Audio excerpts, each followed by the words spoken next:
Make out in the distance, just beyond the drain. Just about 35 yards out. Looks to be Wayne Ali. Trying to get over the drain. And today's flag position is a much easier position, as this one is chipped past the flag and rolls off the green, down to the back, very close to the outer bounds marker. So you'll have a little bit of work to do, trying to get that one to check up on the green.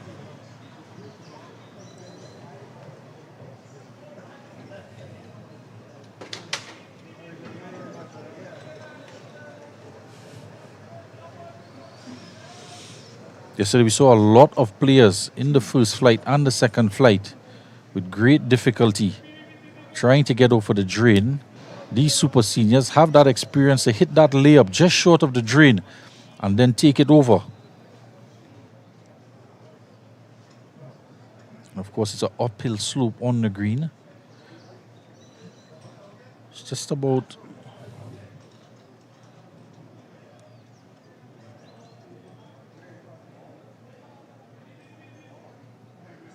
just about 45 to 50 feet from the front of the green, the flag position. Not able to make it over the drain. Downhill slope there, back of the stance, and very difficult to get that shot in, to get the loft necessary to clear. And it's down in the gully. I think the gully has always posed a mental challenge for the golfers here at St. Andrews. Over the years, we've seen that play a part in the deciding factor in the last hole. So many players losing by 1 or 2 strokes, and that gully has always been something that haunts the players. You know, a lot of the senior players who play at St. Andrews, they often have the right technique and composure to get that ball onto the green, but mentally, it's always a difficult challenge, knowing that the gully is looking at you, and one of the biggest fears is for ball to get there. A good recovery shot there from the player, being able to get it onto the green and roll it just about 15 feet away from the flag. And there we have Mr. Wayne Ali trying to come onto the green and just offset a little bit, not getting it too much onto the green as possible, or the shot he might like. Well, very interesting there, Dwayne. He decided to use his putter. And interesting because he's on his cart, left his cart in the clubhouse, walked across thinking that perhaps his ball was either on the fringe or the back of the green, because he couldn't quite make it out from the position across the drain. So he just had a putter in hand and decided to putt it out of the rough. He's going to have a second try with his putter. Just goes past the hole, and now it catches the slope and runs even further. So he had no choice. He wasn't going to wait for his caddy, Mr. Irinan. If you know the character, he's not going to wait for his caddy to bring a sand wedge or even a wedge. He decided to putt it out of the rough. And I think that is a show of confidence on his part, having been playing golf for many, many years and winning many competitions. And now he's back down the hill, will have to come back up. Yeah, it's still his shot. So he'll be hitting for the 3rd time in a row. And I think, Billy, we've heard the comments yesterday about the amount of 3 putts, 4 putts, and 5 putts. Players seeing it with a very jolly smile on their faces. And a good run up there by Mr. Ali. Just about 2 feet or foot and a half away from the pin now.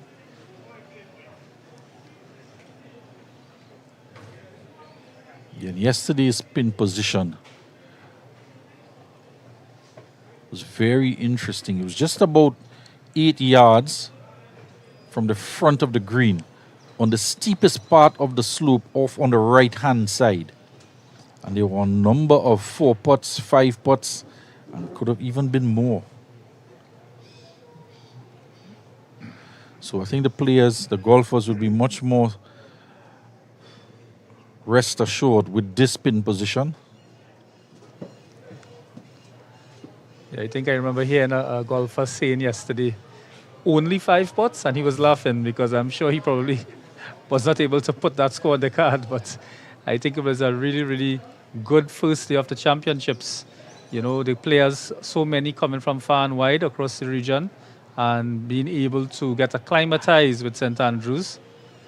And obviously, the course marshals and the superintendents and the player and the persons behind the golf course would have done such an excellent job in preparing the golf course here at St. Andrews during this dry season. And with that great shot there, we hear some cheers coming in from. Yeah, that's the North Zone Youth Football League taking place on the field across at Trinity. Just a stone's throw away from the golf course. And it was interesting as well. On the tee box, players were teeing off on number 10. And the shouts of goal. And of course, there's a PA announcer announcing scores and keeping updates on that game while players are teeing off. And it's ironic yesterday because even on the putting greens and on the tee boxes, Mr. Richard Lara was calling for quiet when they were trying to set up the tee off. No such luck today with that North Zone U tournament going on. So lots of sporting activity here at Mocha, Maraval, football, and the TT Open, the 118th edition of this prestigious tournament taking place here at St. Andrews Mocha. And as we take a break just for a short while to pay tribute to our sponsors who have made this live stream possible, we will be returning in just a few minutes for the continuation of the live action here at the TT Open.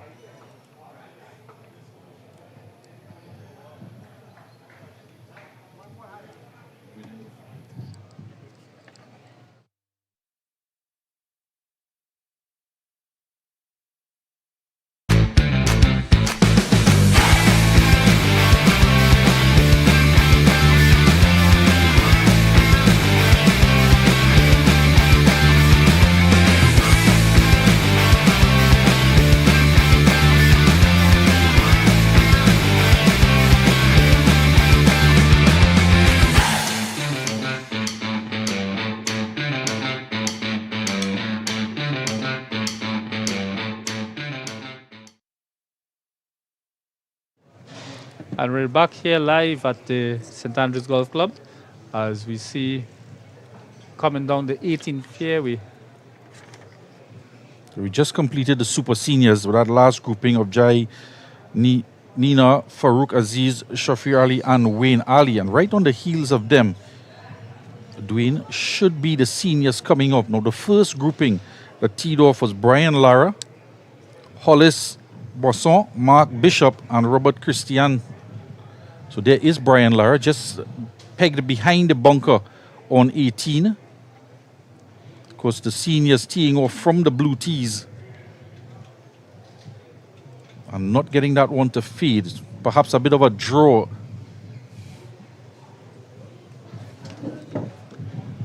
And it's a very interesting shot from that corner of the fairway. The breeze now picking up a bit here at St. Andrews, coming down the back nine valley, where it's been known to generate a lot of speed with the wind speed. And then we have a player out in blue under the trees. He has a very challenging shot as well, but it will be Brian Lara, I believe, will be hitting his first attempt. Let's see if he will lay up. I rounded up some people, they get a message to me when they're ready to go out there. And he goes high, and looks like it will be just over the gully and on the fringe of the green. What an excellent shot there by Mr. Lara. Brings back memories of his wonderful master strokes in his cricketing career. A brilliant shot there to clear the gully and get it on the fringe of the green. And now we have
So we'll also be bringing some action here on the front nine. We have one of our cameramen looking down the number 9 fairway, and we see a player now. We'll be able to get some footage here from number 9 very shortly. And back on number 18 green, a player just getting the ball within about 10 feet of the flag, just to the left. And the flag more of a center position to the center right of the green here, number 18. And the players here will definitely look forward to getting onto the green as soon as possible.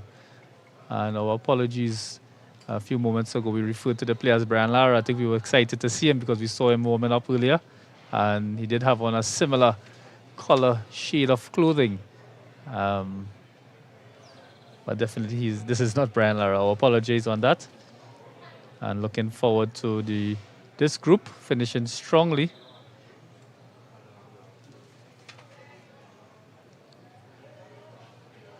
And as we see, St. Andrews has always posed this challenge for the golfers. The TT Open has been one of the most challenging tournaments within the region, and with an excellent response by our neighbors in the Caribbean islands coming out to Trinidad and Tobago for this 118th edition of the TT Open.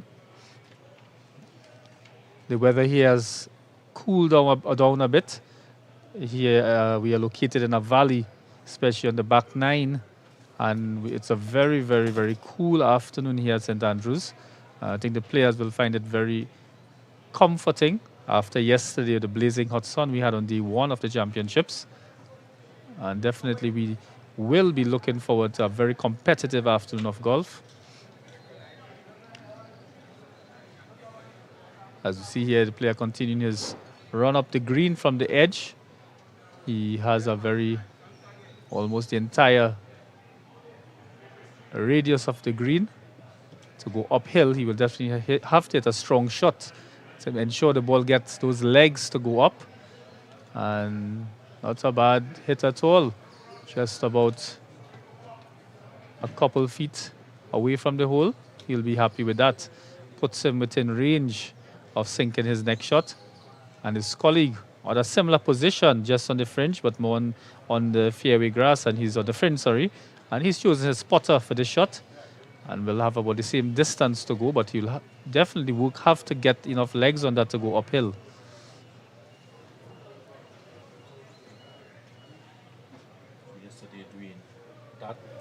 Yesterday, Dwayne,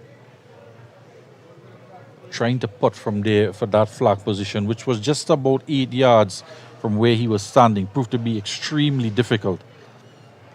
Yes, I think, the players standing looking over the green feels that comfort that they see the green in front of them and they're not in the gully. But they really have to understand the challenging number 18 green here at St. Andrews. And they would have probably meditated on what took place yesterday and decided how different it's going to be. But definitely in competitions like this, the pin positions play the critical part. Is what they say. It's not how you drive, but how you arrive in golf. Yeah, a big part of the game after the mental factor is putting. Oh, and look at that ball. It just took a sharp right away from the green, from the hole, sorry. And he'd be very disappointed in that. And I trust that the other players would have taken note of that movement away from the hole. Yeah, there's about the significant break of about one feet around the hole, and this one he gets to sink it and run it straight in. It's a little bit of a slope from that side, as well as a dip to the hole, just about a foot before the hole. And coming up from that position on the left, you would get it to break right. And from this position here, it might just break slightly left. So earlier, the caddies were giving some guidance just to put one ball width outside of the cup because of how much break is there at the cup itself. Yes, and a very, very good description there by our commentator, Mr. Billy Furlong. He mentioned that as if he played the green this morning. Did you have a wrong, Billy? Well, you're not allowed to go practicing on the greens, but I did walk out there and just studied a few of the golfers from the morning session, how they were putting and how the ball was breaking in and around the hole. So there's a shelf there as well in the middle of the green. You want to get your shots from the fairway just above that shelf, and then get a better chance at a one putt. Gives So as us we wait for the other golfers to come on number 18, we'll be switching over to number 9. And we will be trying to identify these players in this group. And they would have been finishing the front 9 this afternoon here at St. Andrews. And the front 9, the comments on the front 9, I believe most of the players said was probably a little bit easier than the back 9.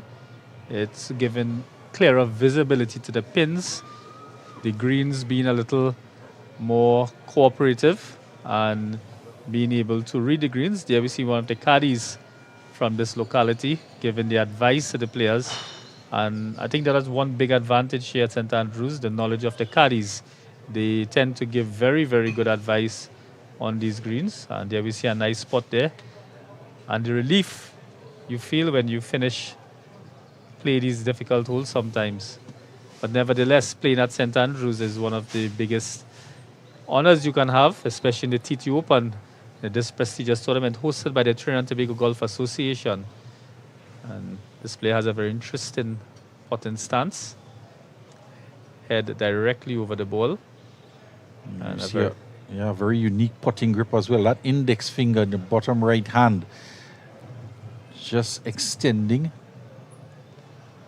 Not a traditional putting grip at all.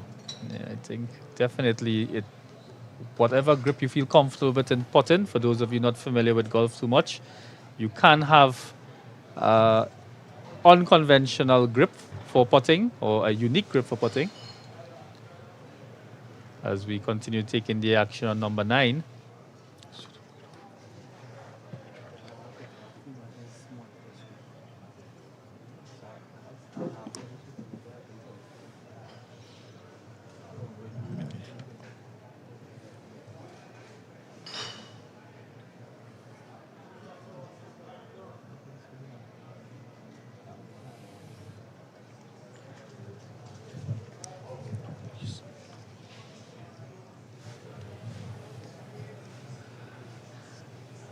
And we can see the players there definitely would have, I am sure, enjoyed the cool weather here at St. Andrews. As we look down there to number 9 tee box, as the camera refocuses a bit, and we can see definitely where the heat waves are playing a little on the camera. As we start off here on number 10 tee box. Yeah, this is the first group from the championship flight. And this is Machu Guides. He has honors on the tee. Out of Spain. Previously a Millennium Lakes Golf Club member. Switched across to Spain over the last couple of years. Re-entered Trinidad. Participated in the BCGC, British Brechin Castle Open back in January. And decided to stay on for the Trinidad and Tobago Open. That I think most people who come to Trinidad would have gotten hooked on Trinidad, especially if Carnival was in the mix. And just looking at that shot that he played there on number 10 was a very, very good shot.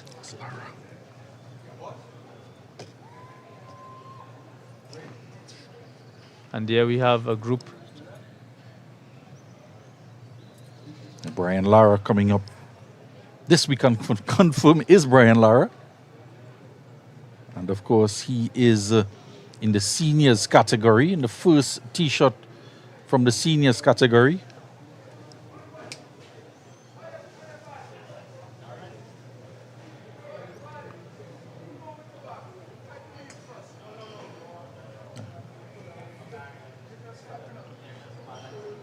Durance Williams out of the Chagaramas Golf Club in the championship flight, second up on the tee box.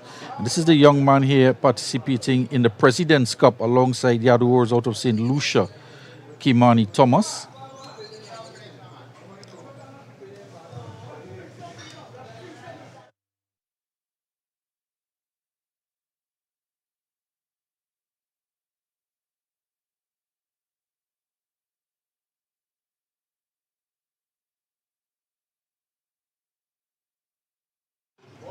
And switching back here to number 18 fairway.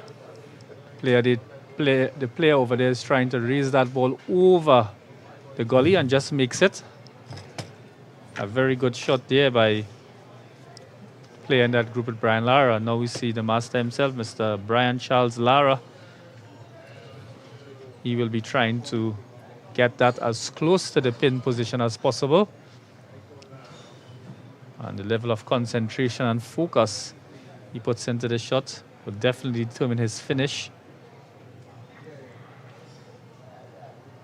And we would like to welcome all the viewers online.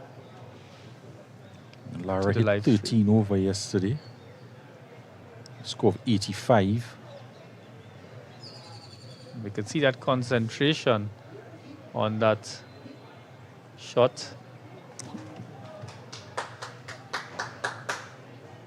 And just landing it on the green, just below the shelf.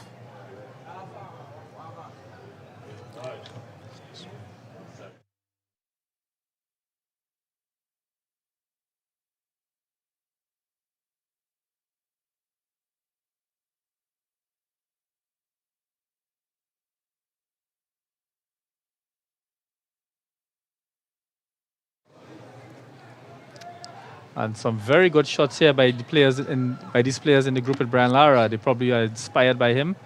And all of them attacking the green. 2 on the green and 1 just off the edge. And I'm looking forward to seeing a very good finish by them coming into the number 18 green. Yeah, Robert Christiansen there with that shot. 2 balls on the green.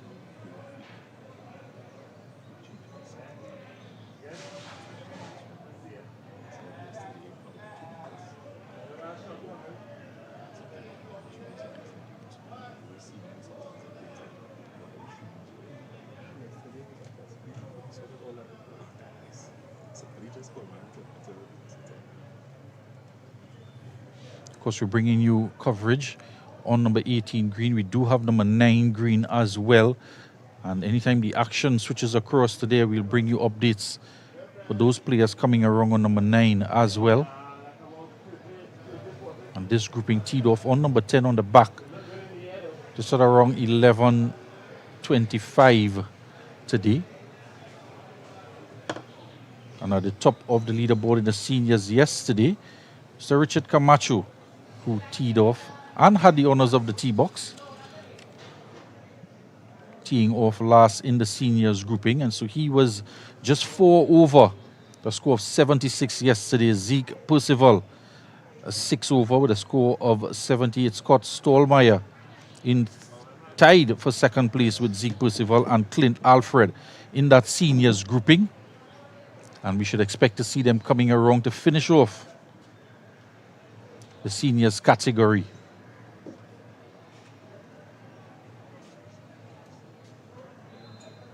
You all doing all right?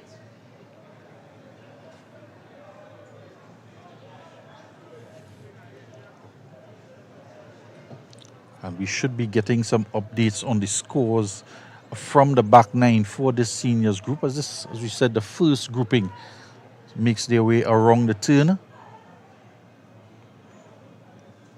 Just repairing the divot as well. So that ball checked up quite nicely for Mr. Lara. Of course, this being his home course, and a man who's played on courses all around the world.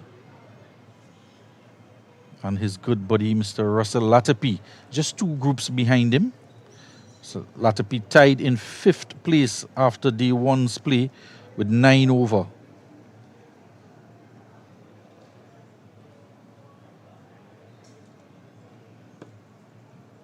That is an indication of just how quick the greens are here at number 18. There are a lot of quick greens across the course. Not all of them as fast as that. But definitely number 18 would require some touch and some knowledge as well about the pace. Now there's a little bit of a shelf .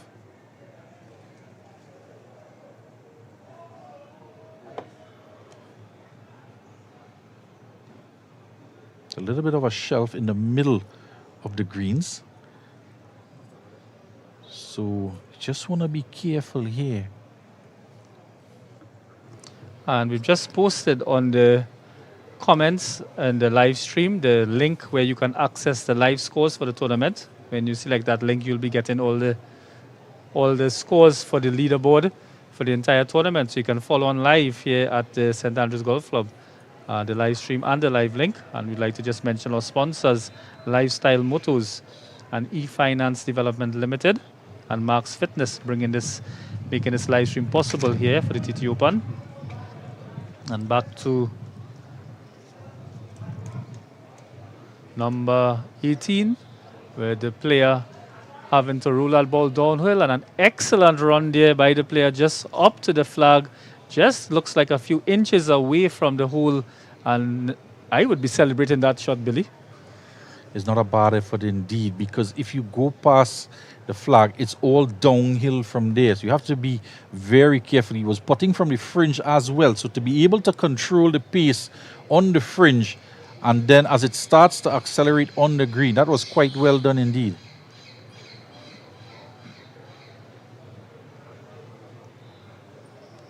You see the player on the opposite side of the green now have to come uphill. Again, has to get that energy to climb that hill.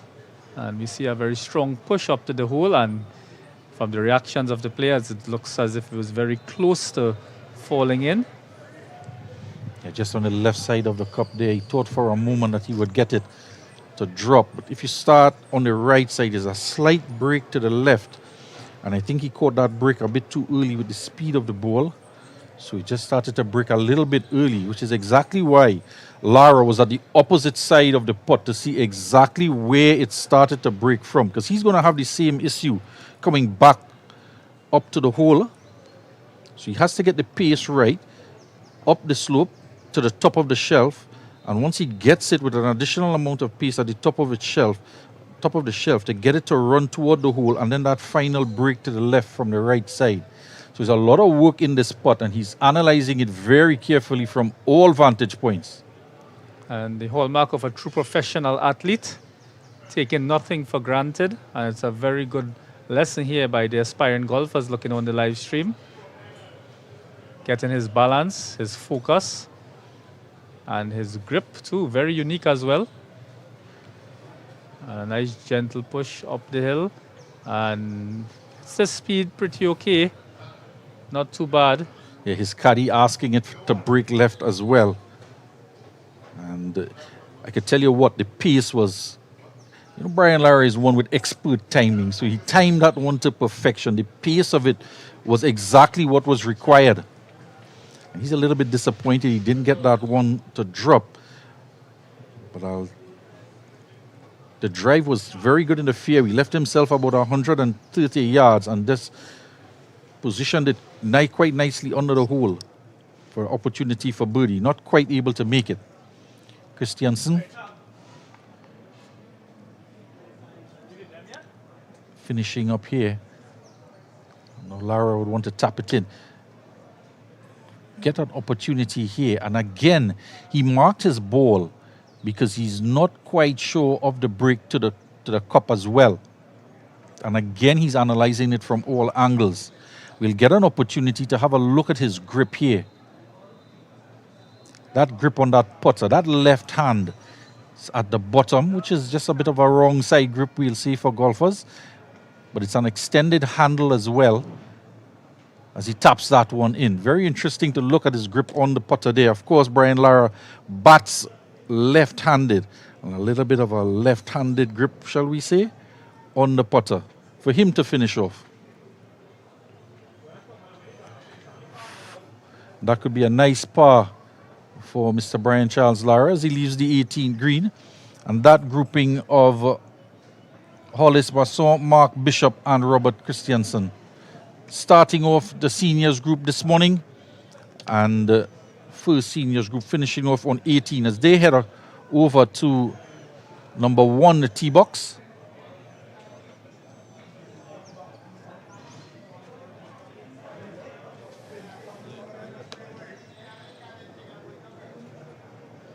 We'll continue to give you updates, as we mentioned, in the seniors category. Richard Camacho at the top of the leaderboard with Zeke Percival right behind him, tied with Scott Stallmeyer. for third and Clint Alfred in that 4-ball pairing. And they would be in the last grouping that comes around the turn here at 18. And of course, all eyes will be on the team that is right behind them. And they are scheduled to come in next. Currently seeing them just assembling at the tee box. So they should be teeing off shortly.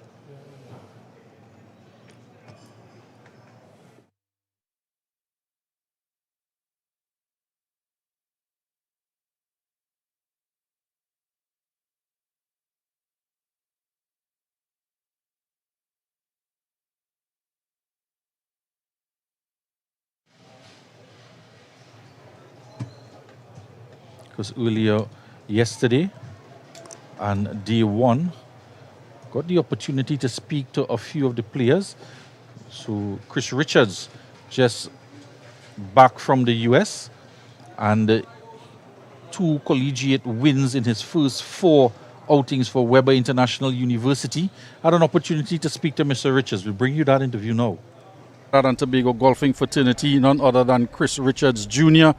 He is the outstanding player currently for Weber International University, having won back-to-back tournaments in the collegiate tournaments across in the US no sooner than 2 weeks ago.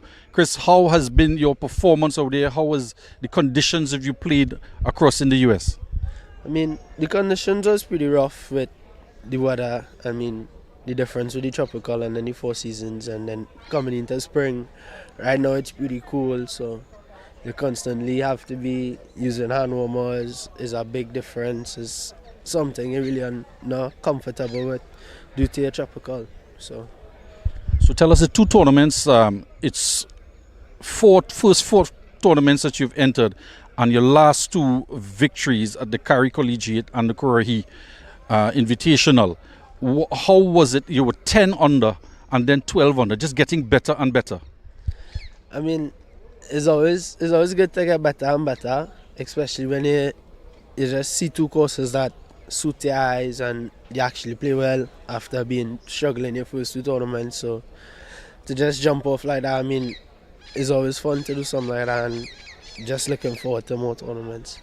And ranked 2nd individually, but you've helped the Weber University move from 6th place to 5th place in the rankings. So, and your coach described you as a world-class player and very impressed with your performances. I mean, I just doing natural, so I'm glad that coach impressed. It's always fun when coaches impress. Helping the team is just part of the job you have to do, playing as a collegiate tournament player. So. And coming back to the Trinidad and Tobago Open to defend your crown, changing conditions, it's spring across there in the US, back into a very humid Mocha course here today. Has it impacted any and the amount of travel that you've been doing recently? I mean, yes, the impact was shown today. I mean, Open today we won over. Place was humid, I had to get accustomed to it. I've only been here since Wednesday. Wasn't really out yesterday, really getting a big feel of the course. Was a shine of rest due to how much traveling and tournaments we were playing. So. And yeah, as you mentioned today, and today you are just trailing fractionally Liam Bryden. He is 2 under, and you're 1 over. Does it help that you have such close rivalry to improve your game and just challenge you a little bit more when you have that close knit circuit amongst you guys? I mean, of course, it's always fun to have a something to chase behind all the time, especially playing golf. Like, the margin is not that wide, and coming off 2 wins, confidence crazy to the sky. So just going with the flow right now. And what's next for you in store? Do you head back? What tournaments are in the near future? Well, when I get back, we have a tournament in Tennessee, and then we'll be going up back down to Florida actually after Tennessee, and then we have nationals in TPC there. So from all of us here in Trinidad and Tobago, we want to wish you continued success and more improvement in your game. We know golf is a game of individual testing yourself against yourself all the time. So we want to wish you all the best, and we're certainly grateful to have you here at the Trinidad and Tobago Open this year for 2026. Thanks a lot. Pleasure talking to you all, boys.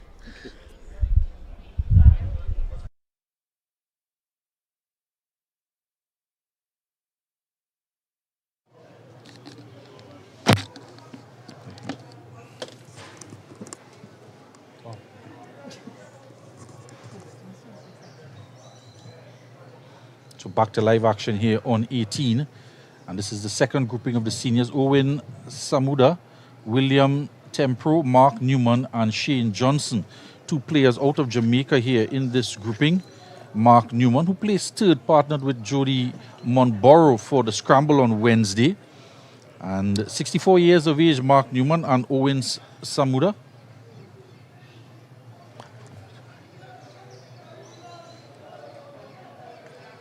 And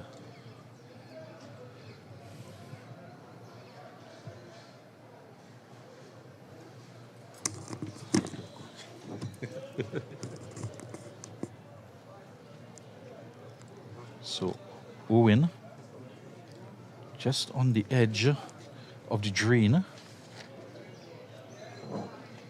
The top golfer across in Jamaica. The handicap of 1.8.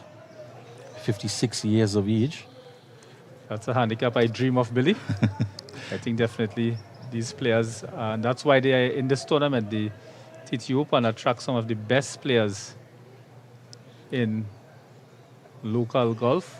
There's Shane Johnson there, just off to the right, trying to hit a draw to come into the flag here because that ball was just above his feet slightly. So he knew he could get that ball to draw, but perhaps not hitting a full club. And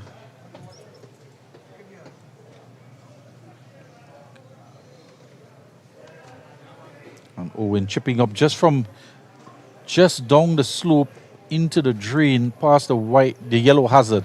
Gets it out to the green.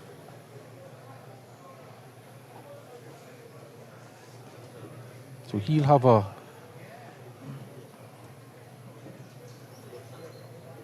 come back at the flag from the top of the green. In the bunker. And a very good shot there to come out of the bunker.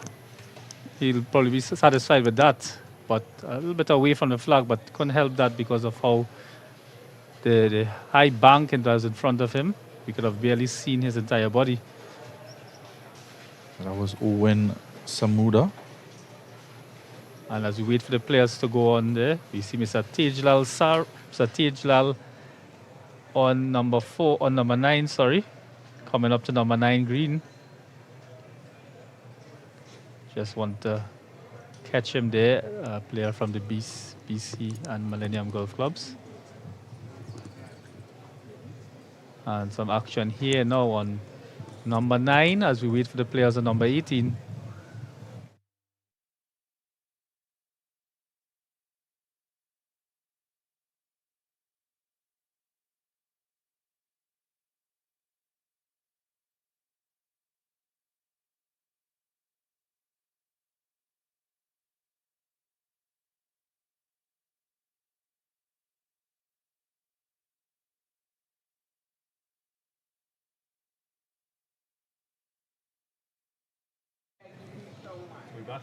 Back here at number 18 greens, where the competition is stiff, with all groups ensuring this challenging hole is conquered.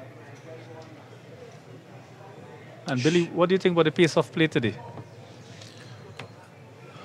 I want to say it's up and down. We did have the tee times have been shifted, in most cases delayed by about a half an hour or so. But a lot of the groups, as we look at that Shane Johnson putt, you just have a look at that accentuated break as well. And groups were really pushed together by the Mocha management to try and get the teams quickly to the tee boxes and the starters on the tee boxes. We know particularly Mr. Richard Lara and Shaba as well, when he joined on the tee boxes, and Mr. Anthony Gill, they were ensuring that players would be at the tee times ready to go. So we have a look at and as we wait for number 18, just want to pick up some footage of Zico Correa, one of the former national Trinidad and Tobago players there, coming up number 9. We'll be bringing you that action shortly there on number 9 as we finish off this group on number 18. And the group. And very interestingly, you mentioned about the pace of play. It was quite a while ago we saw Durance Williams, Matthew Guides, and Kimani Thomas on number 10 teeing off. And the group that should be right behind them is this group of Zico Correa, Gabriel Vano Soto, and Harith Khan. So there's a long gap between those two championship groups. Yeah, and I think that is something was addressed after day one, trying to get the players to move as quickly as possible. You know, with different factors obviously would have contributed to that delay, but it's all part of the game. And I think the staff here at the TTGA and the St. Andrews Golf Club would have managed it properly to have the best result in the best interest of golf. And definitely looking forward to a wonderful day two of the championships.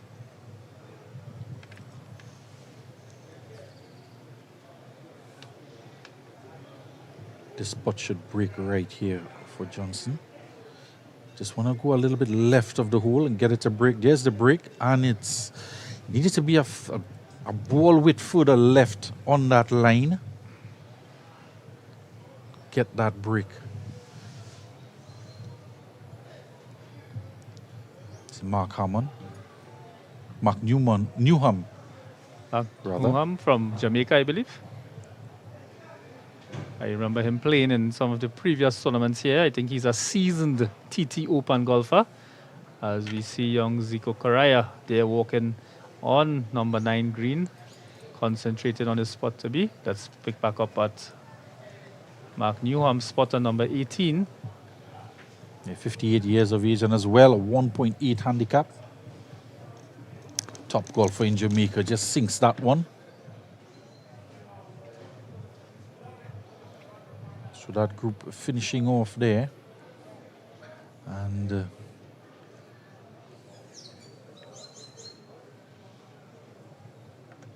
so we just switch back across to number 9. And I'm going to look at Harith Khan there.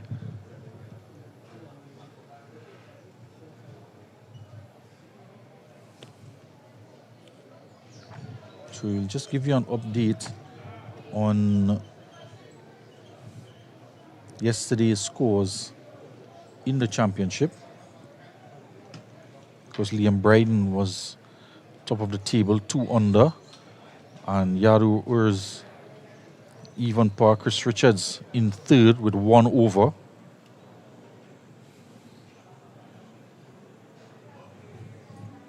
Harith Khan 16 over yesterday with a score of 88.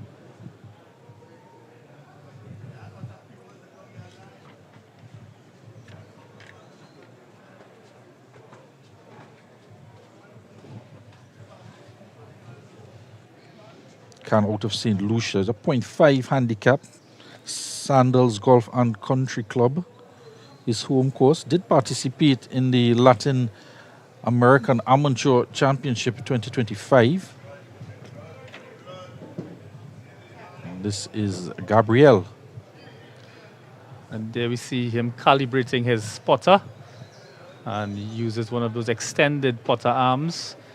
And we've been told it helps balances the putter a little bit better to give you a more true feel and roll of the ball on the greens. And there we see that characteristic calibration routine.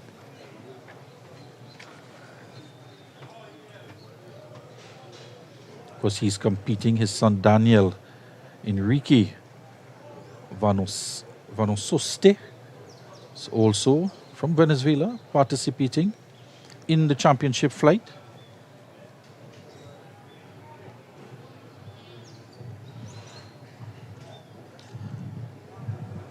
In the years that we've been here, I've never heard too many complaints about number 9 green. I believe it's one of the favorite greens around here. It seems to be one of the easier ones to read as well. And probably the speed of the green is playable. And I think that's what probably being a more level and flat green makes it easier for the players. So players would tend to attack the hole a bit. Doesn't seem to have too much roll out from the pin.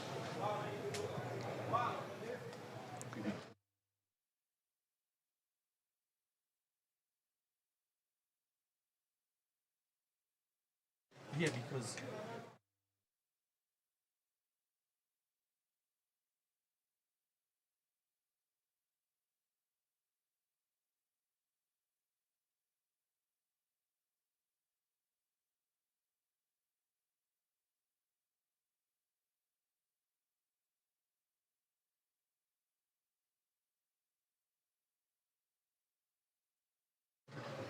And some good putting there by that group with Zico Correa.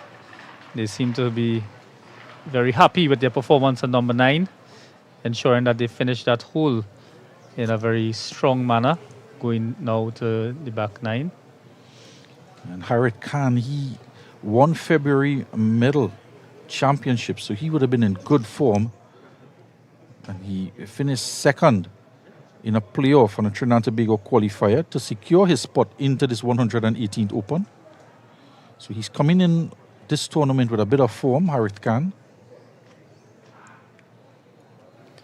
So as we wait for the other groups to come in, we will take this opportunity to thank our sponsors who have made this live stream possible. eFinance Development Limited, Lifestyle Motors, and Marks Fitness have been very supportive of golf in Trinidad and Tobago, and we're looking forward to having them on board in tournaments to come. And there we see some action on number 1 tee box. Not sure of the group as yet, but of the blue tees.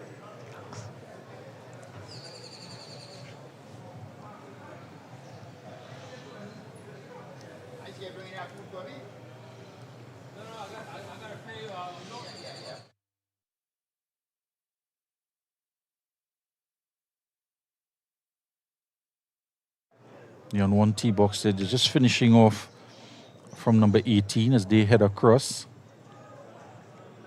That would be the seniors group, and teeing off there William Tempro. And Owen Samuda is up next from Jamaica. And there we can see in the background that national football competition happening right next to the tee box. Must be very entertaining, and the very exciting noise and PA system making it very interesting. But wonderful world of sports here in Trinidad and Tobago. Golf and football coexisting here at Mocha. Yes, of course, the Trinity College field. College just off to the right.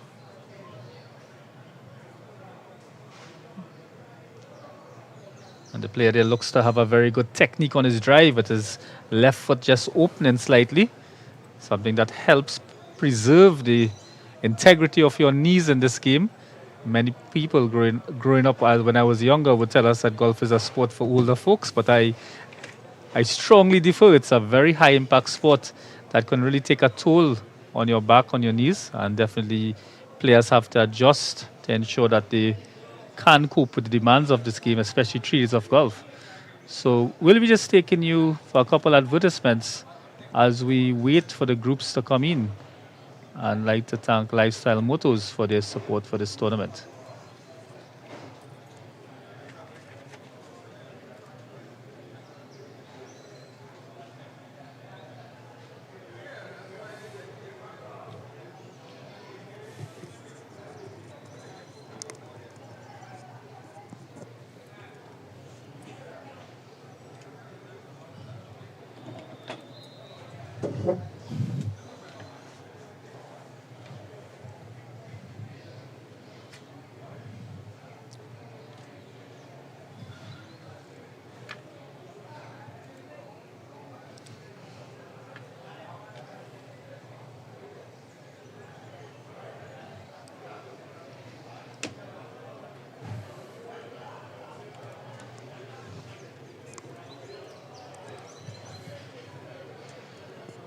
And welcome back here to the TT Open 2026.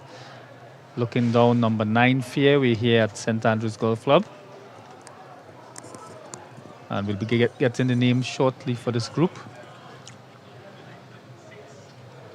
This is the group behind Alex Kangu, Clayton Heridial, and Alpha Jackman. Christopher Alpha Jackman, the 19-year-old out of Barbados, trying to make waves here in the Trinidad and Tobago Open.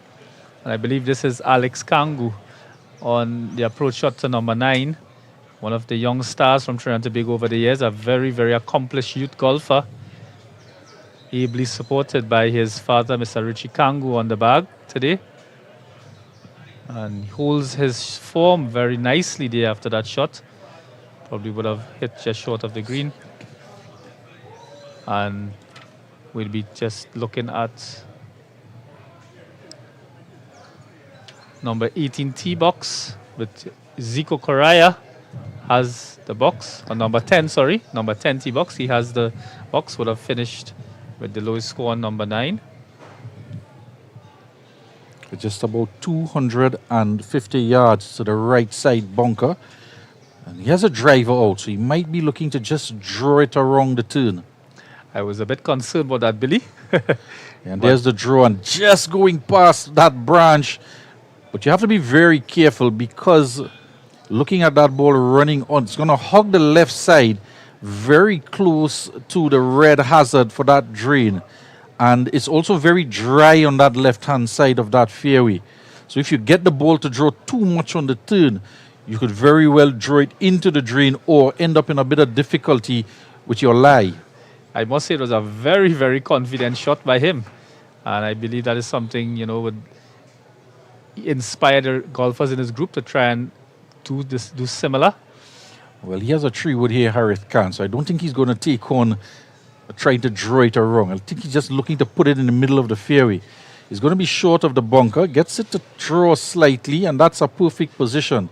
Because from there, your lie is very nice, and you can look, there's another 200 yards or so from there to the next drain, and then the green about 60 yards after that.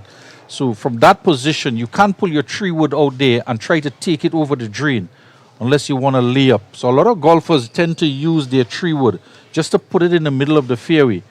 But Zico Correa just looking to draw it around, because he's definitely going to go for the green from there. Taking back the action here at number 9 green, the group with Alex Kangu. They're getting ready to finish up this green here. This is a young man, Alpha Jackman, first name Christopher. He's very energetic. At 8 o'clock in the night, he was out chipping on that very same football field across in Trinity. Billy, what were you doing here at 8 o'clock last night? After the discussions in the 19th hole. I think definitely the importance of this tournament. We've seen a lot of golfers come in early and go onto the range, go onto the practice green to ensure that the rhythm is in order before they take the stage. And really looking forward to a very, very exciting day here at St. Andrews. Well, Darren Sammy was having his post-mortem. He normally has it after every day's play for cricket. So he was having a post, but he was joined by Brian Charles Lara and a whole host of the St. Lucian contingent. I think while they were waiting for their transportation, there was a nice little pecan and chat, and let's just say post-mortem meeting taking place on the veranda.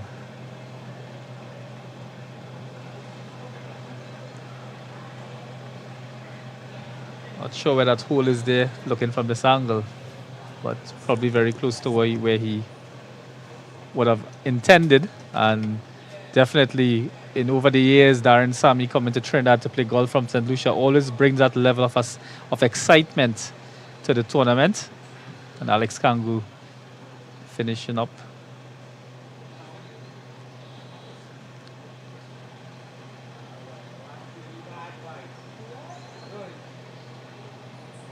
And just would have missed that shot. He looks a bit disappointed, a smile on his face, but such is the wonderful world of golf. And we'll just be switching over to number 18. Just another group coming down here on the back 9 with the approach shot coming onto the green. The group with Junior Charles, and the player there, definitely a very, very good shot there onto the green, on the edge of the green. We'll definitely have a few more yardage to get it into as close to the pin as possible. And there we see Junior Charles, one of the golfers from Paramin.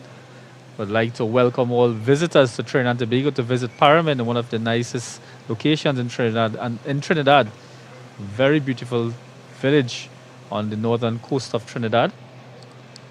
And he hits it very nicely onto the green as well. And I think he'll be very happy with that shot.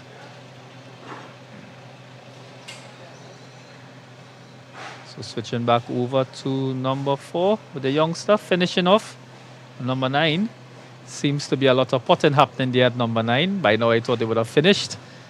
I believe the breaks on the green is a bit more challenging today. It's been 2 exciting days of golf. I'd like to commend the TTGA for their efforts in pulling this off and all the sponsors who have contributed to this tournament. Just picking up there quickly on number 18 with the ball just rising over and about 20 to 25 feet away from the flag. And most players here on number 18 will be very cautious of how they hit that ball. Not getting the ball to go past the flag too much will make it very, very difficult.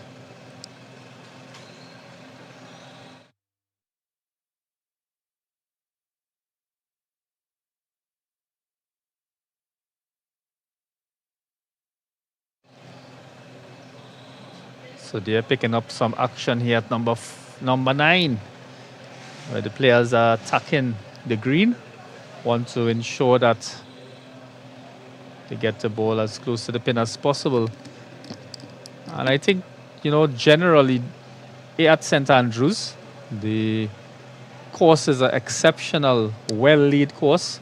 It's been the talking point of the golf courses here in Trinidad, where the competition can be very, very stiff, and the players definitely will have a good time in enjoying playing here at St. Andrews. Looking down at number 9 fairway, being able to look firmly at that green, and a very nice posture here by this golfer. Looks like to be a slight fade, seems as though, and hopefully we'll be able to pick up that ball on that approach shot. And as we wait for the players to assemble on number 18, you can see that group there on number 9 coming up.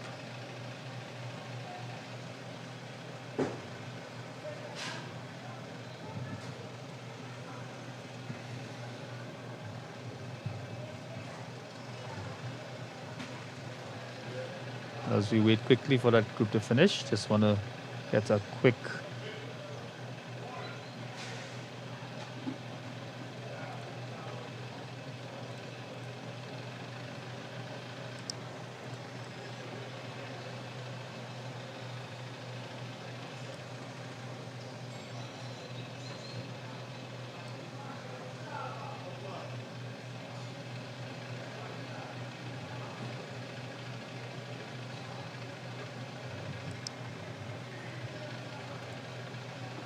back here at number 18. Players trying to finish this hole in a very strong position.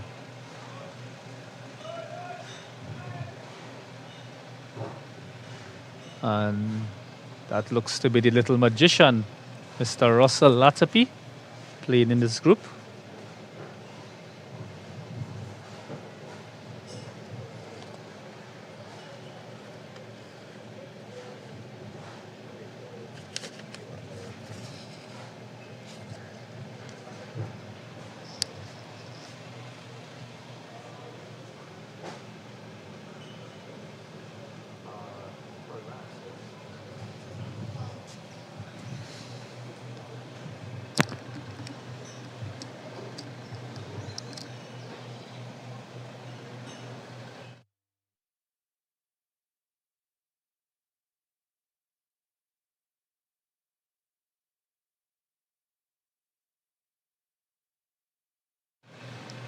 And we see Junior Charles on the ball, on the green.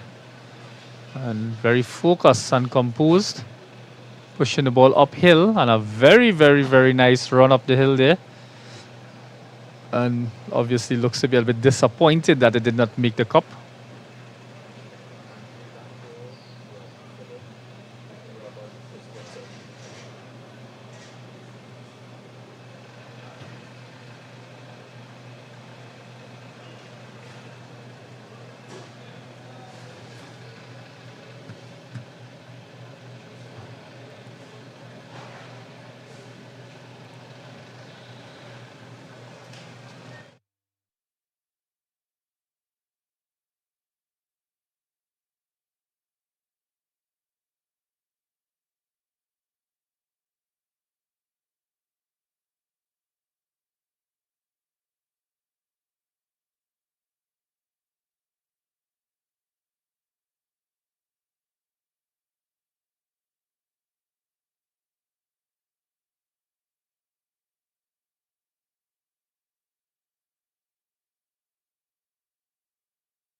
So some good camaraderie being displayed here by the players, and definitely something that we see in this Open, where people are very enjoy playing with one another.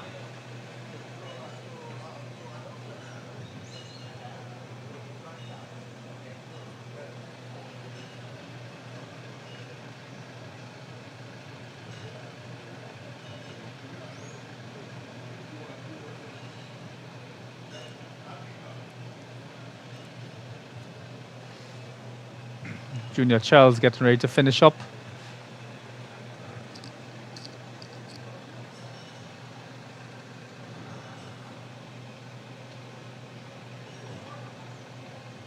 I think he'll be satisfied with that performance here, number 18.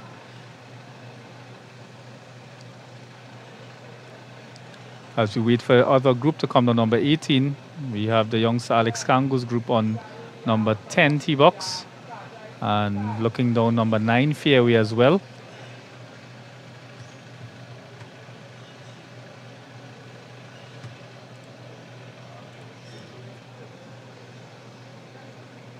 Number 9 green, sorry. As we go back to number 10 tee box, with the youngster there has looks to have an iron out. It's probably going to be playing safe, just punching it over the gully, or probably playing a draw to make sure it does not go down. A very nice shot there. It goes up and over. May have overhit it a bit, just beyond the trees.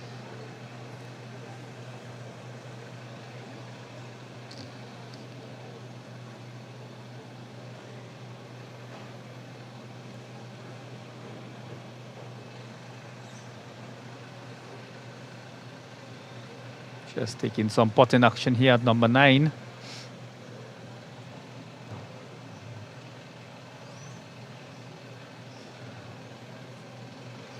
And I believe that's Ethan Collier, one of the better junior golfers around, playing excellent golf in the last few years here in Trinidad, winning many titles and many medals as well. Here on number 9 green. As we just take a quick look.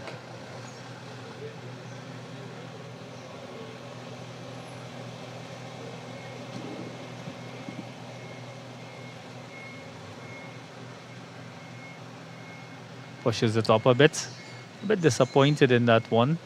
Probably thought it was an easier putt.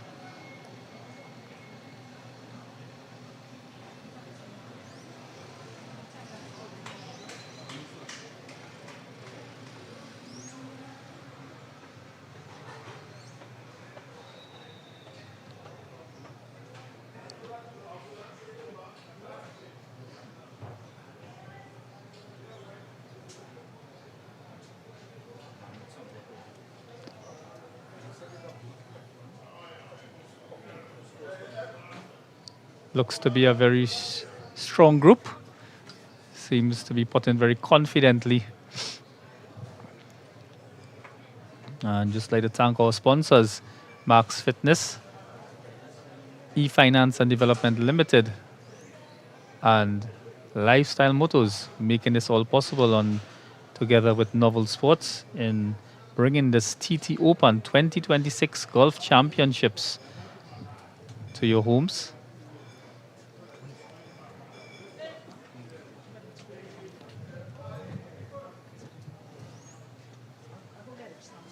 So bringing us back over to number 18. I believe that's Clint Alfred.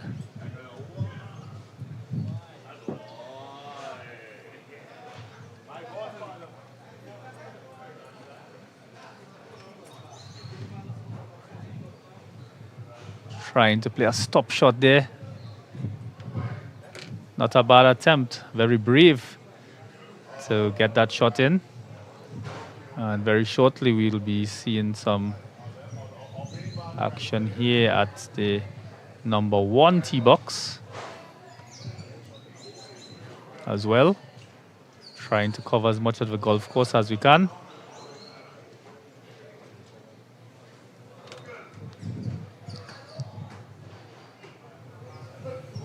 course, as yesterday, top of the leaderboard, Mr.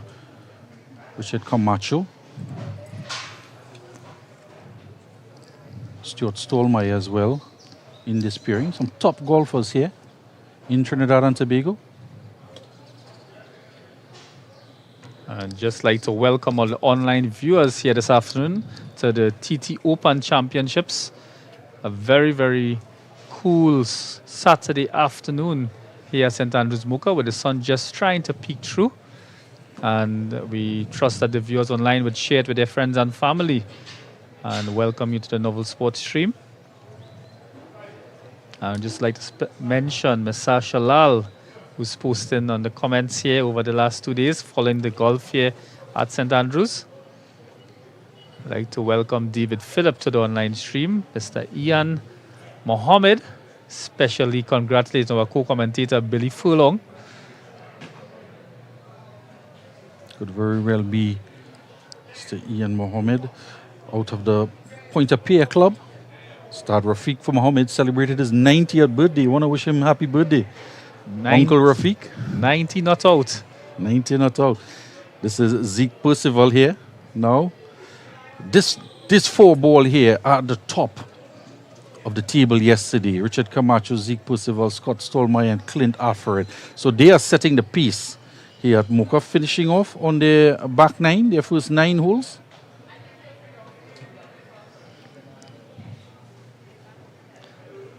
And just a quick view of what is happening there at number 9 tee box. Being able to stretch that camera down there. We'll be getting the name shortly. This could be, yeah, that's Bobby Edgehill there, Maurice Ford, William Shaw, and Shane Costello on the tee. This is William Shaw on the tee with the hoodie.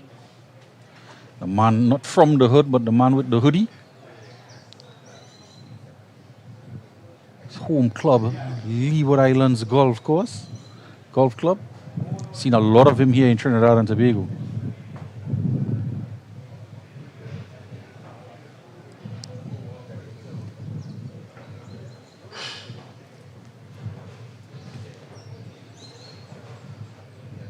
What we've been seeing in this tournament so far with the players, because of the competitive nature of this game, everybody assuming a very focused position. It's not like playing in a 2-ball, better ball competition, but this is the TTOPEN, the most prestigious tournament.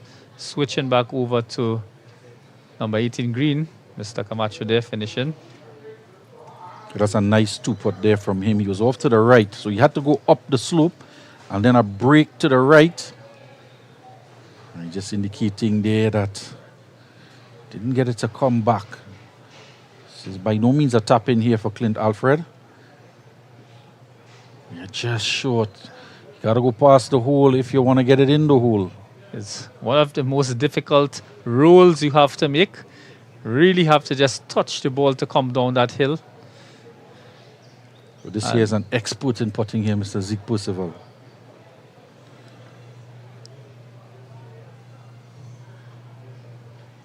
So you should get a break to the right. So you want to go, I've started about a cup width to the left. My God. It's just not enough. It's got to go a full cup to the left just to catch that break. And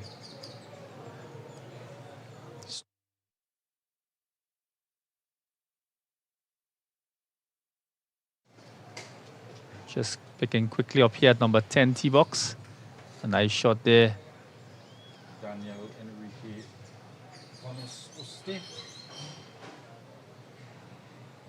right down the middle. So I pronounced his surname 4 different ways. So I asked his dad, Gabriel, how do you pronounce properly your last name? And he says, anyhow you want to say it, in a perfect Trini local parlance accent. Of course, his son out of Venezuela as well. And there we have a number 10 tee box, Ethan Collier, the young star golfer.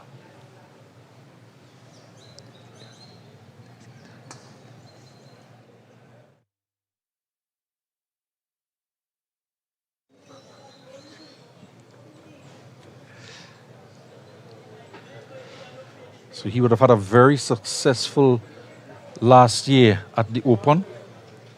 Yeah, I think he's been playing in the last two to 3 years excellent golf over the years, and definitely represented Trinidad and Tobago as well.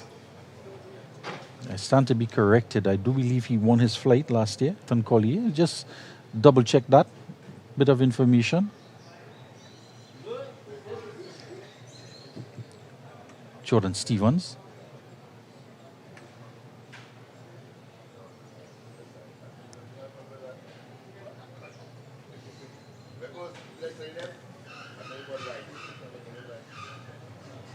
Jordan Stevens 12 over yesterday with a score of 84.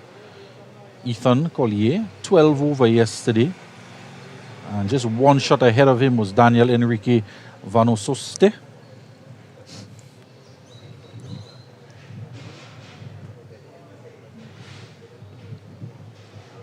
Back on number 10 tee box here. A very low grip with that club. Looks to be a 3-wood or a 5-wood. Nice sounding shot from the commentary booth. Yeah, that loft is definitely a 5-wood from Romanus Inglis.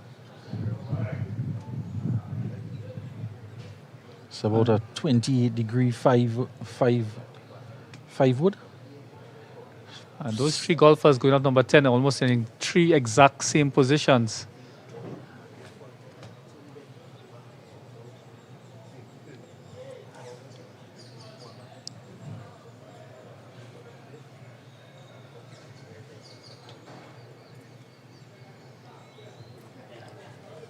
And there we see the group coming on number 18 fairway. I believe that's the group with Yeah, so like Juman looks to be. a very nice shot there by that player to get that ball almost to the middle of the green. He'd be very happy with that shot. Yeah, might be Daniel Budram there. We'll just confirm as he draws closer to us. And Dr. Juman now. Nice layup shot. I think Dr. Chuban will have to pull out a clinical shot here onto the green. He has a very unique way of hitting this. Have a close look at this here, Dwayne. Watch that left leg. Picks up the ball nicely. And interesting colored ball as well. High visibility. Probably a bit softer than the traditional balls.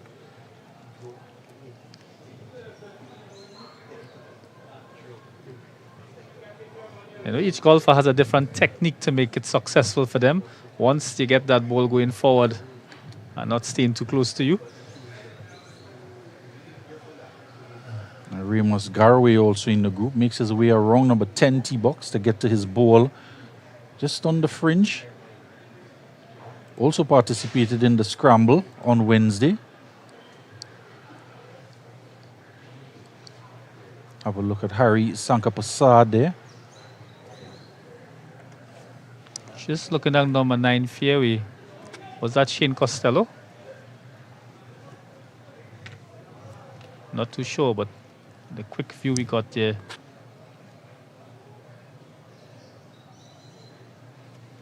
That's the same group with... It could be Maurice Ford. Okay. As they make their way up to number 9.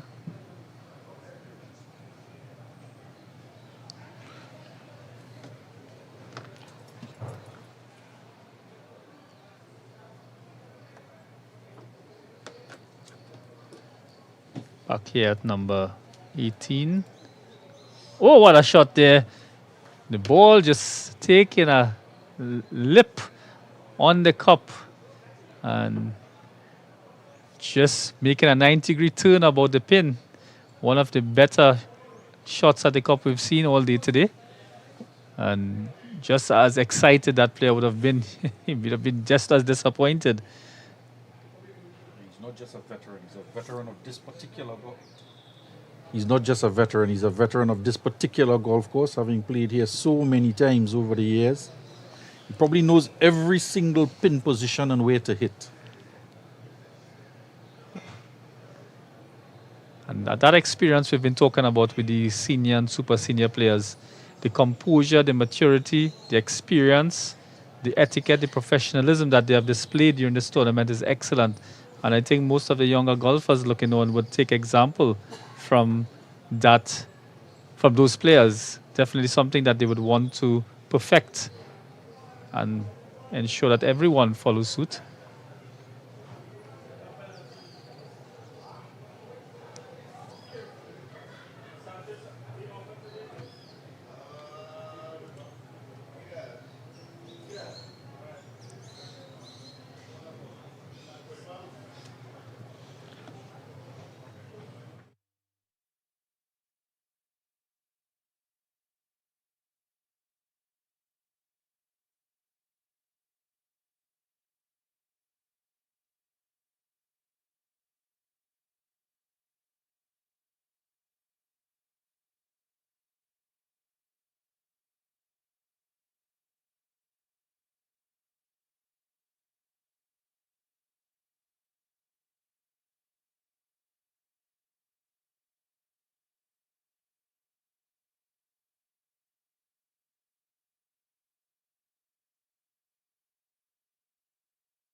And back here with the commentary now, seeing the player finishing up that hole.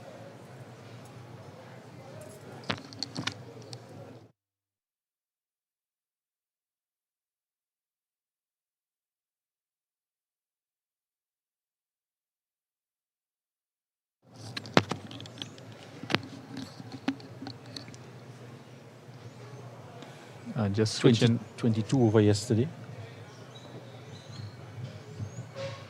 Sanka Pasar. Nice confident push into the hole. And just taking you back over to number 9.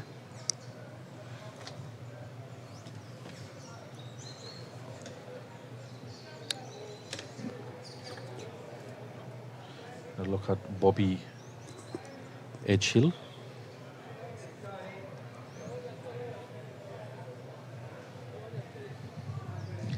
And for the viewers locked on for across the islands, we'd like to welcome you. There's a large contingent of regional players. Hoping that the viewers from St. Lucia, Jamaica, St. Lucia, Barbados would be locked on, and all the other Caribbean islands. And you can let us know in the comments if you are from one of those islands or any of the countries outside of Trinidad and Tobago. We'll definitely welcome you to keep locked on today and tomorrow to the live stream, where tomorrow being the exciting final day of the TT Open Golf Championships 2026. You're right on cue as well. Bobby Edgehill out of Barbados. And of course, this is Maurice Ford.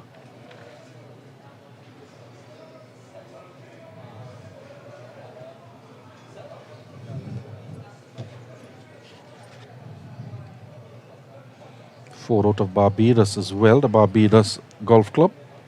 And very interesting on this spot, had a very, very large break.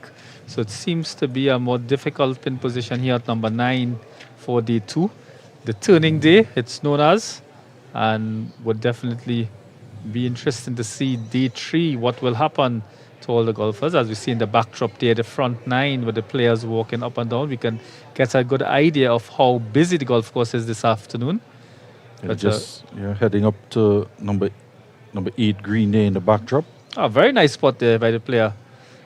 Bobby Edgehill there, senior player in Barbados. He won the the Barbados Golf Club Open back in 2025. He's also participating for Barbados in the President's Cup in this Trinidad and Tobago Open. And as we wait for the players there on number 9 to finish putting, and there we see Chris McMillan, seems to be the caddy in the red jersey, the pro out of Tobago.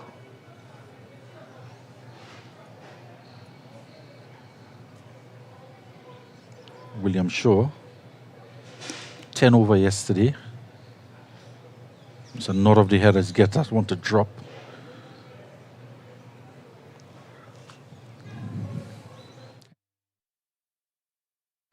And Shane Costello, a former national captain for Trinidad and Tobago, has played excellent golf over the years. A nice confident putt there. He was tied with William Shaw yesterday, 10 over. Both players on 82 on day 1. And just switching over to number 18 to pick up this group that'll be coming down.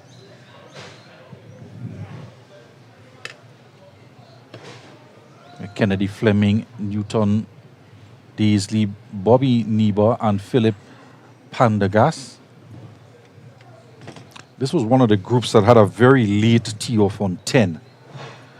And there was a huge gap between them and the group in front. Seems as though they narrowed that gap somewhat. So very good pace of play from the group despite having a late tee-off. A lot of loft on this one coming in. Lands it on the green.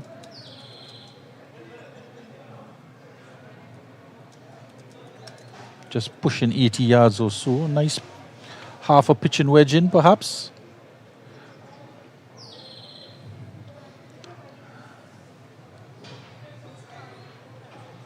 Newton Daisley. His ball nestled in the leaves. This is a good looking shot. Getting it to the back of the green, hoping for it to check. Just runs off to the fringe. A very powerful shot there, ensuring he clears the gully. And that little bit of extra effort because of the fact that the ball was just sitting that brown area on the fairway and perhaps some leaves covering as well. Tried to ensure that he had enough just in case of any impact with any rubble. And just pushing it past. Just on the fringe at the back. And there we see Mr. Kennedy Fleming, one of the directors at the Point of View Golf Club, representing his club and in this Open.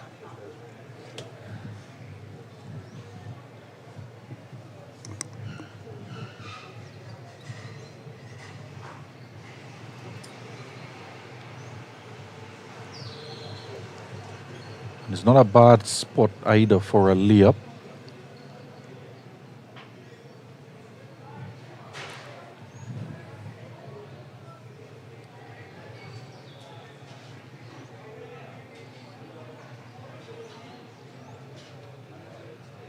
Nice high loft.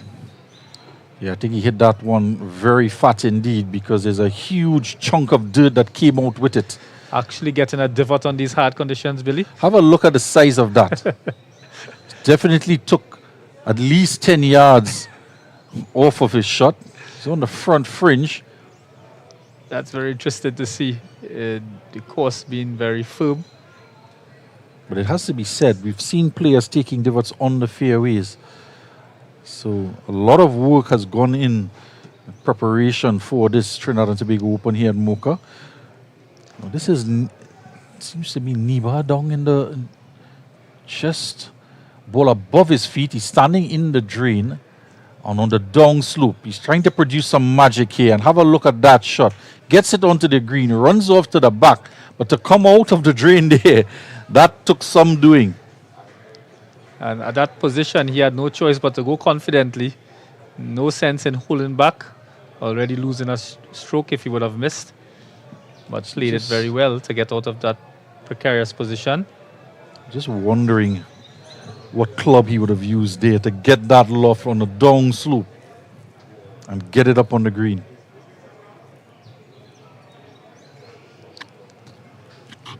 And for the viewers online, spread the word. Let your friends and family know that the TT Open 2026 Golf Championships is live at Novel Sports. Online, you can share the link to your friends and family in Trinidad and Tobago and abroad. As the championships makes their rounds. After 6 holes on the front, Yadu Urs is now 1 under. Has a total score of 95. So he is leading Liam Bryden, who is now even par on 96 after 6 holes. Chris Richards is still 1 over. And Ross Ramke soon, right on their heels.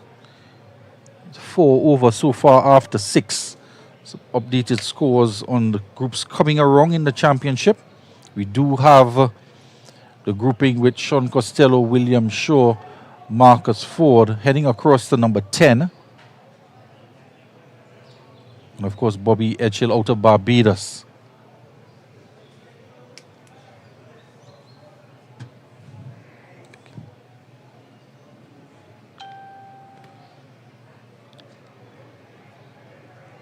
Meanwhile, back on number 18, Super Seniors.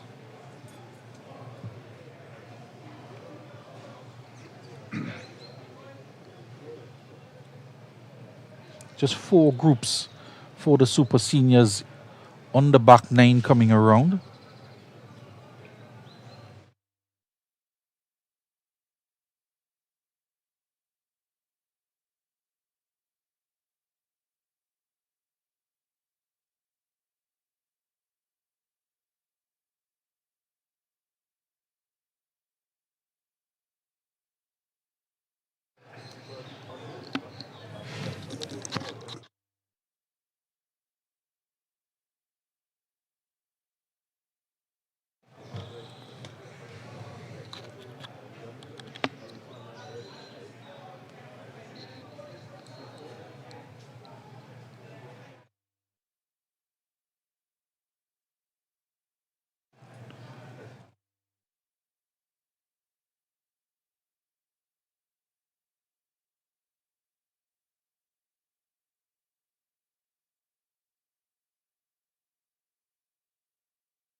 Also, they're going to tee. A very nice run up there to the number 18 hole. So that pin position, controlling the speed and preventing it from going downhill too much. It's good to note as well with this flag position as compared to yesterday. Players have a lot more confidence to try to go at the flag, whereas they were just trying to sit below the flag yesterday, just 8 yards from the bottom of the green. And now they can look to put their ball at the middle of the green or just in front and roll up the hill.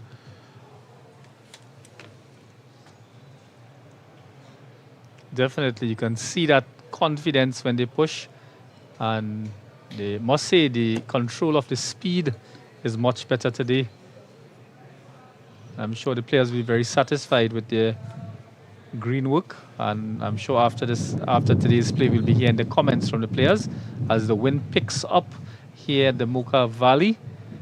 The wind blowing across the practice range here at St. Andrews, coming from a westerly direction here in the commentary booth. Philip Pendergast. As we wait for Mr. Nicely Kennedy, done. As we wait for Mr. Kennedy Fleming, bring you across to number 9 fairway very quickly with the, well, not youngster anymore, but Aidan Ali, one of the hardest drivers of the ball in Trinidad and Tobago, out from the Point of View Golf Club, coming up number 9.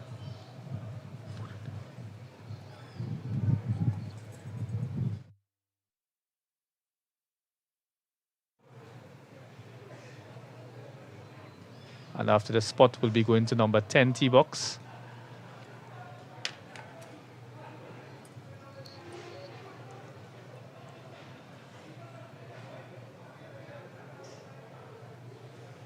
Again, seems to have a very large break there. Yeah, as I keep saying, from this direction, you need to be at least a cup outside to the left with that break to the right.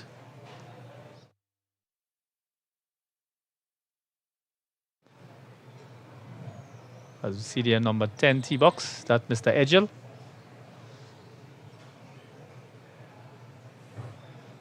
The driver in hand. He's going to go for it. Start it in the middle of the fairway and get it to draw.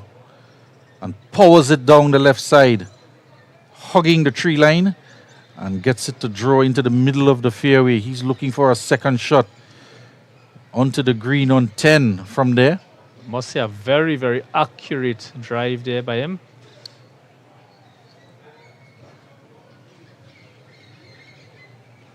A nice spot there to finish off number 18.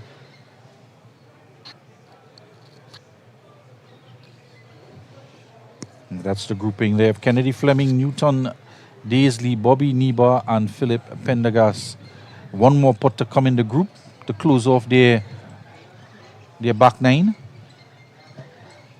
as they make their way across to number 1 tee box.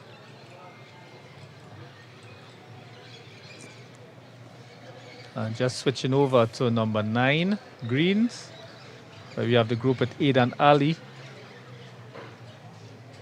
Yeah, Thomas Bannon, Roy Ron Adams, and Xavier Wiggins. Wiggins out of Barbados. And we see a player here coming down on number 18 with an approach shot as well. He's going to hit it lower than typical players. And what a great shot there to get it over the gully from that distance out on the edge of the green. Not a bad attempt at all, and very successful in executing. Back on to number 9. Seeing the frame there. And there seems to be another player in the middle of the trees, or hiding behind the trees, I believe. But just hit it from behind one of the trees on the right side of the fairway.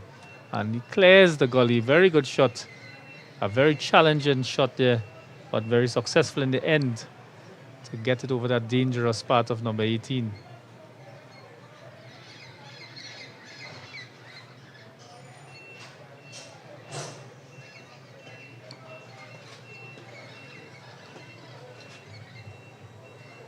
Switching over to number 4, looking at the putt in here. Oh, sorry, number 9, sorry. A very long putt as he approaches the flag, and not bad speed at all to control that shot.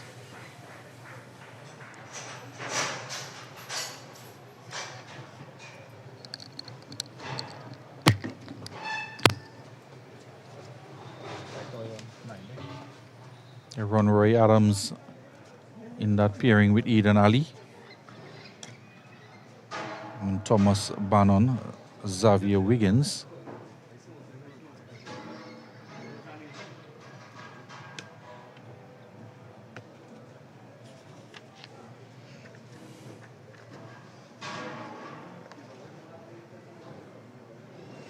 Adams, of course, from St. Lucia.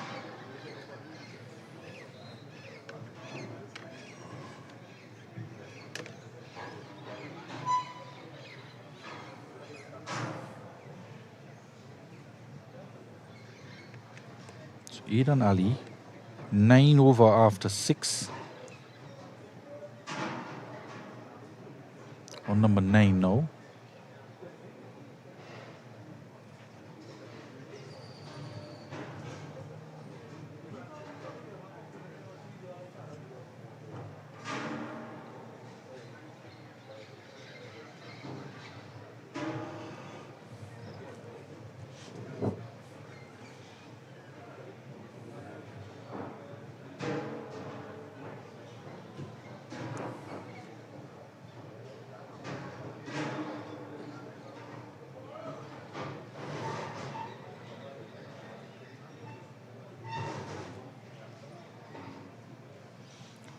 Ronroy Adams here, just taking his time to line this putt up.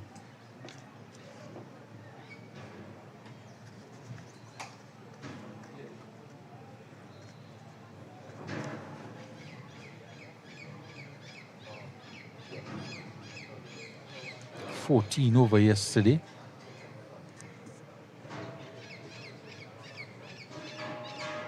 Nicely done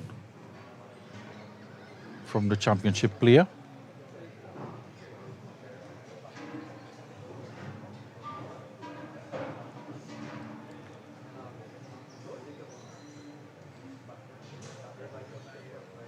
Just trying to decide between Wiggins and Ali who is up next, who is furthest out.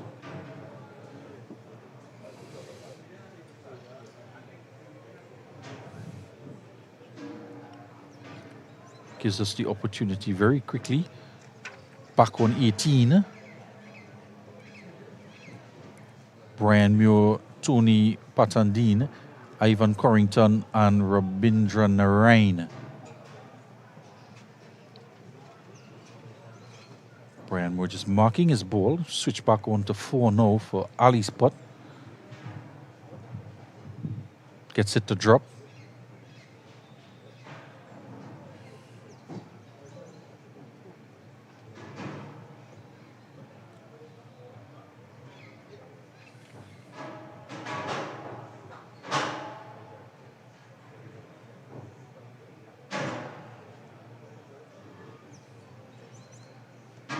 Wiggins on 9.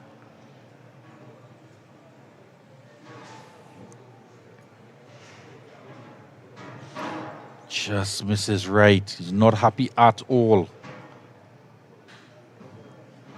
Back on 18 now. Just on the edge of the green here. Has about 60 feet putt. Ball takes a little bubble. Not a bad putt from Ivan Codrington.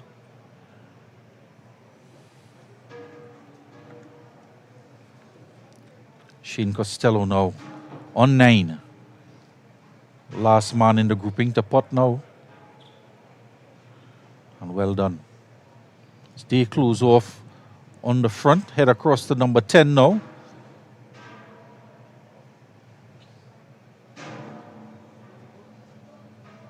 Rabindra Narain now. Takes one last look. This one is going to break right, a little bit down the slope as well. Want to start about a foot outside on the left. I needed a little more pace. Had the line right. Needed a little more pace on the shot.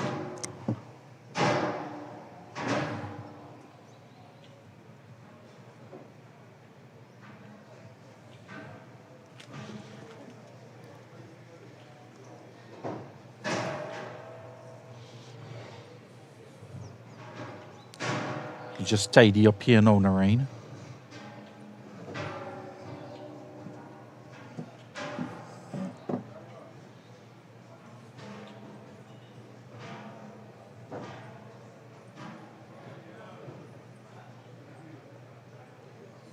Just off to the right.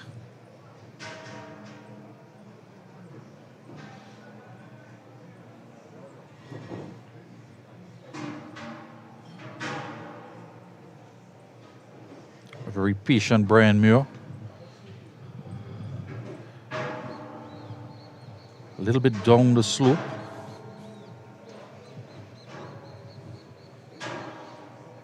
Break to the right as well for him.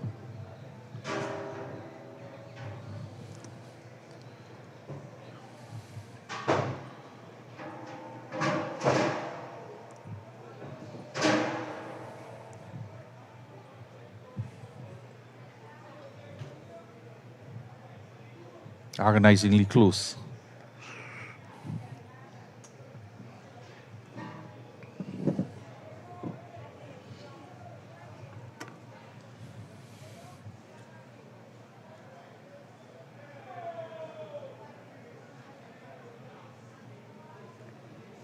Second to last group here in the Super Seniors.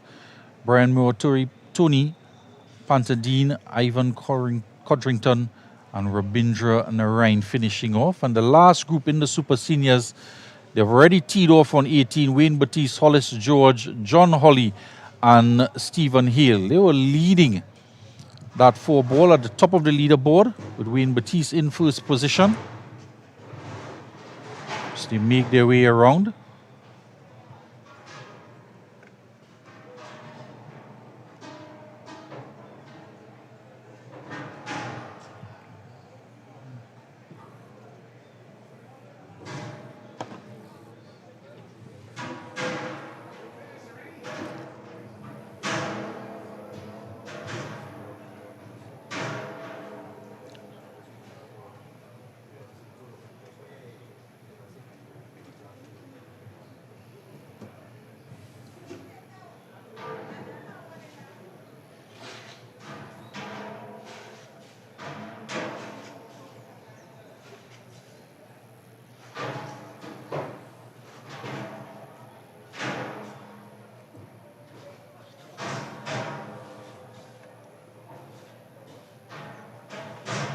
In a little bit of tree trouble there.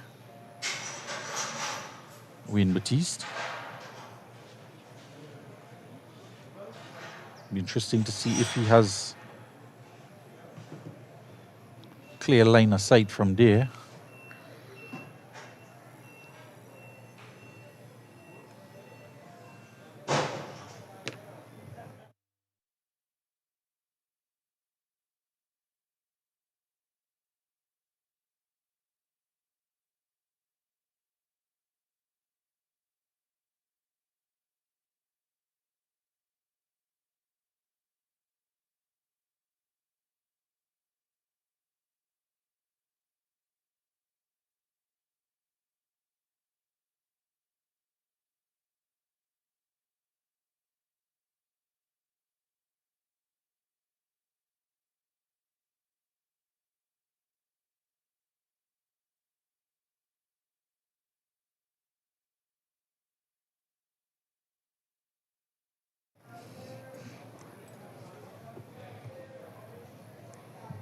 Yeah, just a little bit in a dilemma here because he's just looking, his line of sight here might be impeded.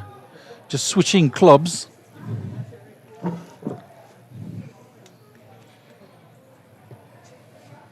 Meanwhile, Hollis George is on the left side.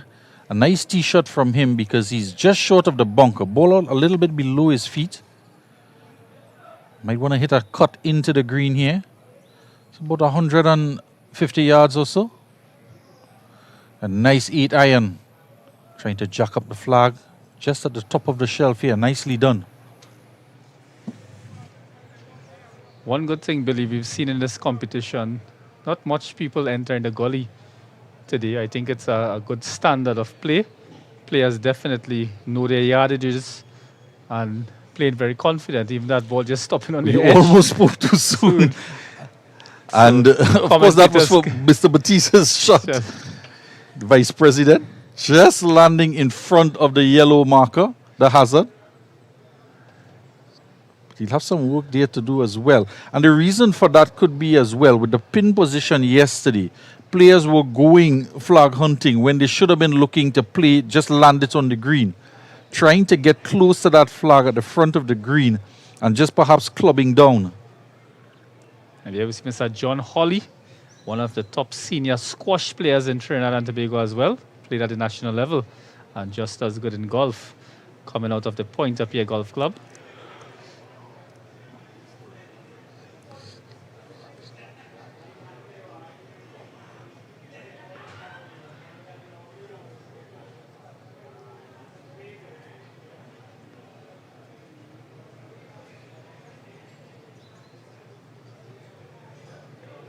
Very nice confident shot there to bring it over the gully onto the green, and he definitely would have attacked the flag there with the ball on the right side close to the flag. Yeah, with that pin position on the right side of the green as well, you see a lot of players trying to draw it into the hole. And that was a full wedge shot there, so perhaps a 56 or so degree. And that one unfortunately went into the gully, took a bounce on the step. And that's where we've seen players get into trouble, just on that side, in that dark brown area, because there are leaves, there is rubble. And can't really control your ball coming out of that type of a lie. Back on 10 with the championship flight.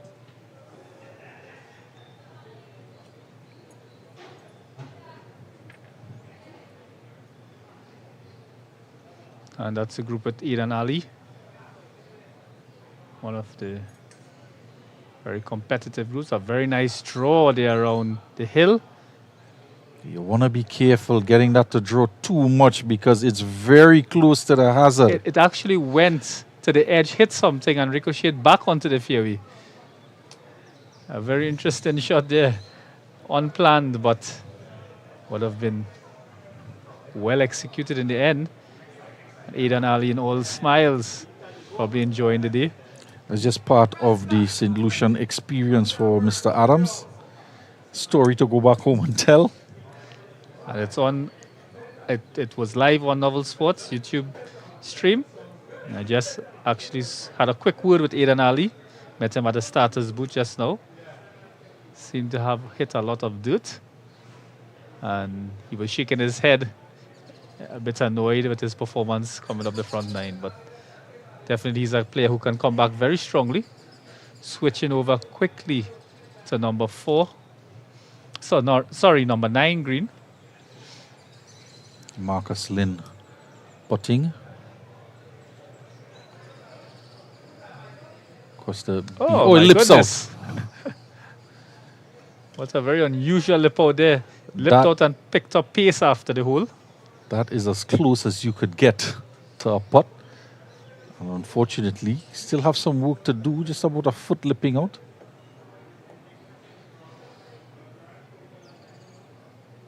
Xavier Wiggins struck a low draw here yesterday, and another low draw on number 10.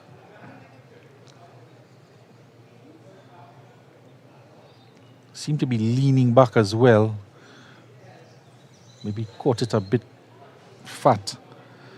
Not getting the distance he would have liked.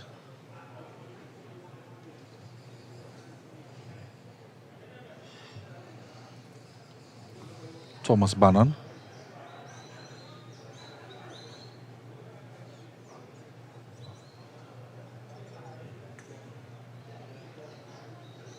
This is heading for the trees on the right side.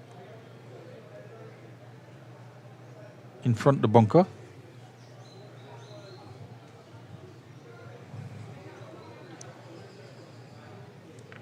Just picking up there with young Jassim Budram finishing there number 9. And looking back at number 18 now. The group with Wayne Batiste, John Holly. 2 top golfers in Trinidad and Tobago. Wayne Batiste, remember, he was just short. In fact, he was just over the hazard on the right side. Chipping up from there onto the fringe.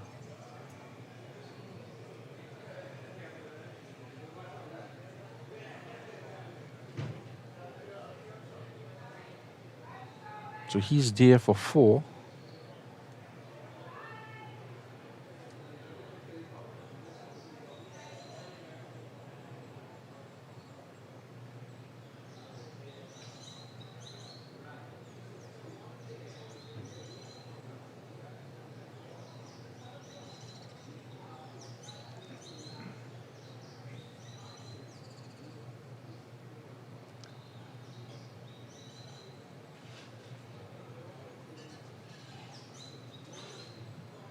And many of the golfers on the edge of the green here at St. Andrews use their putters, and it gives you an idea of the beautiful condition and how well manicured the greens and surrounding areas are.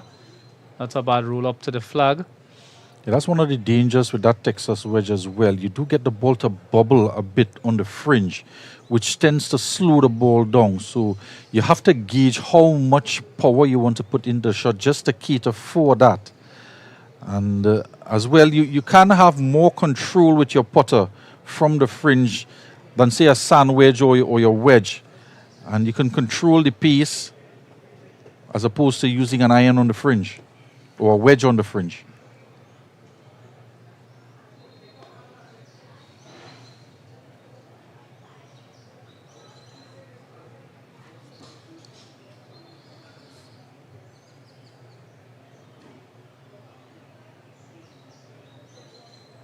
It's narrow miss to the left from Hollis George. You just clean it up here.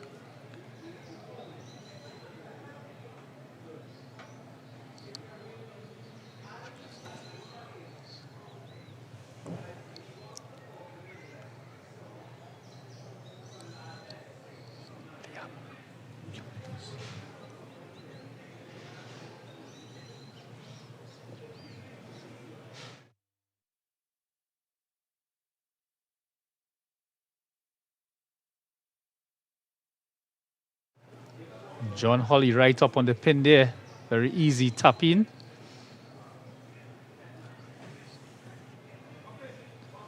And coming up shortly, our commentator Billy had the opportunity to speak with Liam Bryden yesterday, one of the top golfers here in Trinidad and Tobago, playing exceptional golf in the last few years. And we'll be showing that interview very shortly after this group. There is Mr. Wayne Batiste tapping the ball, hoping for the break.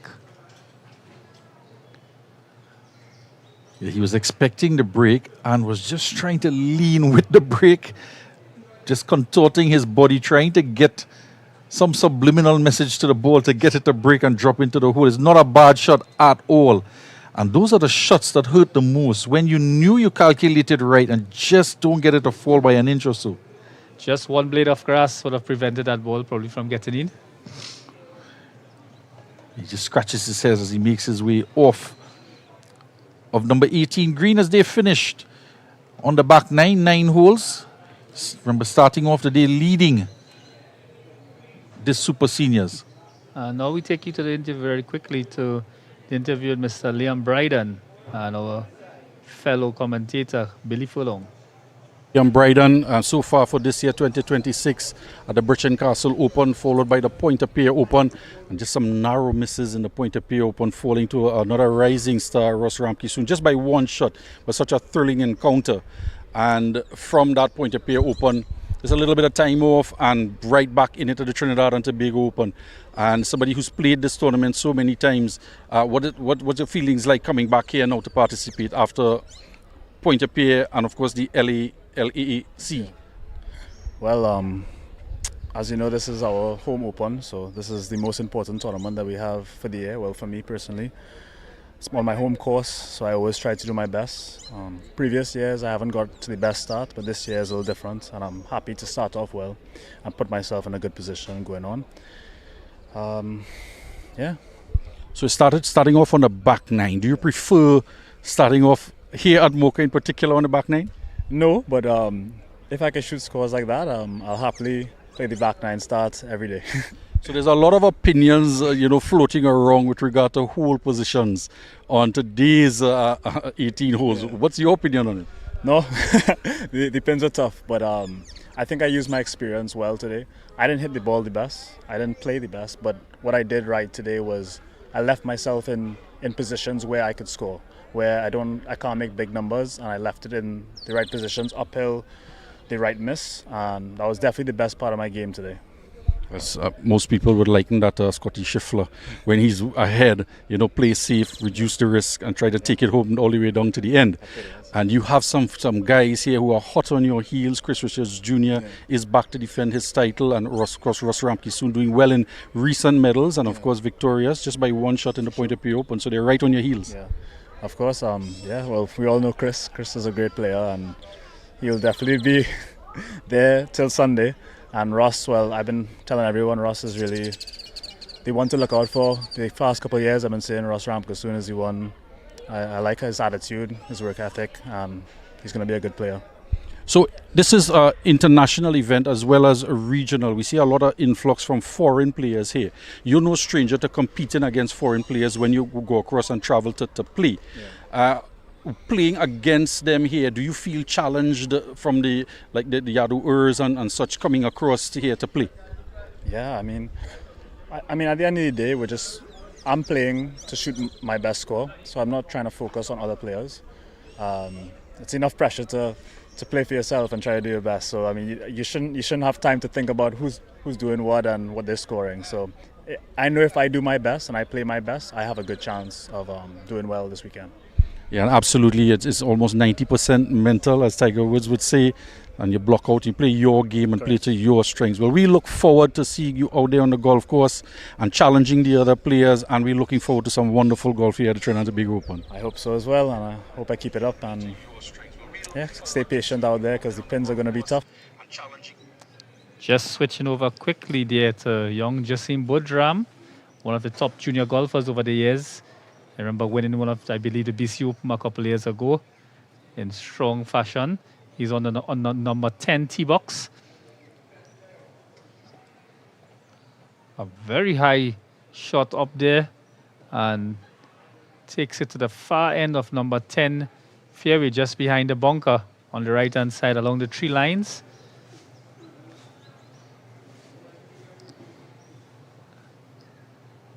Here we have the final player in that group.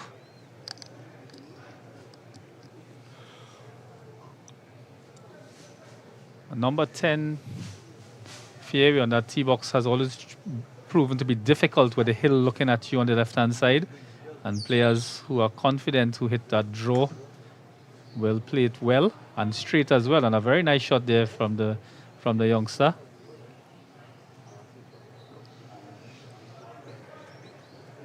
Getting the ball into the middle of the fairway, and we'll definitely have a good line going down.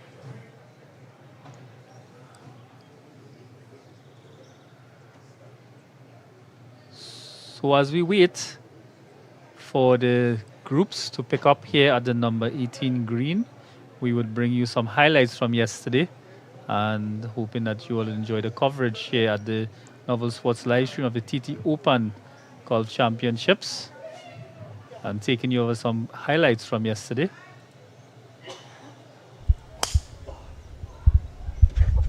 Liam Bryden.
From St. Lucia, Darren Sammy country, and Yadu plays collegiate golf for Ohio Dominican University.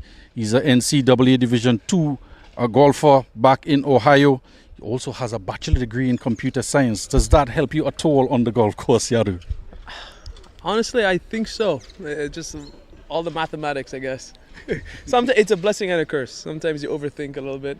You start doing too many calculations, but at the end of the day, I like having all those calculations to make sure I'm fully committed to the shot that I have to hit.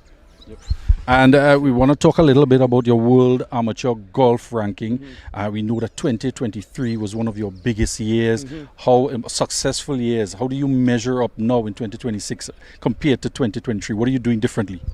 Well, first thing, I got a new swing coach. Before that, it was usually just me and my dad, just kind of working things out.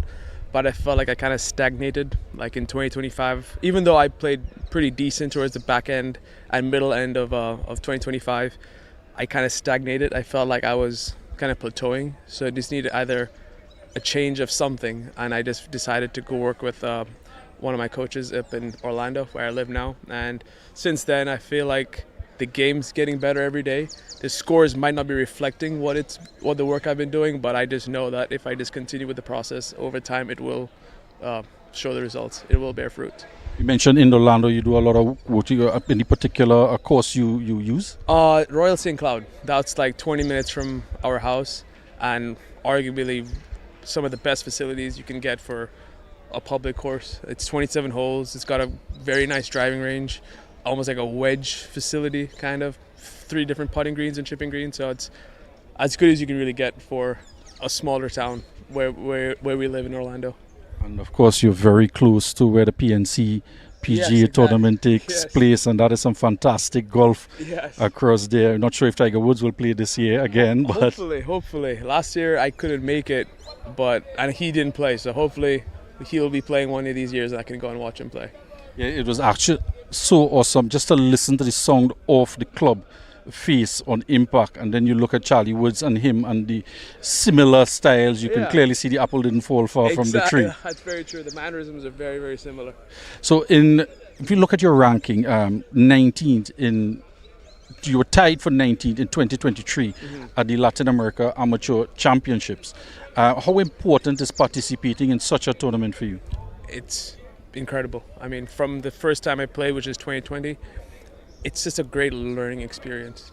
Being with the competition of that level and that standard, it not only drives you to get better at golf, it also kind of shows you what level you have to be to even in order to compete against the best in the region, and not only that, but in the world. If you want to take this game to the next level, those guys are so good, and it kind of gives you a glimpse into what kind of mindset, preparation, and just overall skill those guys actually have. And of course, one of the prizes for that event is entry into the US Open as well. Yeah, US Open, Masters, and the British Open. So definitely one of the highest staked amateur events in the world. So it's definitely something that a lot of us players kind of circle on the calendar before the year even starts. So we pointed to your success in 2023, and you're doing different things in your game.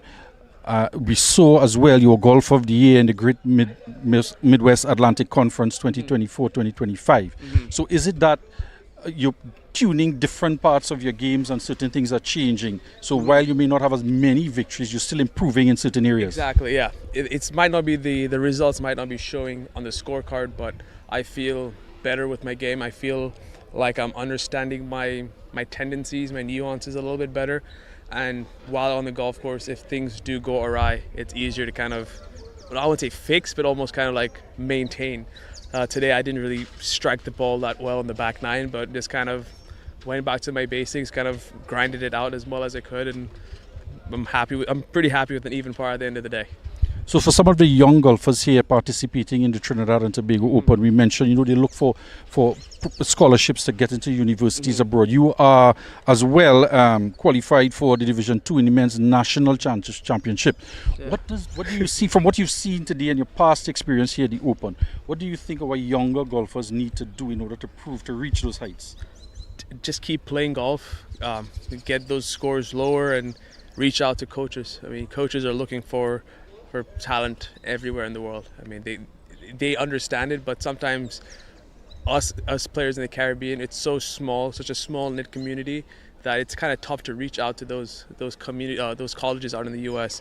So trying to almost reach out, don't be afraid of rejection. Almost just kind of keep going and kind of putting your name out there.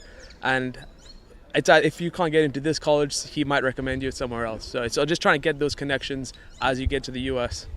So it's been your first day here in terms of the Open.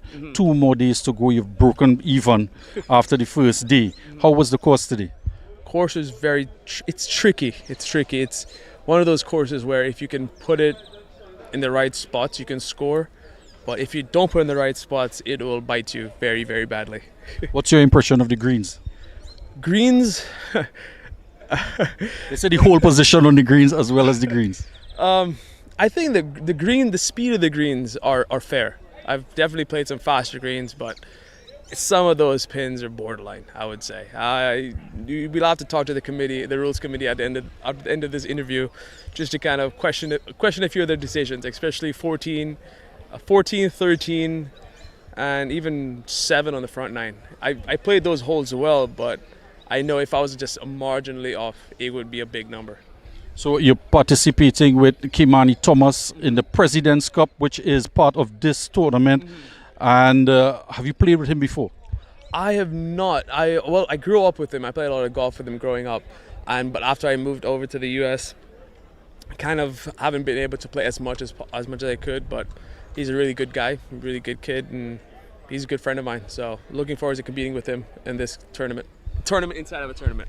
Yeah, we're kind of nudging a little bit of rivalry between St. Lucia and Trinidad and Tobago, and this President's Cup tries to add some impetus to that type of rivalry. I love it. So let me thank you for being here. Thank you for your presence and raising the standard of golf in the Caribbean as well as internationally, and for your participation. We look forward to more excellent golf from you in the next couple of days. Appreciate it. Thank you very much, sir. Take care.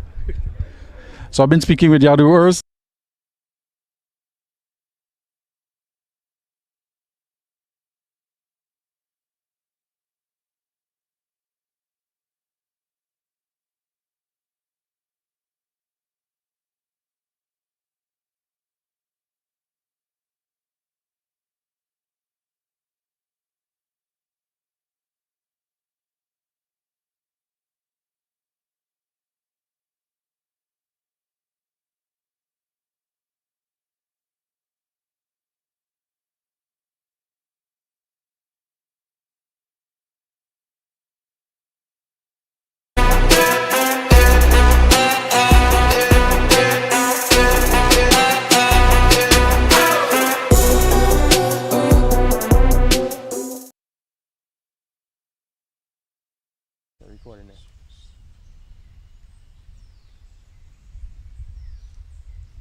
Par 5, number 16, the back 9 here at St. Andrews Golf Club in Mocha. This is a 4-ball in the championship flight. It's the first 4-ball. Three balls ahead of them: Liam Bryden, Adrian Norford, Jesse Budram, and Romanus Inglis. Inglis just on the fringe. It's just at the back of the green. It's about a 40-yard putt. It has enough pace and goes past the hole. Just finishes up on the fringe at the opposite end. Just put a little extra in that to get it up the hill.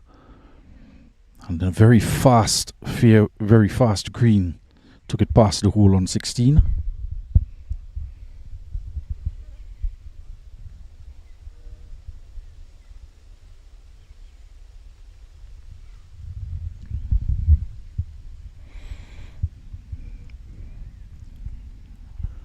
Jasim Budram on the right side of the green had a nice approach shot from about 40 yards out.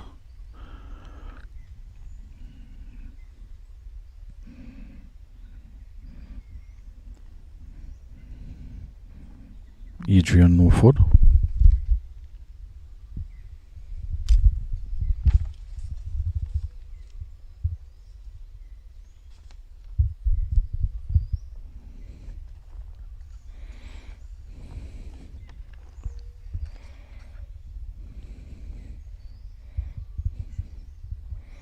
All players going past the hole.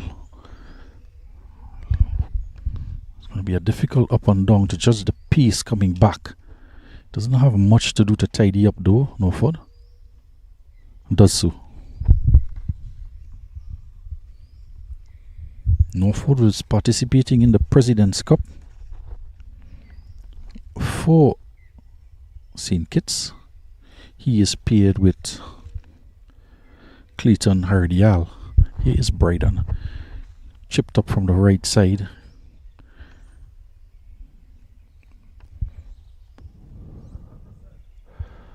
So just one ball just teed off from number 12, landing on the green. On 16, Super Seniors teeing off. On 12, if he was trying to find the green, but it's the wrong green.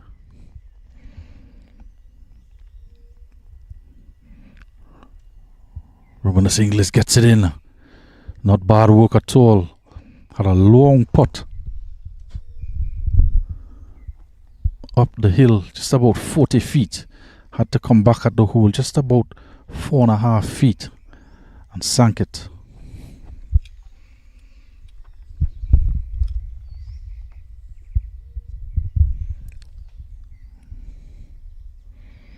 Nice work there from Budram. And switching back over here to number 10 tee box. Welcome back to day 2 of the TT Golf Championships. We have the champion, Mr. Chris Richards Jr. on number 10 tee box, having a very successful collegiate career recently, doing extremely well on his last 3 tournaments. I was speaking to him earlier. What a shot there. Very powerful, confident shot up and over onto the right side of the fairway. And it seems to have landed in a bunker. He'll probably be a bit disappointed with that shot. Seemed to have shaped very nicely in a very quiet. No breeze at all. He's very disappointed there. He's pushing the club very firmly. Liam Bryden in this group, the championship group, will be taking his tee now.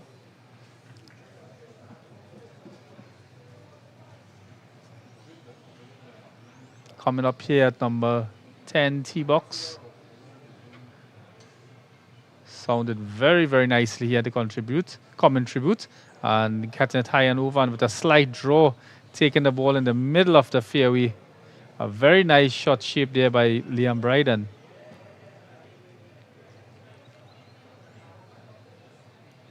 Some very competitive golf here at the St. Andrews Golf Club.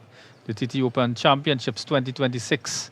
No disappointment having a day 1 filled with uncertainties in putting. And I think those who would have conquered the day would have done well in their putting.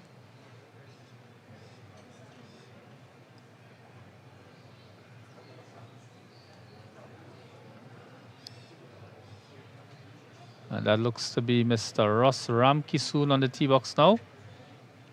Young Naprima College student.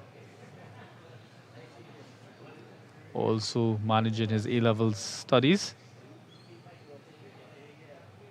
Very, very composed young man. Very talented and beautiful swing. And a very good trait of all the youngsters who play golf here in Trinidad and Tobago.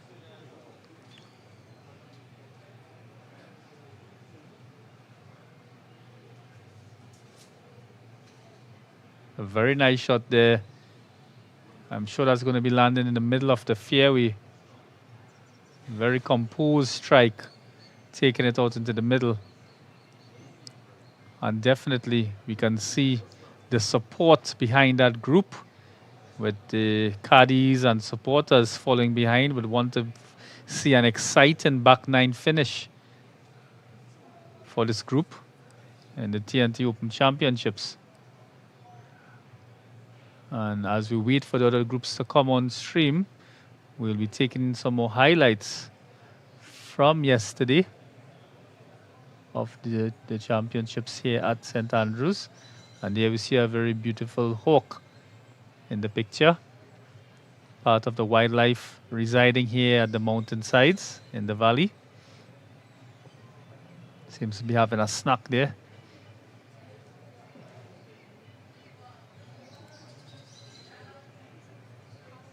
And highlights from day 1.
you know.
Round number 17T with the championship. Yaduers out of St. Lucia participating in the President's Cup as well. Driver on the tee box, has command of the tee box after 16. Nice putt to finish off 16.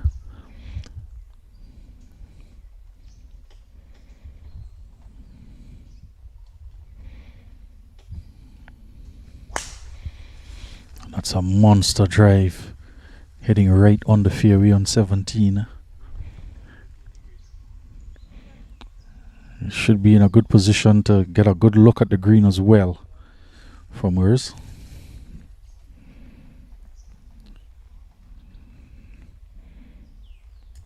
Shane Castillo, Samson Avery, Ross Ramke soon in this 4-ball here.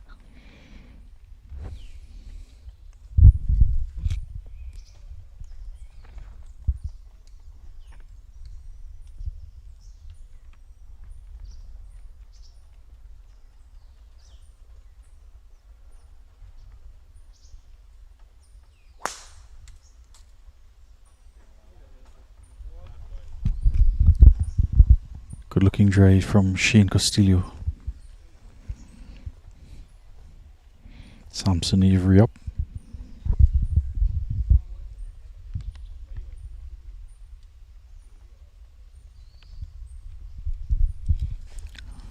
Local member here at the St. Andrews Golf Club. Be very much familiar these fairways and knows exactly where he wants to land this one to get a good look in at the green. Fairway just shifts right, then a dog leg left up to the green. 3 wood in hand.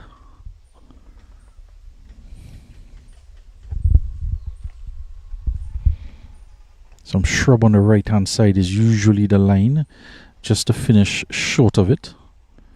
He's looking to do just that, aiming slightly right.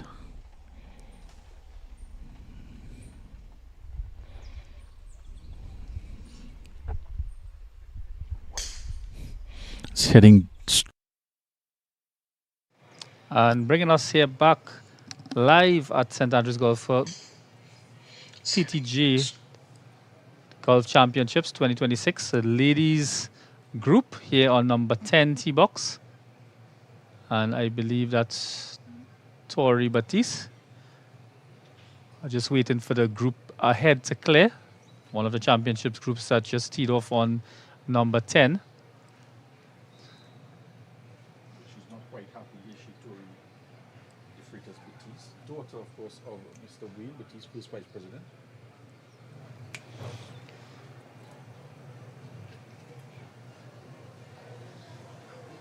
She wasn't quite happy. Something was in her eye line on the fairway ahead of her. She's all set to go now. Miss Tori De Freitas Batiste, of course, daughter of Vice President Wayne Batiste.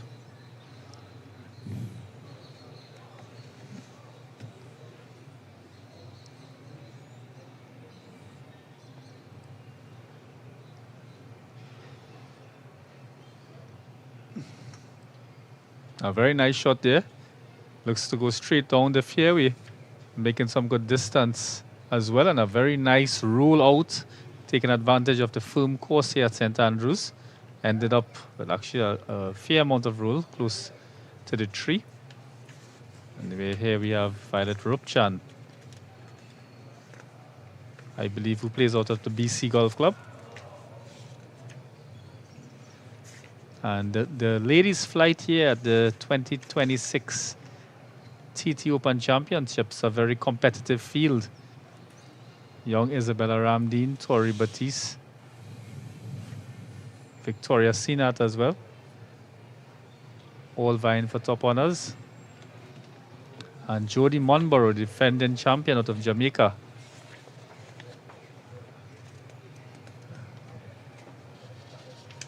Violet just seems to push the ball low and firm down the fairway. And now we have, I believe, this Ingrid Sibran.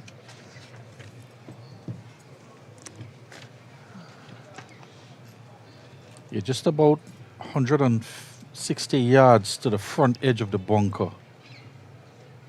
And the ladies using their drivers just want to stay left of it.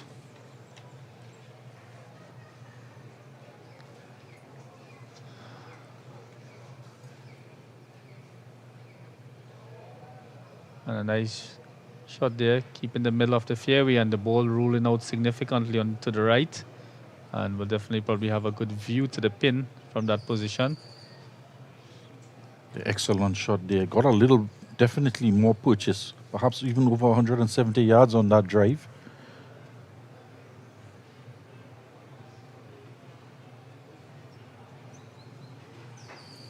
As we see another group coming down, the number 18, that's a group with Durance Williams, I believe. He's actually walking down number 10. So he's on the number 10 fairway.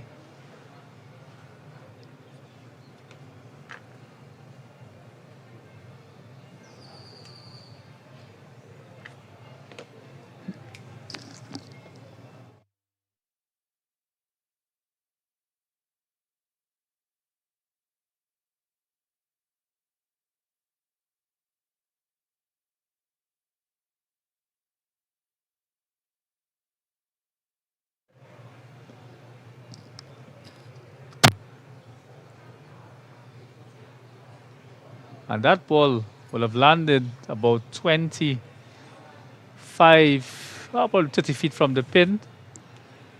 So he made it safely across the gully.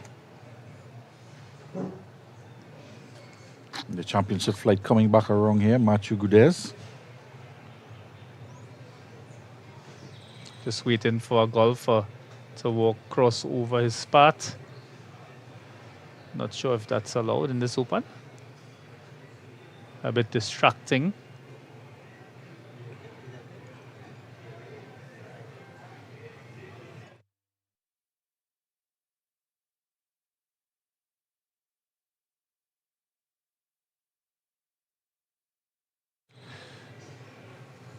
A nice shot there onto the green. Almost the exact location as his colleague. Very confident golf and very accurate, I must say. Because at this approach shot on number 18, any miss hit to the left, the ball can come flying into the commentary booth and into the members area. Any shot to the right that fades goes into the hills. Any shot short into the gully. And any shot too far into the driving range. So we have here Durance Williams out of the Shagaramas Golf Club. He seems to have taken a different route to the green. A very nice shot there over the gully and straight into the bunker.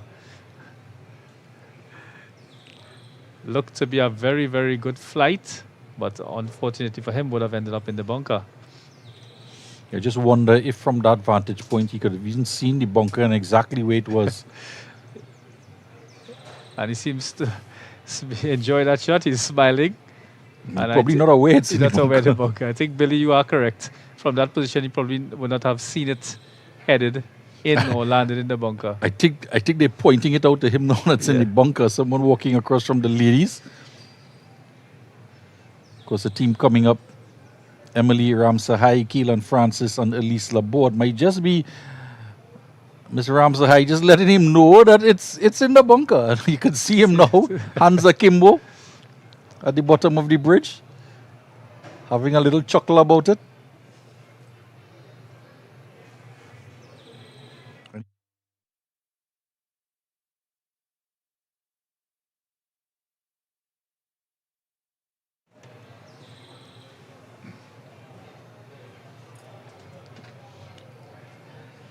Sees the funny side of it. He's looking because he could have been walking across the bridge and then come searching for his ball, and it may have been buried in the bunker. So let's take this back, Billy. We teed off at number 18 tee box. We ended up on number 10 fairway, close to the bridge near the gully. Our next shot is into the bunker. How would you be feeling at this point, Billy? Well, he crossed the fairway, narrowly missed the drain. All he could do now is put it in the hole. I just want to say these games, the TT Open definitely has a lot of memories for these golfers and for the commentary team, together with our live scoring team, who's out on the course, and in the next to us on the commentary booth. Presently, Novel Sports providing the services for the live scoring. We have about 6 or 7 people out on the golf course collecting scores. We have the cameraman ably following the golf ball, and we have our live scoring quality assurance team up in the commentary booth as well, together with our star commentator Billy Furlong, all making a splendid team this afternoon here at the TT Open. Well, in golf, you're only as good as your next shot.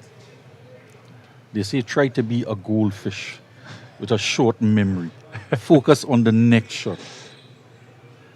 So Durance Williams, is that a putter in his hand? So it is a No, sandwich. it's a sandwich.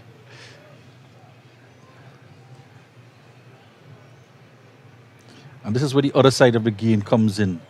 Could just have a small wager against a friendly wager against his team. He'll put this one in the hole. Open club face, weight on the front foot, hit behind the ball, up in the air and into the hole. Well, it's out of the bunker and it's on the green. Of course, Kimani Thomas out of St. Lucia in this grouping.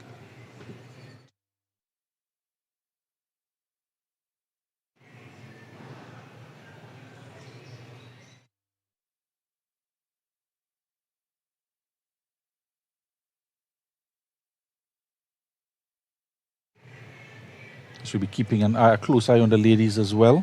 There we see young Elise Laborde getting ready to take her tee on number 10.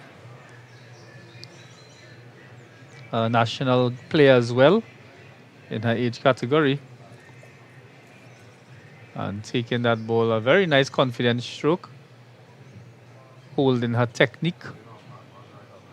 And there's a lot of fairway to work with from that lady's tee. Just have to avoid the hazards. So it's about risk management. You want to stay away from the left side and just one bunker to avoid on the right.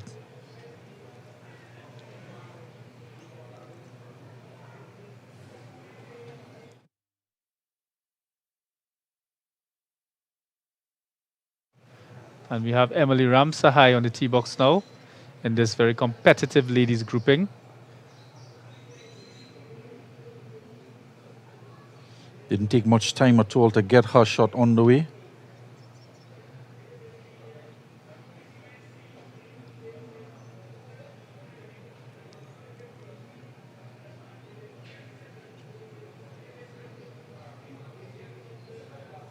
Keelan Francis now.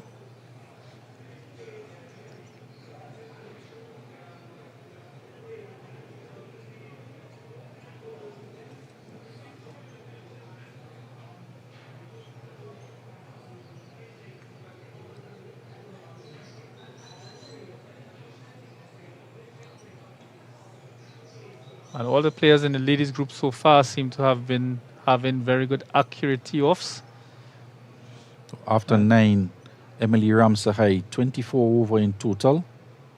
Tied with Elise Laborde, 24 over. Both players on 132 total.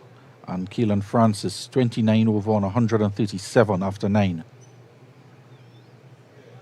Nice spot there by Durance Williams to recover after his adventurous approach to the green on number 18.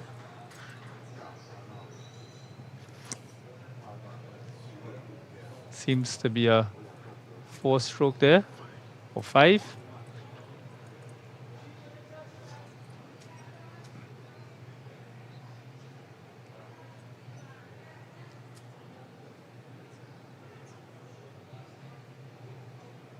Just misses the lip there. Unfortunate for him, he'll have to tap in for additional stroke. And when you look at this game of golf, every single shot counts. You miss a putt by a couple inches, a few centimeters, you have to add a stroke. And at the end of the day, in the top tier groupings, that's what separates the players from first and second. It usually is 1 stroke. So definitely very competitive game here at the TT Open. And as we wait for the other groups to come on, we'll just be taking a very, very brief break here at the commentary booth. And a word from our sponsors.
So here we have the defending champion, Jody Monborough, out of Jamaica, on the number 10 tee box to start the back nine at 4:01 p.m. here at St Andrews Golf Club. A busy back nine this afternoon. And Jody Monborough, one of the Caribbean Golf Association members, I believe, and heavily involved in Jamaica Golf. The Jamaica Golf Association, a very nice shot there of a tee in the middle of the fairway. Seems to have a bit of a draw on the ball to keep it at the center of the fairway or just off to the left. And another national champion here, Victoria Sinat, being successful at the recently concluded Point-A-Pier Open in this top group of the ladies flight. Very still conditions here in the valley at St Andrews Golf Club.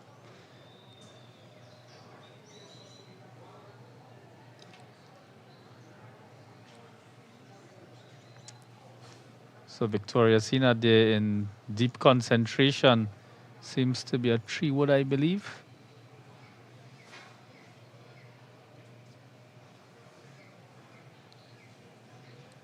Very focused.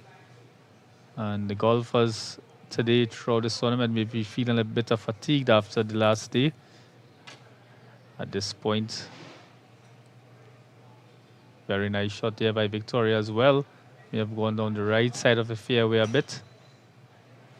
Ended up in a good position.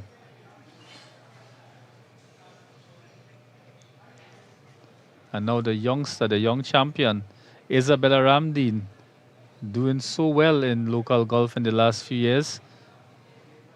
Making wonderful strides in the both junior and seniors division.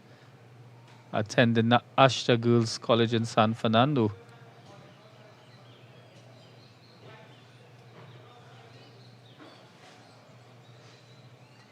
Very nice shot there. Taking the ball again at the center of the fairway and getting a very nice roll out. Very good position for these ladies on hole number 10.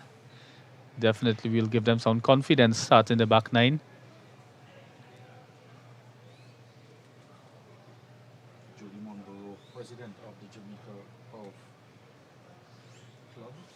Golf Association, 8 over in total, at the top of the leaderboard after 9 holes on day 2. Closely followed Victoria Sinat and Isabella Ramdeen, 17 over and 23 over respectively. On day 2 here, so they've had a good front 9, and Miss Barrow in particular, just confirmed, she shot 1 over on the front. So she seems to be getting better and better, the defending champion.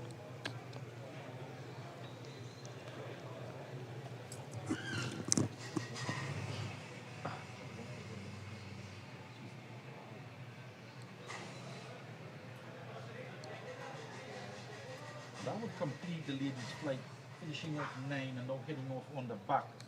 And of course, 9 ladies in this Trinidad and Tobago Open. Tori De Freitas, Batiste Ingrid Seabaran, Violet Rupchan, Emily Ramsahai, Keelan Francis, Elise Laborde, Jody Monborough, defending champion out of Jamaica, Victoria Sinat, and our young champion as well from the BCGC Open this year, Isabella Ramdeen.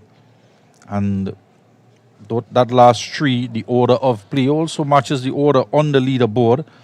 And Emily Ramsahai in 4th position, 24 over, followed by, or tied with rather, Elise Laborde and Keelan Francis in 6th position with 29 over. And Tori De Freitas, Batiste, Ingrid Seabaran, and Violet Rupchan make up the ladies' flight as they are off on number 10.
As we have a little break here at number 18, we'll be just taking in one of the interviews with the president of the Jamaica Golf Association and ladies champion for the TTOPEN, Miss Jody Monborough.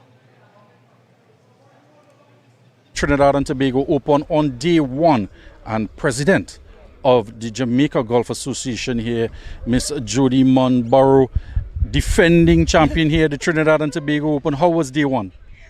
Day one was tough. The course conditions is tough. The pin placements were tough. It was hard.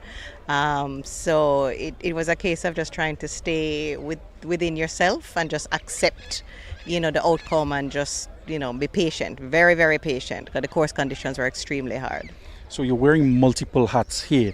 The president of Jamaica, we have Jamaicans here competing in the President's Cup as well. Defending champion, secretary of the Caribbean Golf Association. How do you do it all? How do you manage and then still show up to come and play 3 days of golf? Tired, very tired. But actually it's just, supporting each association, and that's the main thing for the development and the growth of regional golf.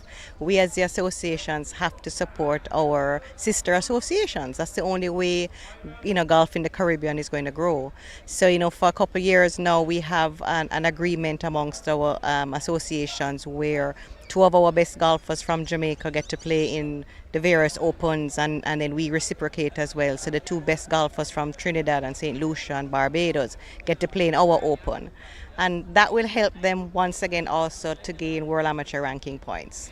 Now you did a very generous thing on Wednesday, placing third at the Scramble tournament. And your prize, you just donated it to the junior golfers of Trinidad and Tobago. That's a wonderful gesture. Absolutely. As I said, we have to help each other. That's how we develop the game in the region. So we just thought, myself and Dr. Noonam, who was my partner, we just thought that, rather than taking back to push carts to Jamaica, it would be far more valuable to have 2 juniors who may not be in a position to even afford a cart to be able to have one. So it was just something that just came very, very easily. This is how we help each other. So speaking about juniors, back in Jamaica, we know it was heavily hit by the hurricane a few months ago. Has there been any damages to the golf course, significant damages on that side of the island? Yeah. How is the reconditioning and refurbishing of the courses? Well, they got all courses on the northwestern end of the island got a lot of damage. We had to cancel our Jamaica Open last year because of that. Trial got a lot of damage. They lost over 1,000 trees on the property. The Half Moon Golf Course is actually still closed. They're hoping for an April 1st opening. Cinnamon Hill is open, but White Witch is not. It was a lot of devastation for that end of the island, and so it has affected golf in Jamaica in its entirety. It has affected our association finances, because the Jamaica Open is our largest income earner, which I guess is the same for TTGA, where the Trinidad and Tobago Open is their largest income earner. So not having that last year has kind of put us behind the 8 ball when it comes to the financing of the association. But we're going to get through this. We've already set a date for the Jamaica Open for this year in November, and we're hoping to come back bigger and better. And, we just hope everybody will come and give us some support in November. Absolutely. Let me ask you one more question before I let you go.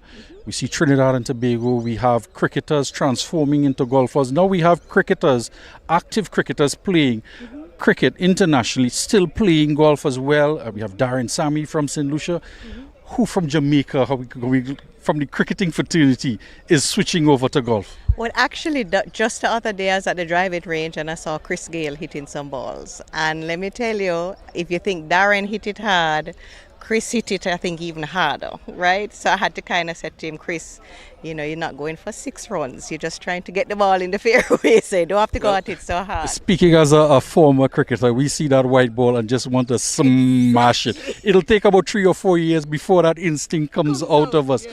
But definitely with individuals like Chris Gale and other celebrities, known sportsmen coming in and playing the sport of golf, it will definitely help you attracting more sponsors to help build back the golf fraternity in Jamaica. Absolutely. You're 100% correct.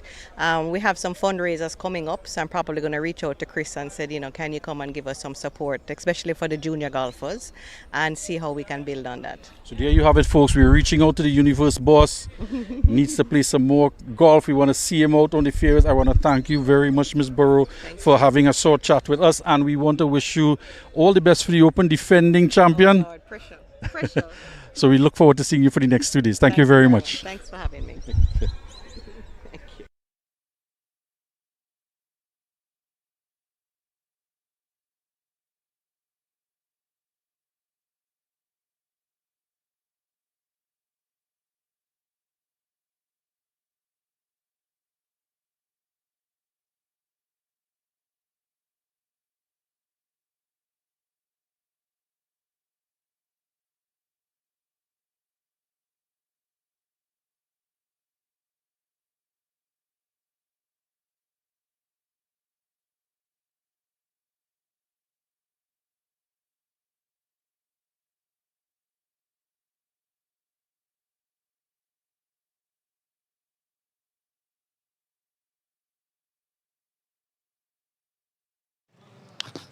So welcome back here to the St. Andrews Golf Club, TT Open 2026 Championships.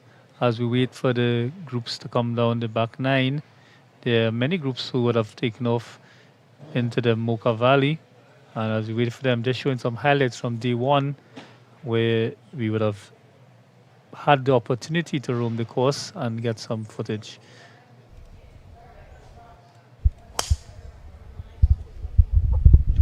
For the next 2 days. Thank you very much.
Welcome back to the St. Andrews Golf Club.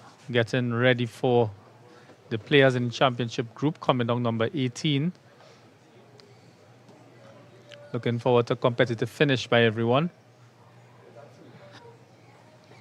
And there we see the group, I believe, with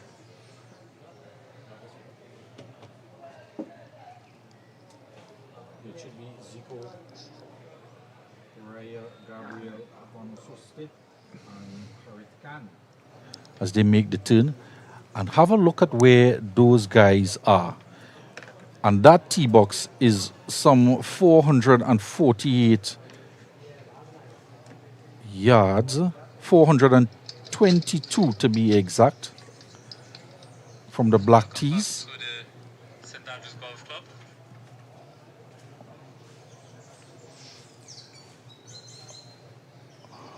And Mr. Gabriel Vanososte is heading all the way close to the out of bounds, past the bunker. Has he outdriven the fairway on this dog leg ride? Is he still walking? I see someone looking across into the football field. I'm not sure if it's just... Is he just admiring the soccer game? I believe so. Let's hope it's that. Well, his golf bag is next to his ball. This is Harith Khan. It's about 145 yards or so out.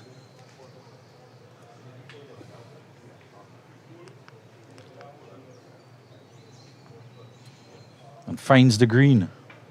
Very nice shot. A lot of backspin on that ball. Landing and stopping on that slight uphill incline.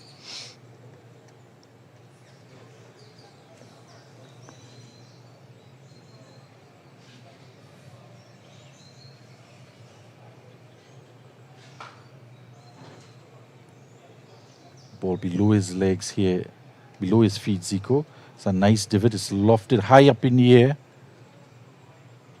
And how about that for a shot? What a shot by Zico Correa.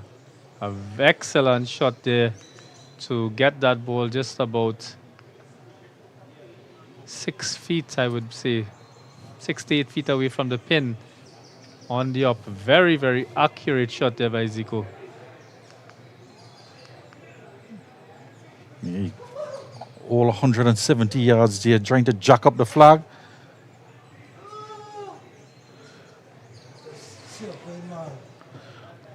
$145 yards out here for Gabriel. The players will be liking this flag position.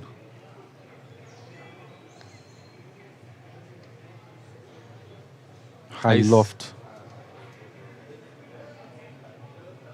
Seems as though he was aiming for Zico's ball, Billy. He's looking for the middle of the green, hoping that it would have checked on the green, but just getting that one hop. It'll be very interesting. Going back down the slope, slight break to the right.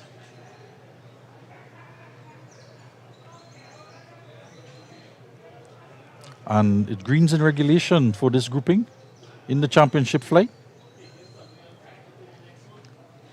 Haven't seen too many of that. We expect to see more of it with this flag position, with the championship flight coming around the turn.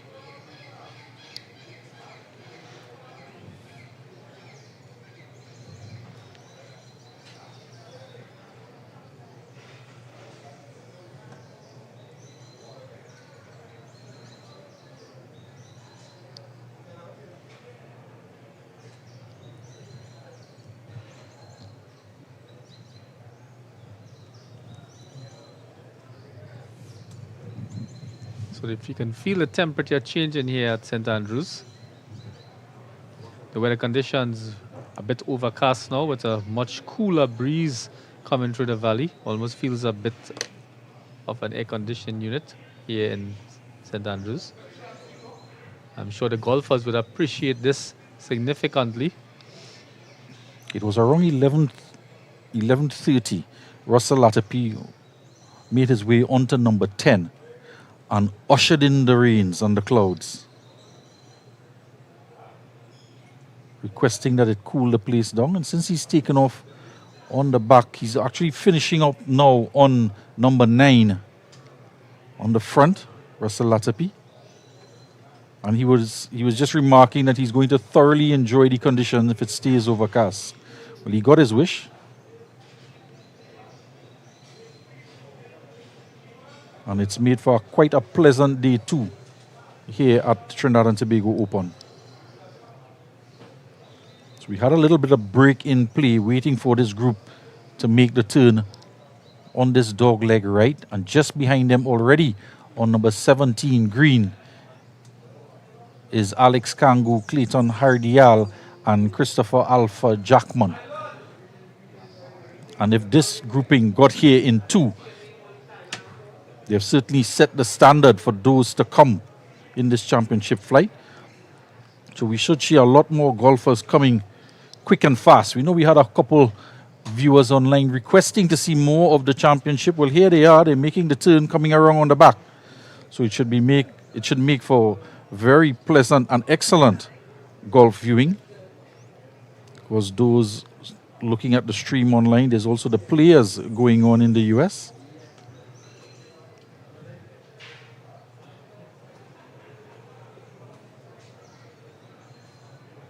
Harit Khan just tending to the flag himself.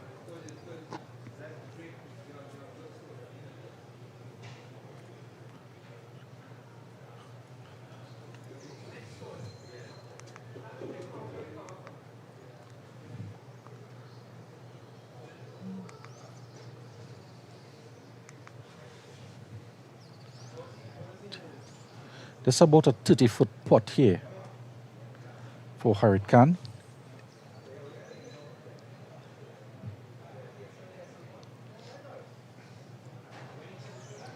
Glenn, we see so many players with that left hand on the bottom of the club, trying to control the pace with that type of grip, especially on these fast greens. You don't want that dominant right hand just to take over the shot. You just want to use the right hand to guide the line. Let the power come from the left hand on the lower grip.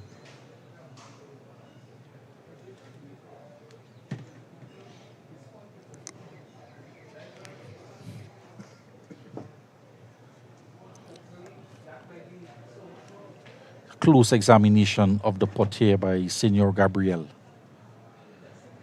He's been given a line here by the man on his bag, his caddy.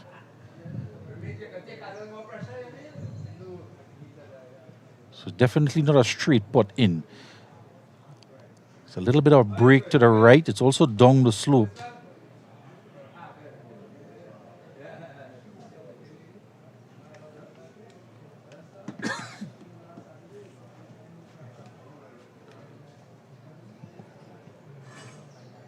It's also interesting as well for Zico Correa. It's almost a similar line he should be looking at as well. And as his caddy is indicating how much break is after the cup. So you want to control the pace because down that slope with the break, it breaks even further after the hole. So you want to be very cautious here.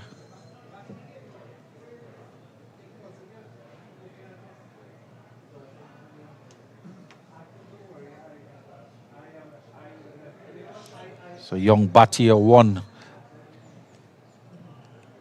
a couple weeks ago in the PGA tournament. Similar type grip and club used here by Mr. Gabriel Van Ososte. And this is coming in hot. Takes it just about 6.5 feet past the hole.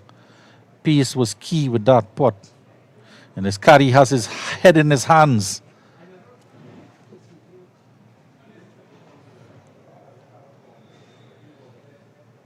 Is exactly what he was warning about in conversation with Harit Khan, the caddy.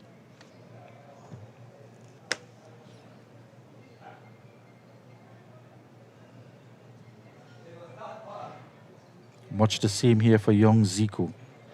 That sharp break to the right and pace is critical.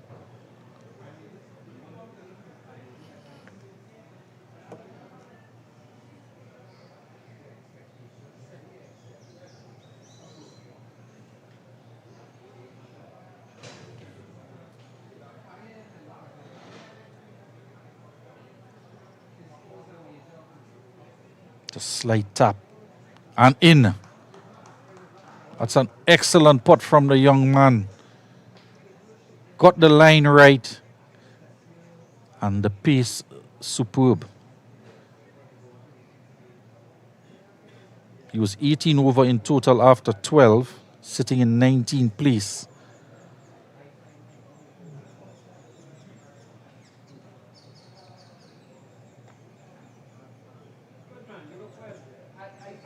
And just above him, Gabriel Vanososte.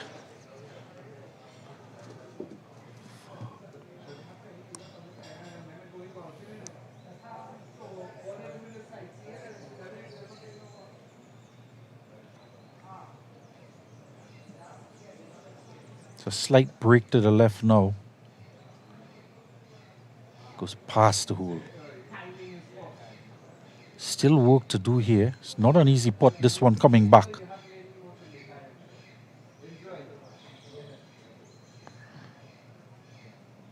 Gets it in.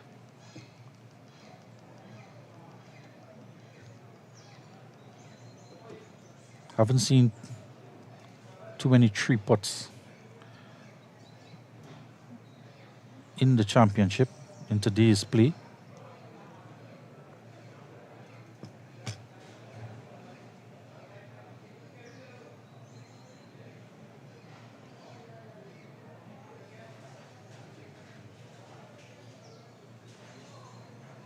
A tap-in putt here for Harriet Khan to finish off on 18. And that will conclude day 2 for this grouping. Zico Correa, Gabriel Vanososte, and Harriet Khan.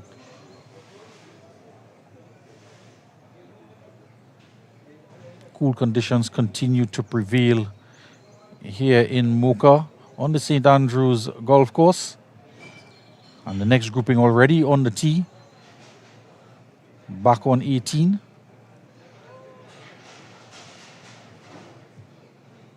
Alex Kangu, Clayton Haridial, and Christopher Alpha Jackman.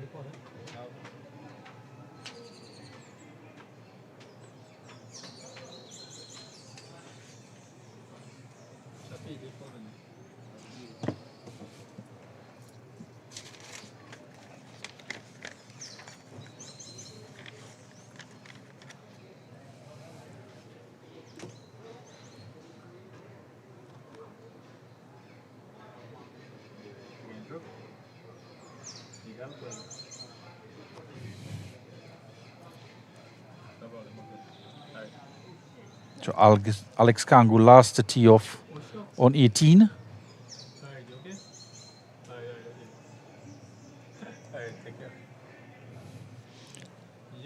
So while the players make their way up.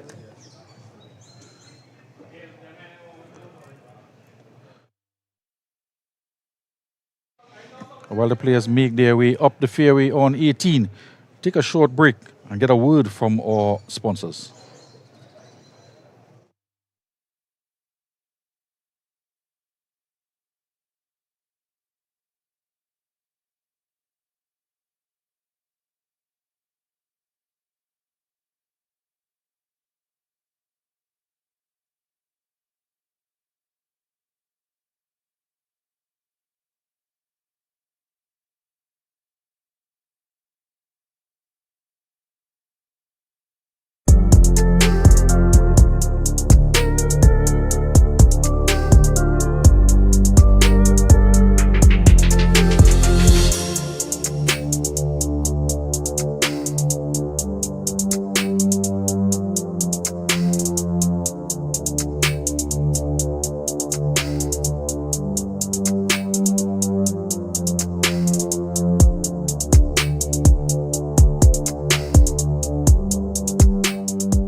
So Christopher Alpha Jackman,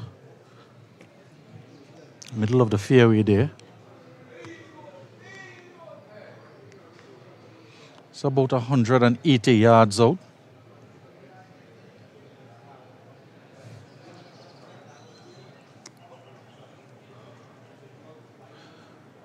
And Alex Kangu now to hit. We do have one ball on the green. On 18.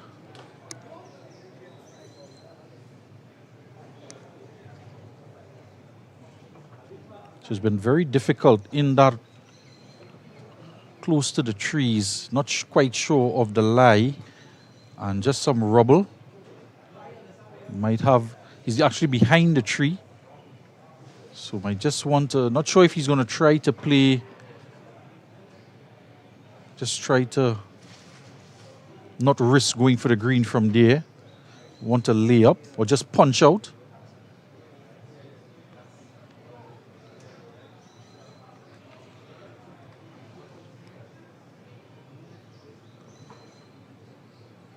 Of course, also Clayton Hardial. He's all the way on number 10 fairway. And looks to be taking some relief as his ball is in the hazard. So he pull the driver out to take that club link.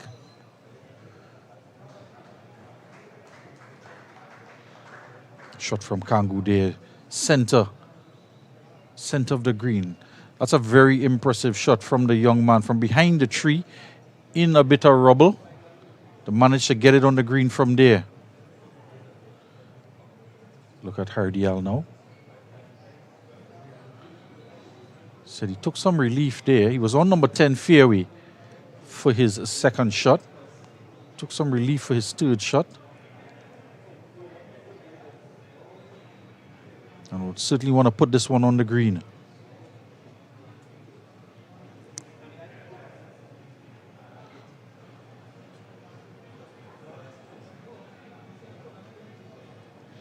Yeah, not quite sure where that one landed. It's not on the green.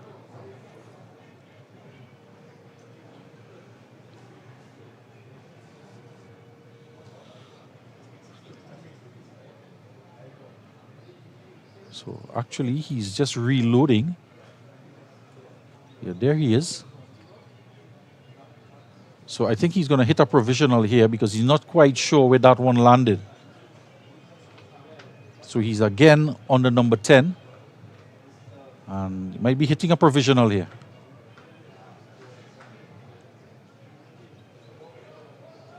Struggling on this last hole a bit. Decides to punch it into the fairway and play a safety rally from across on number 10.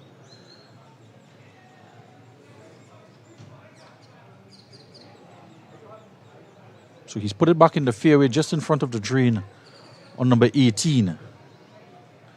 Meanwhile, back on the green, Jackman and Kangu just marking their ball. And it'll be interesting to see if he walks across to see if he could find his first shot.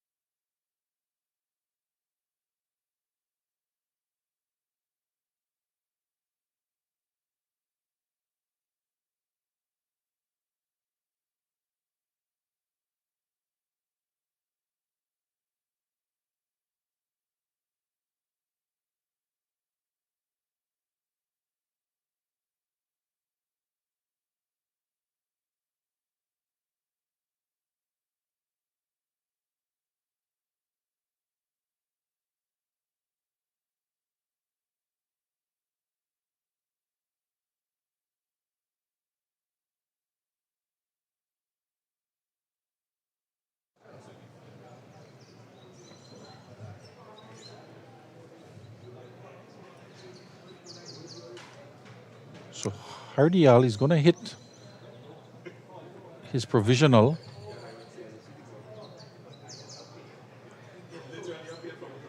So we did see a ball fly to the back of the green and land there. Not quite sure if that's his ball. Now Kangu is alerting him. So they have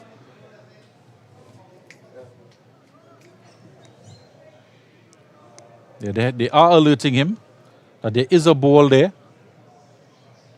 So good job by the caddy and Alex Kangu. Of course, players would let each other know what ball they were playing at the start of the round, so they're able to quickly identify it for him. And that's a lucky break for Clayton Hardial. He was in some trouble across on number 10 and seemed to take some relief. And that shot from the relief, and we do believe that's where he landed, was a high shot across the bridge from number 10 fairway and might have just hit the palm tree and dropped down just in the rough behind the green. Did hit a provisional and chose to knock it back into the fairway on 18. But he's picked that one up now and is making his way across. Meanwhile, Alex Kangu is on the green along with Christopher Jackman.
Just checking his stance.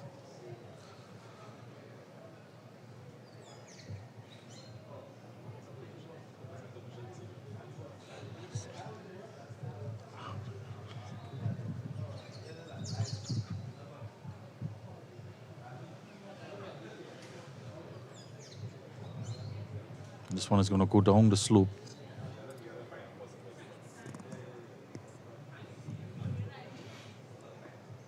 Sense a little bit of frustration there from Hardial. But he got a lucky break there. Still shaking his head. Got a lucky break there to end up there in the rough. But needed to do a little bit more with that shot. Always saying, golf, try to focus on your next shot and forget about what has gone. Jackman. In greens in regulation, 2 shots on the green.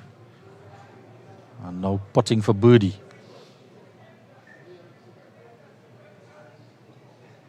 Up the slope, slight break to the right.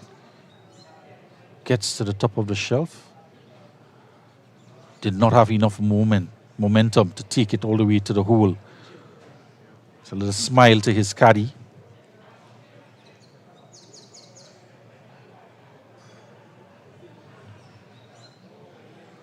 He's still in discussion with the caddy there. He's telling him, you gotta hit it, you gotta hit it. It's up the slope.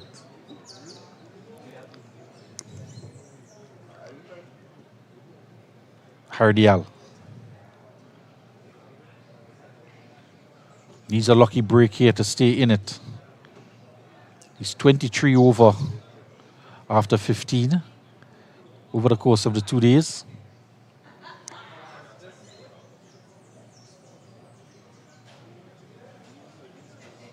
Nice pace.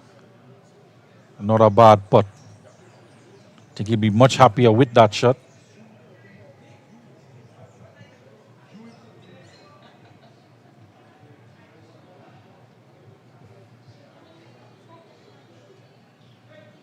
Alex Kangu, 17 over after 15. Had a tremendous drive off of the 18 tee. Ended up behind the tree, past the bunker. And just had enough of an angle to land his second shot here on the green.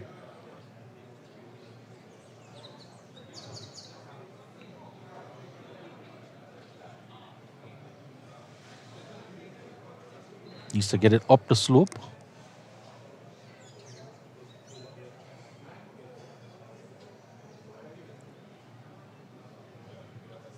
And not enough on it, up the slope.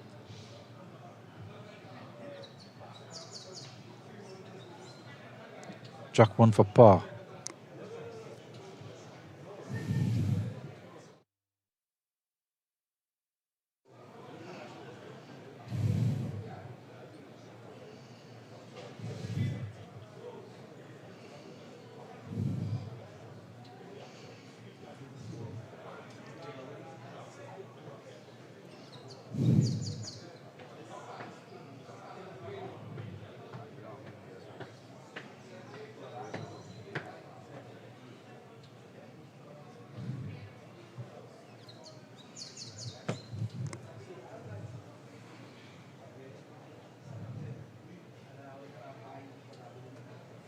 Gets his par. Christopher for Jackman finishing off the 18, acknowledging some chairs in the veranda here at the St. Andrews Golf Club.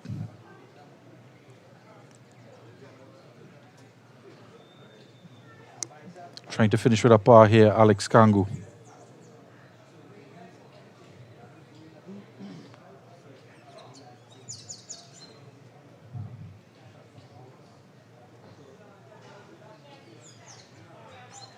Gets it to fall.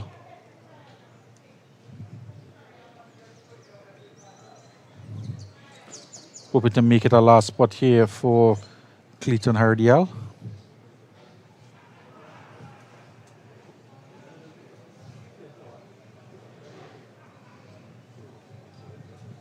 Hardial reminding you he's participating in the President's Cup for St. Kitts in this year's TTGA Open. Gets it to fall.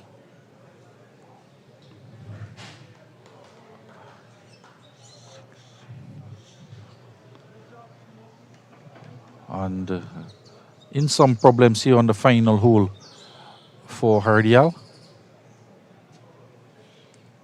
And immediately we switch across on the fairway right behind them, just waiting for their second shot in this championship fight. Daniel Enrique Vanoste, Jordan Stephens, Ethan Collier, and Romanus Inglis.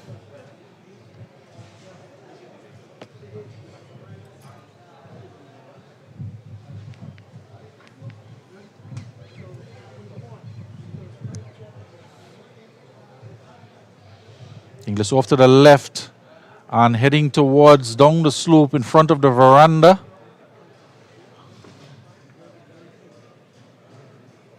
Not quite sure if it's Stevens who hit that shot or if it was Inglis. We'll confirm that shortly. Get a closer view of the players as they approach us here. In fact, this is Inglis. So that last shot from Stevens.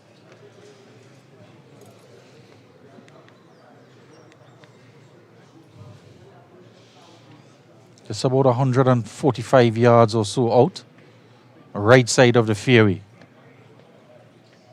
And clear line to the greens, high up in the air. It's off to the left, heading left side of the green. Sticks it.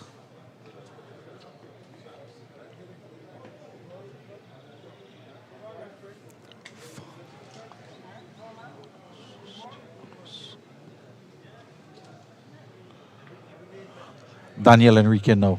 Again on that right side of the fairway. Players seem to hit a fade, ending up on the right side of the fairway.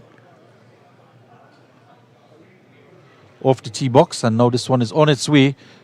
It's a good line. Just doesn't have enough to catch the flag, but it's on the green on the right side. A couple slopes to deal with there. Ethan Collier.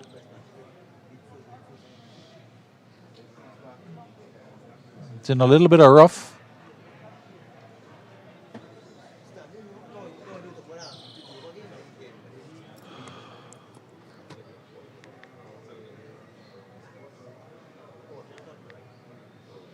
Just about 150 yards. It's in a patchy area. Couple trees to contend with. Low ball flight from him. Gets it. And it's gone over the green on the right side. Not quite in the rough, just on the verge. Behind the fringe. So he's going to hit a provisional. But his ball is safe. But he doesn't quite, not able to see it from there. But he's safe there. Just hitting a provisional. No, he decides to pick it up. Gets confirmation from Daniel Enrique that it is not in the out of bounds. So he just picks that one up, and then all players make their way across now to number 18 green.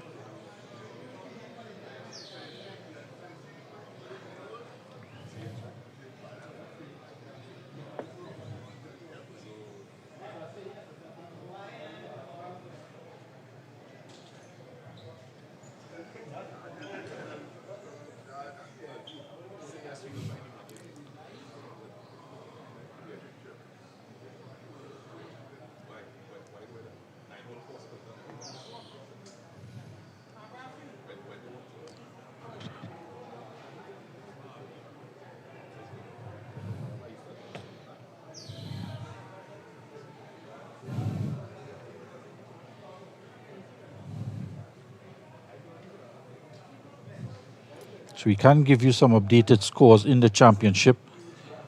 And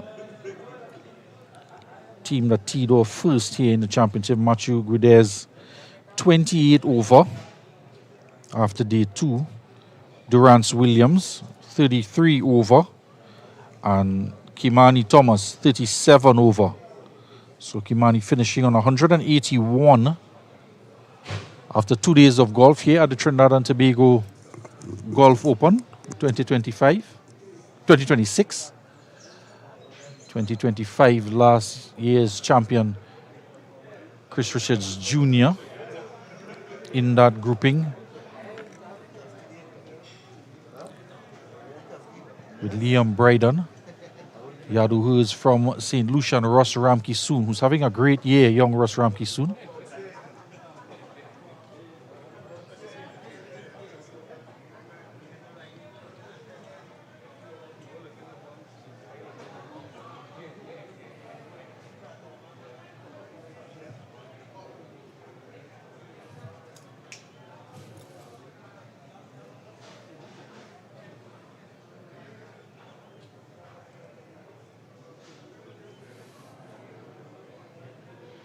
It's going to be Jordan Stevens out.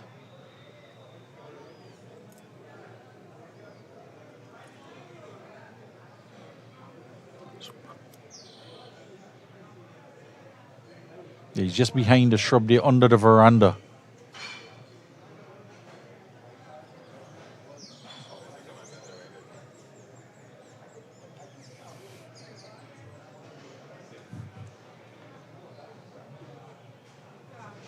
Nice chip up.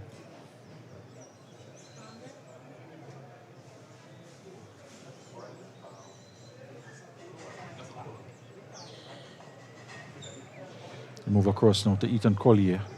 He's going to hit a provisional, but this is where his second shot landed. Wasn't quite sure if it stayed on, but it did. We saw Clayton Hardial having to chip from there, that spot, just about a couple feet to the right of that. And didn't quite get enough of it. Hardial got too much of it. And Collier just ends up on the fringe.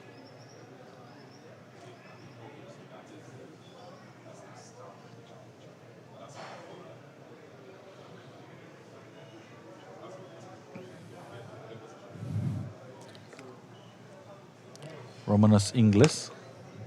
He'll be up next.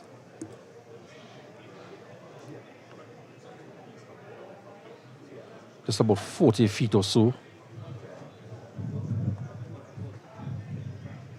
from the left side of the green.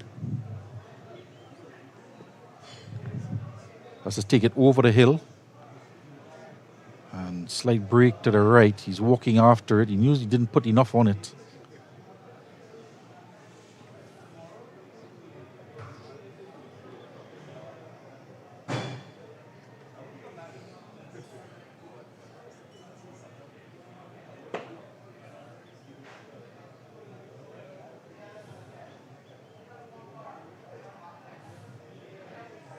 Daniel Enrique. Slight break to the left here. And well done from the young man. He'll have that for par.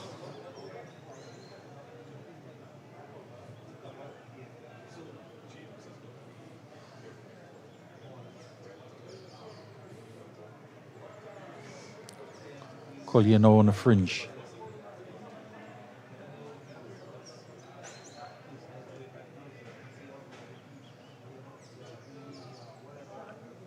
It's not a bad putt from the young man.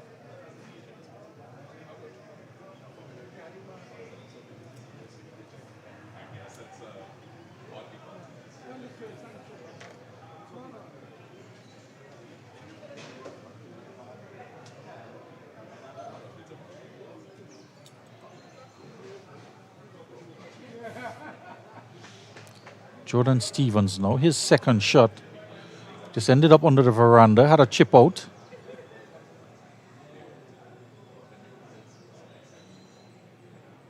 This for par.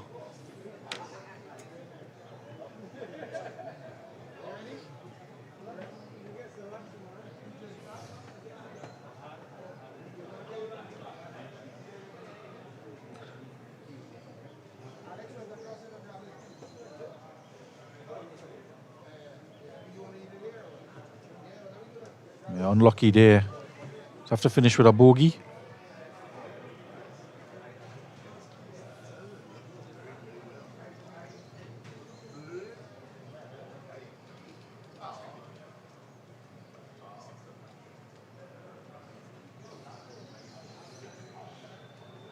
English would want to walk away with a par here as well.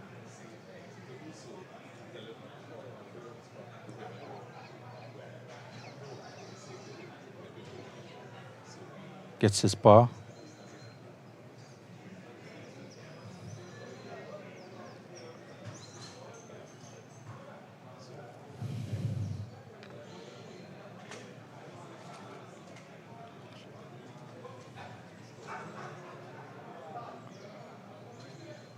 That'll do 18 holes here on day 2 for Daniel Enrique, Jordan Stevens, Ethan Collier, and Romanus Inglis.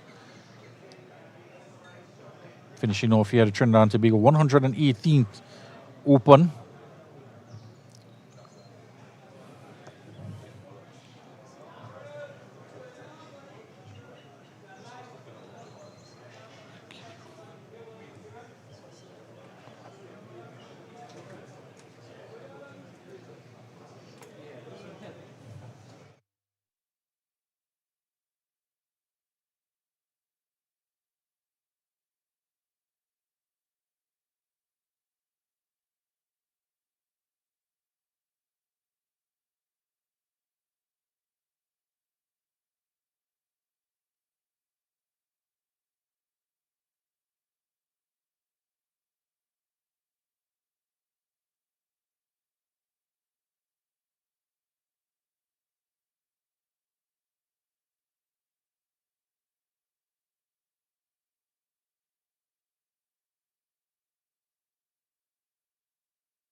Welcome back on 18T. William Shaw in the championship flight. Day 2, remind you, of the TTGA Open here at the St. Altru's Golf Club. First tee shot in this grouping of Shaw. We've seen some big drives from the championship flight. That one just fading into the tree line. This is a dog leg right. 422 yards to the green.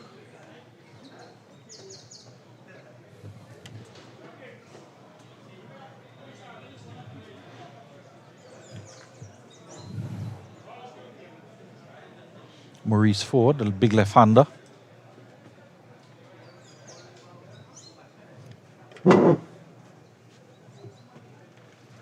Out of Barbados, plays for the Barbados Golf Club.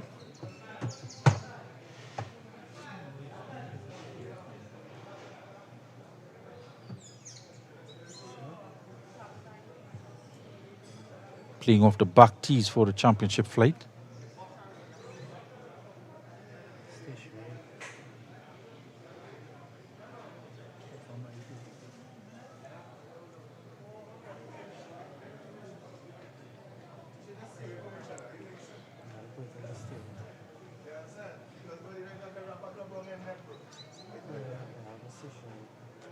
Middle of the fairway there. Nice shot from Ford.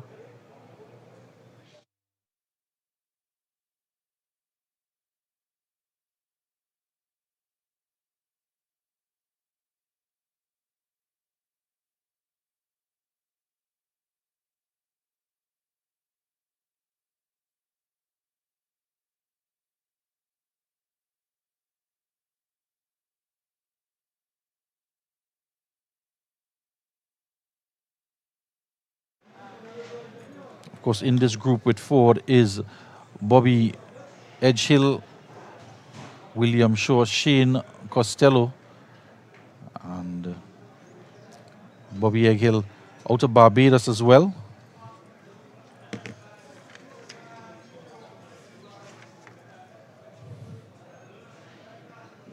He won the Barbados Golf Championship Open 2025.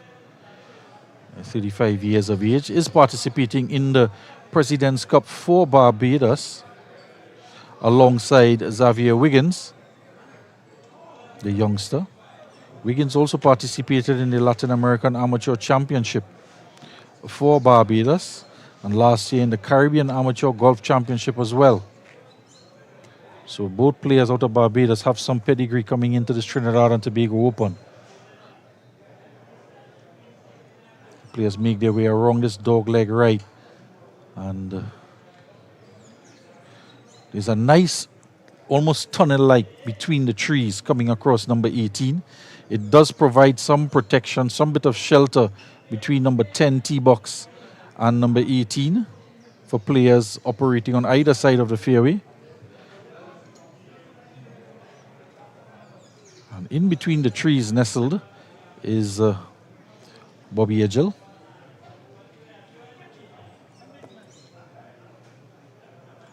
You might just have to hit a punch out from there.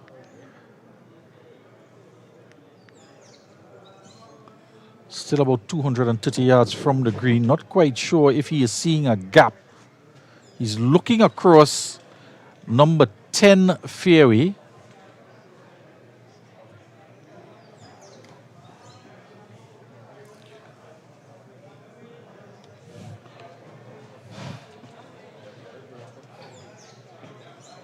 He's going to have to make a decision here if to punch out. William Shaw is just in front of him on number 10 fairway as well. And we've seen it as a strategy. We saw Hardiel try it as well.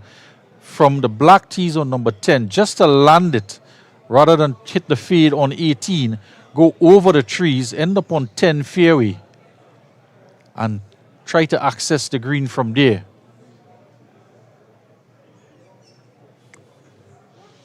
You have a look right there, William Shaw. It's where his ball landed on number 10 fairway.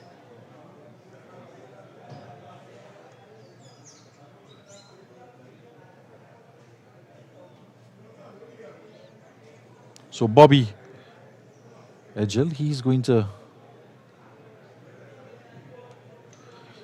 be hitting through the trees.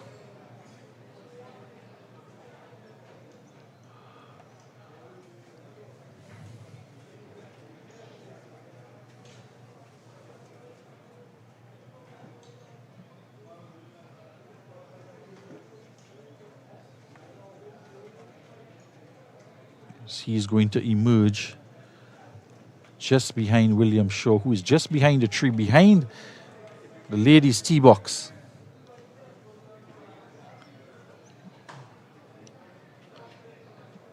First have to clear the tee box, get it over the bridge.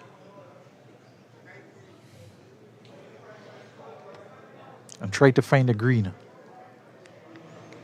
182 yards.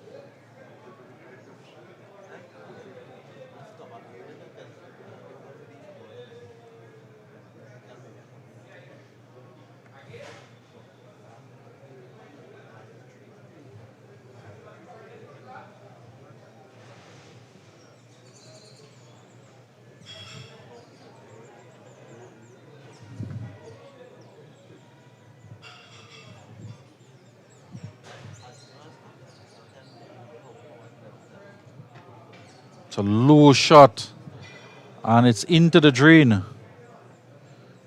Did not get any loft on it whatsoever. Trying to go over the bridge. Caught it thin and it's in the gully. It's going to be in a little bit of trouble there.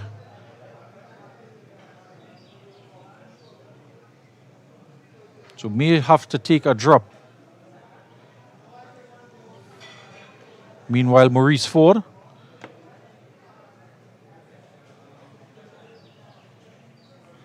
for his second shot. And just a nice wedge in, but he's short as well and into the drain. Not enough club on that occasion from Maurice Ford.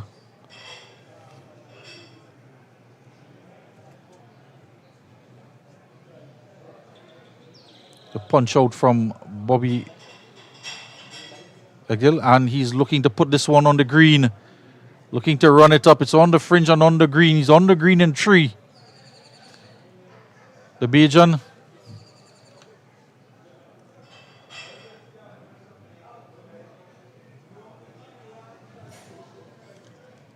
Shane Costello.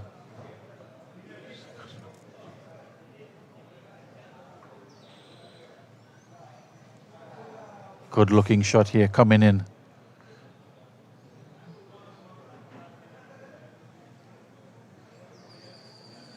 Have a nice putt from there.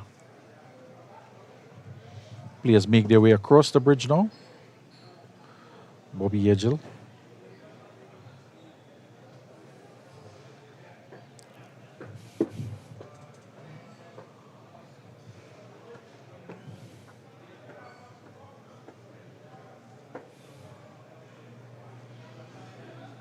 William Shaw just asking where exactly, if anyone saw where it went in. He's going to have to leave that one for the ball retrievers. He's going to have to take a drop.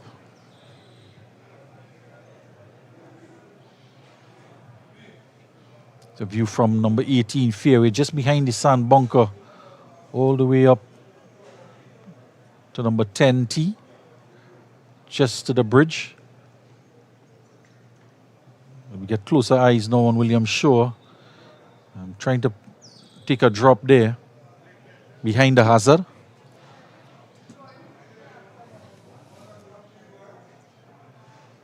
Meanwhile, the 2 balls on the green. Shane Costello and from Barbados, Bobby Edgell.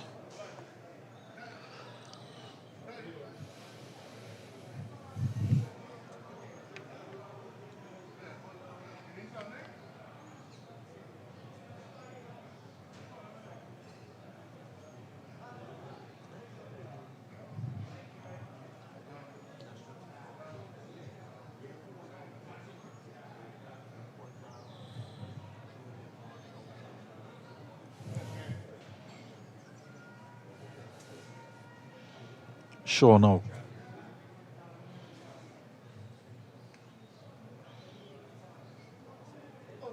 one just landing. It's gone in the outer bounds now. In a lot of trouble here now is William Shaw. That one clearing the green, running off the back of the green and down in the outer bounds. He's just asking. And I think he'll have to hit a provisional. He's asking his caddy to come back with his bag.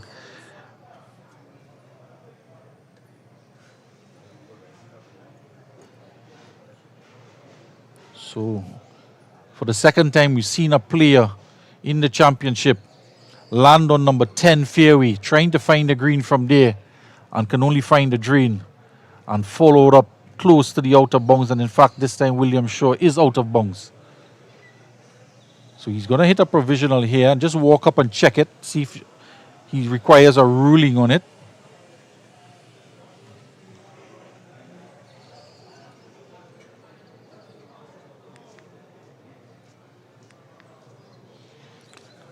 It's just about 100 yards out.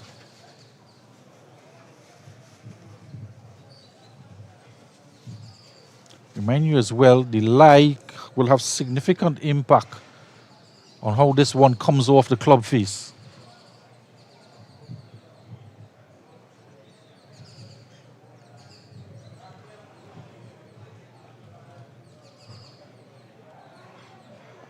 This for his 5th shot.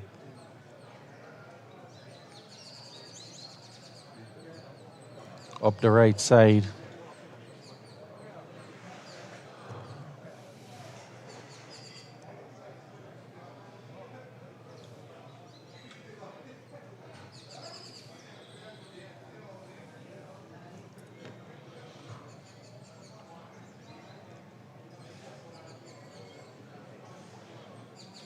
Just a bit of a delay here, letting you know as well on number 17 greens, Eden Ali, Thomas Bannon, Ron Roy Adams, and Xavier Wiggins.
So just left of the hole.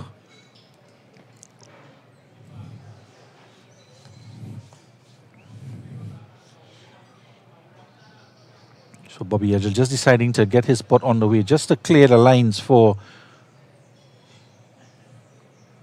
He has a putter in his hand here, William Shaw. Very interesting.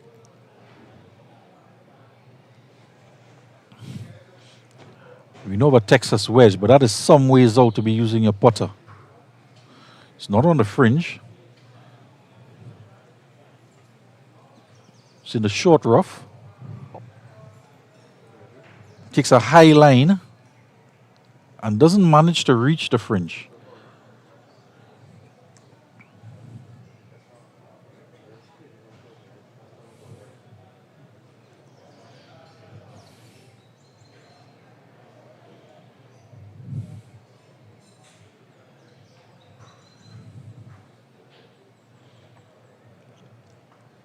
Some meet and greet taking place on the greens. In the backdrop is Maurice Ford putting.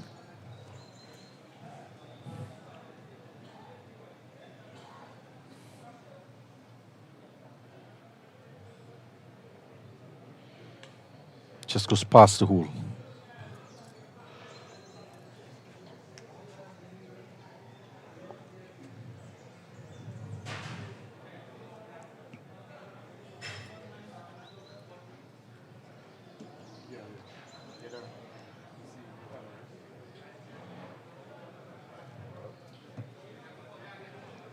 Take a quick look at Aidan Ali on number 18 tee.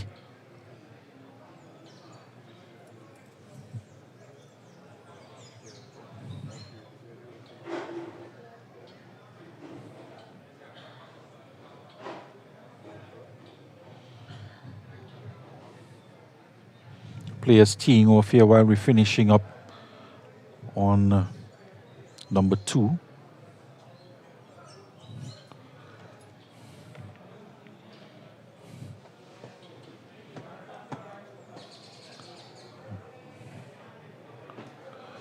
Sure, putting from off the green again.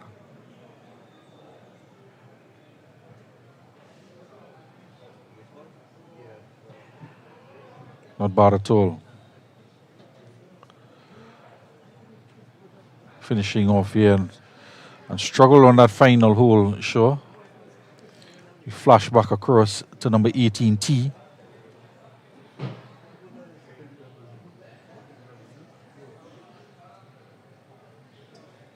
Not quite there. Have enough time for us just to have a look at Bobby Edgell just finishing off here.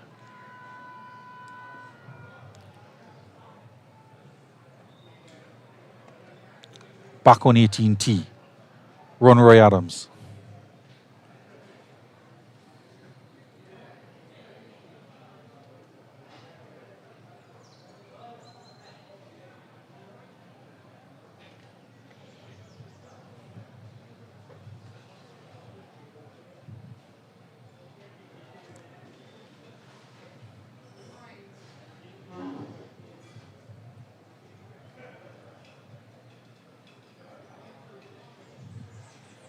Finishing up here on number 4, or number 18 rather.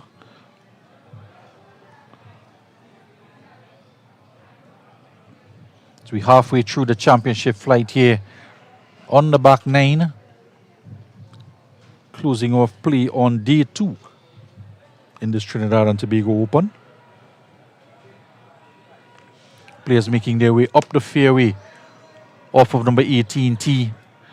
And you can see already they're heading across in the direction on number 10 fairway. Seems to be the strategy for some players. Have a direct line into number 18 green. But there are some hazards in the way. So of course the drain, there's a trees off to the right. Have to go over the tee box on 10. And a bunker of course at the front of the green from that angle.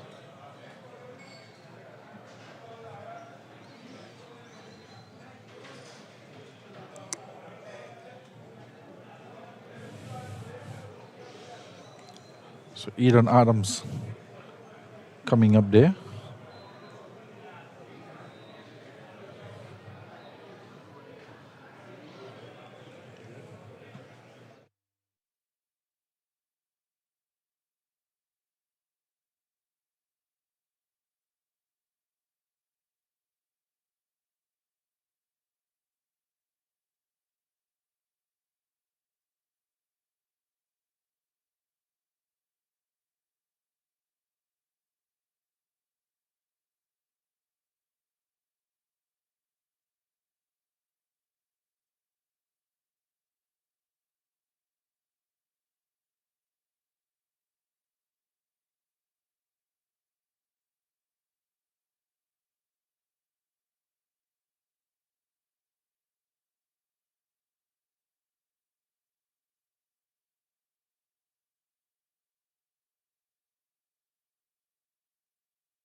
Adams now. On number 10 fairway.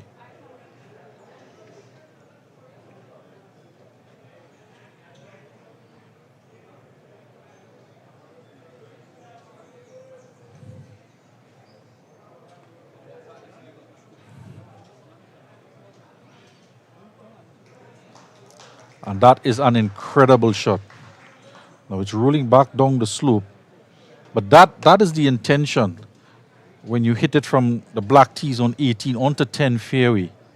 It's a bit of a safety shot. You get a good lie as well, and you're able to put it on the green. Meanwhile, Eden Ali in between the trees, just around the same spot Bobby Edgell was at, and he had to punch out.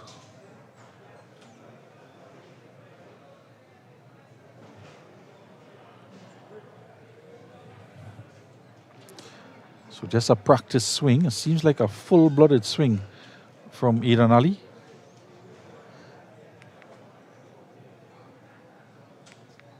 It's about 224 yards out. Seems to have found a gap.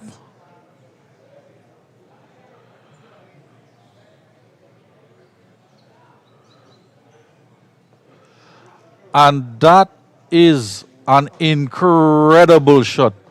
Not only did he find a gap, but stuck it on the green from 227 yards or so between the trees. And he's all smiles, the young man. And why wouldn't he be? He looks up at the heavens, overcast skies. But that shot was certainly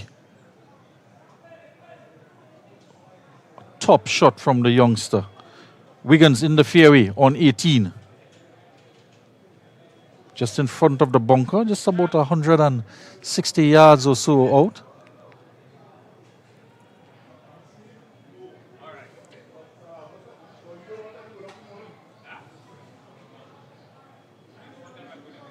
Second shot coming up for Wiggins.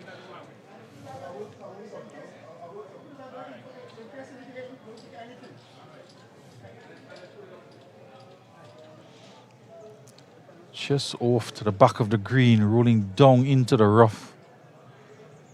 And hopefully for him it catches up some of the rough. Yeah, he's looking down, looking at the lie. He's not too happy with that shot.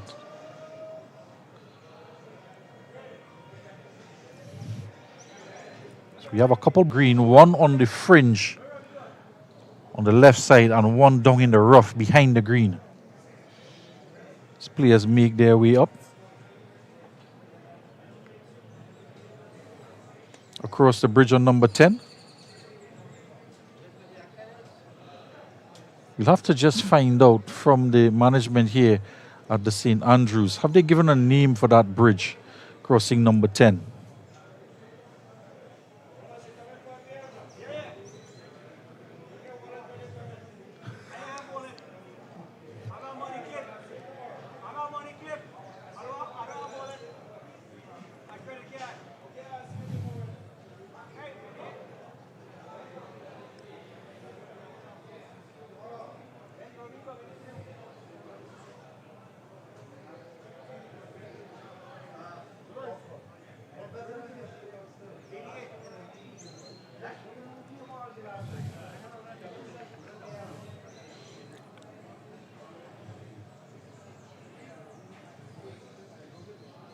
Give you an update on the scores as well in this championship. Scores continue to come in. Wiggins coming into this number 18 hole, 14 over rather, just one ahead of Eden Ali after 17 holes. In at number 10 spot so far, Thomas Bannon after 17, he's 19 over. And Ronroy Adams, 22 over. That's their total for the 2 days.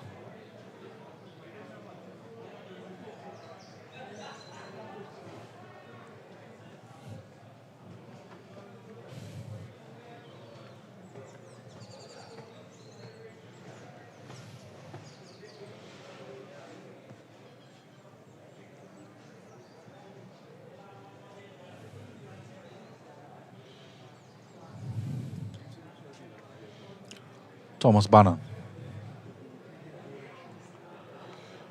takes the left side off the fringe. Does it have enough on it to take it down the slope? And he was willing it to go. Not quite. Meantime, Wiggins just in front of the out of bounds.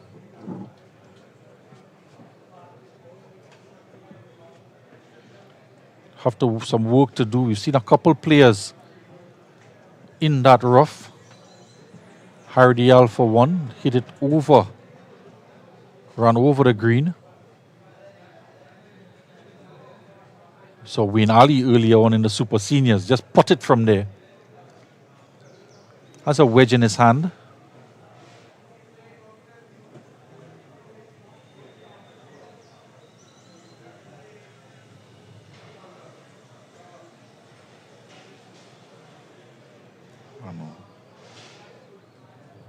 Gets it out of the rough. It catches the slope and heading down the hill on the right side. So you just have about 22 feet or so to come back up to the flag.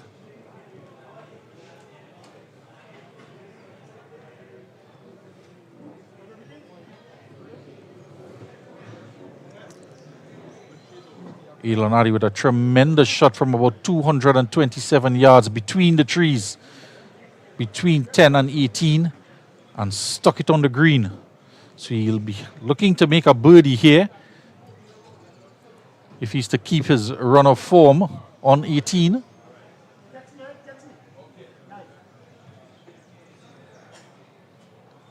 I might just venture to see that that might be one of the shots of the tournament.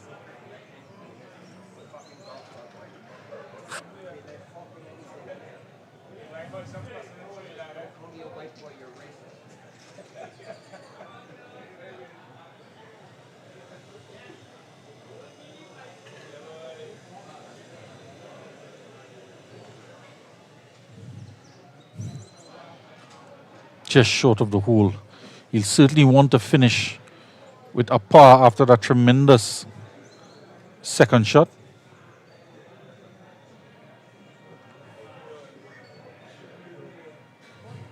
Wiggins just chipping out from the rough. Just overshot the green. He was in a nice place on the fairway on 18 for his second shot and overshot the green.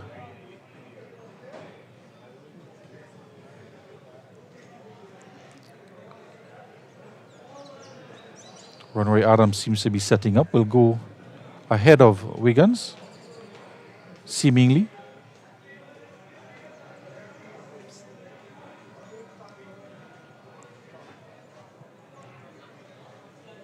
Off to the right of the hole.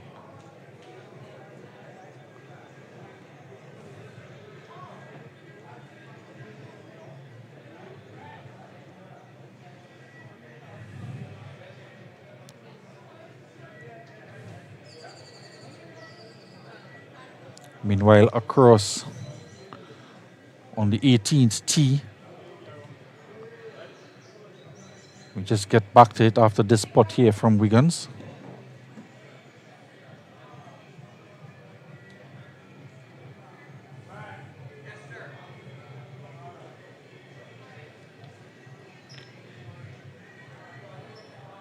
And in.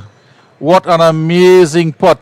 Xavier Wiggins coming back, finishing with a par. Second shot went into the rough behind the green and managed to stick it in the hole just from about 15 feet. So we switch quickly back across.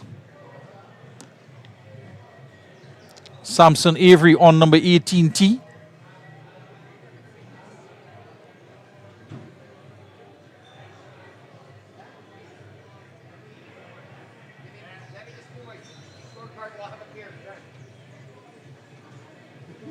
Excellent positioning there from Samson Avery.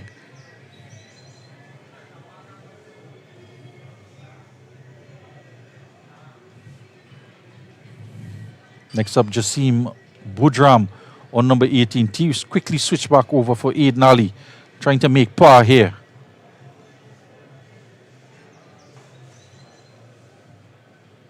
Tremendous second shot coming out from between the trees. Gets his par as we switch quickly back over to Jassim Budram on 18. Tee shot on the way.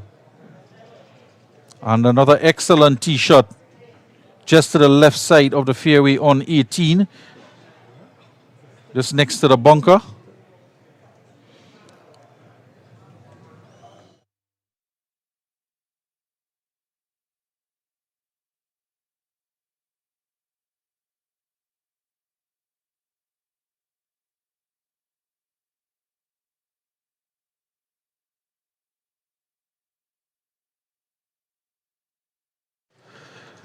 Another tee shot on the way on 4.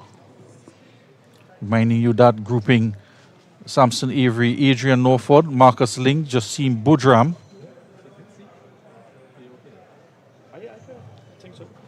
As that the fairway on 18, reminding you we are almost through the championship. One more group to come, Liam Bryden, Yadu Urs, Chris Richards, Russ Ramke soon to come. And we'll be sure to bring you all of the coverage here at the St. Andrews Golf Club.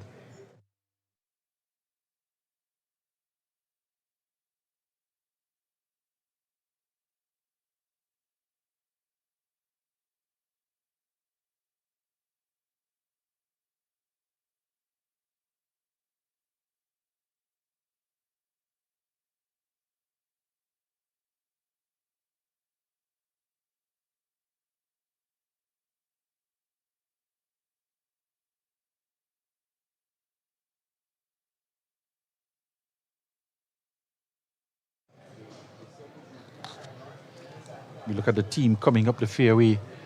Marcus Lynn, Jassim Budram, Samson Avery, and Adrian Northford. And we're privileged to have here on commentary with us Mr. Willie Medford, who is not just captain here at Mocha, but also partaking in the tournament in the first flight, tied in first place on day 2 with Dushyant Sukram.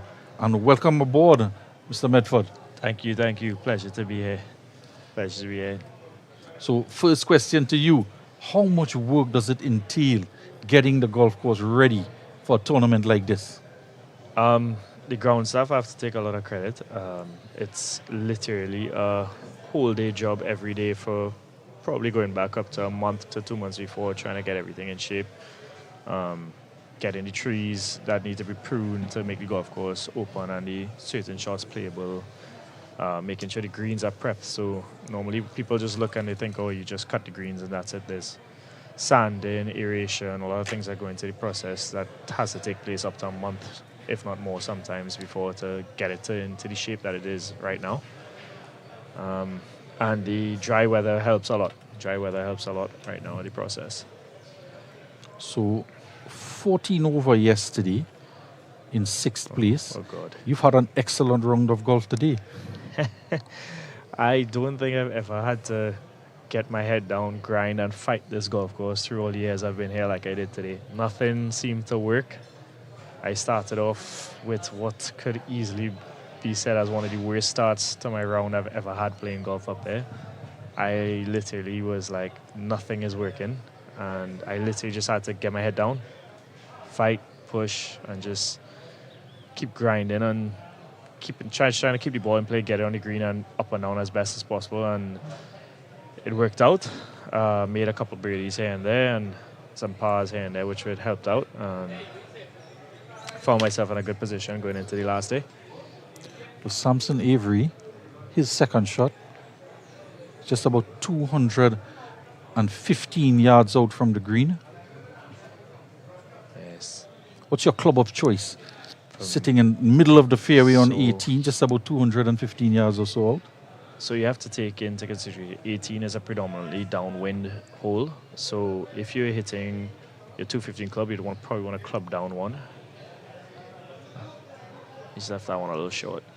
But it's still a good place below the hole, exactly where you want to be. If I had to hit that shot, good Lord, it'd probably be maybe a 6 iron. 6 iron. Yeah. Probably just inside 206 iron, because trust me, with the green so firm, you don't want to be long of this pin. Brings out of bounds into play if you are. So this shot on the way from Jassim Budram is off to the right, just on the fringe. Now we had a lot of comments yesterday in terms of flag or pin positions on the course. We know the sheets would have gone out with all the information with regard to pin location, but we saw a number of players, particularly on this number 18 hole, with some 4 putts, some 5 putts. Yeah, they were, I'm not gonna lie, they were challenging to say the least. I think some of them might have been a little bit over the top, but there was one guy actually, he had a 8 putt on number 14. He had a 8 and he was on the green for 3. Sorry, yeah, for 3 he was on the green and he had an 8 putt, finished with an 11. And I think, you know, the greens are, it's one thing, but to have the course in such a great shape, but the course, especially on the back end, is very undulating. The greens are very fast. I think we could probably do a little better with where the pins are being placed, because you want everybody to still have a good time while playing the tournament, you know. Yeah, just one. Marcus Ling seems to still be I think in he's still looking search for of his ball. Yeah, seems to have found it between the trees. And of course, with any golfer, you have your strengths and your weaknesses, but it's the actual course on that particular day that challenges you and challenges your ability. And you have to take that into account when planning your strategies in terms of risk management on the course. Absolutely. The better golfers will know that. You need to keep your ball in a position where you can create minimal risk. So especially when playing the back nine, you want to be below the hole as much as possible. Give yourself an uphill putt so that you don't have anything coming down where if you don't get in the hole, you could find yourself having 15 to 20 feet coming back up. Easier said than done, of course. So Marcus Ling we're looking at here, just at the base of the tree, Doesn't might have some look root. like he has a shot. He might have to punch it out into the open, and then Yeah, because he may not have a direct line and then try to to the attack green. the flag. No, we thought the same of young Aidan Ali, just about 227 yards between the trees and stuck it on the green. Yeah, I mean, sometimes you reach a point when you're chasing the leaders that you just have to say, you know what, risk it for the biscuit and go for the shot. Yeah, Seems to have found exactly where he wants to hit it. Let's see if it's going to pan out. Now from the black tees here, we've seen some of the players in the championship flight up to go and land on number 10 fairway and try to access the green. We know that's been a strategy, but a lot of players have found difficulty in trying to get over the bridge. Now, I was just making the point before you came on here, Mr. Medford. Have you all given a name to that bridge yet? No, but the amount of time the bridge has been hit by some of the members here, I feel like we could start taking tally, and whoever hits it the most might be able to, we'll name it after them after the end of the year. Yes, that might just be a good option. Just in the meantime, Adrian Norford, I think. Yeah, he just chipped up just on the right of the... Just short of the bunker on the right of the fringe. Marcus Ling now, we go back to him. Trying to find a gap here, perhaps to punch out. Yeah, seems as though he punched out. Off the tree. We just hit it off the tree. Yeah, it just clipped off the tree. I don't think he got it out all the way there as far as he would have liked. And this is one of the points about strategy. And golf, you always try to look forward and not backward. But we in the commentary have that luxury of doing that. Yeah. Had he punched out into 10, even go backward in the fairway, you still have a better opportunity, because now he might still be in some trouble. 100%. Listen, it's one of the hardest pills to swallow, but sometimes you just need to take your medicine, punch it back out, get yourself into a position where you can then go for the flag. Then you try to be cute, you try to play the hero shot, and you end up in more trouble than you were in before. Yeah, Marcus Ling after 17, he's 15 shots. 15 shots over, tied with Aidan Ali. And Aidan Ali, who just parred. This is still an easy shot. He's going to have to play a bit of a cut if he wants to go towards the flag. So he's going to aim a bit to the left here and try to cut it back towards the pin. He also has to keep it below the branches of the tree in front of him. Yeah, we saw earlier, I believe it was Ethan Collier, stand to be corrected, in a similar position and landed that on the green from lovely. there. That looks like a great shot. That's shot. As good as it gets, really. Just sticking it on the green, punching out. He just acknowledges the crowd, acknowledges the veranda. And Marcus Ling just punching the air after hitting that shot. And as we said in golf, Medford, you look forward to your next shot, plan your next shot, forget about what has happened. Correct. And he seemed to have done exactly that, Marcus Ling. That's an A-class example of that. I think that might be one of the best approaches we've seen coming into 18 today. Of course, champion for 2026 of the Brechin Castle Open back in January, Marcus Lynn. A come from behind victory for him to defeat Liam Bryden Yeah. back in January. So a lot of competition here. And to have Chris Richards Jr. back here playing in the Trinidad and Tobago Open. That's fantastic. He's just come off of 2 wins playing for his college in the United States, which is tremendous job for him. I don't think people might grasp how much of an accomplishment that is. But fantastic, man, to have him here playing in the Open. Just lifts the whole level of competition. And as well, his coach, Sean Winsby, said that he was world class. He was thoroughly impressed, and taking his university, Weber International, from 6th ranked position to 5th ranked position after just 4 collegiate tournaments. Yeah, absolutely in great form. He's not too far off the lead either.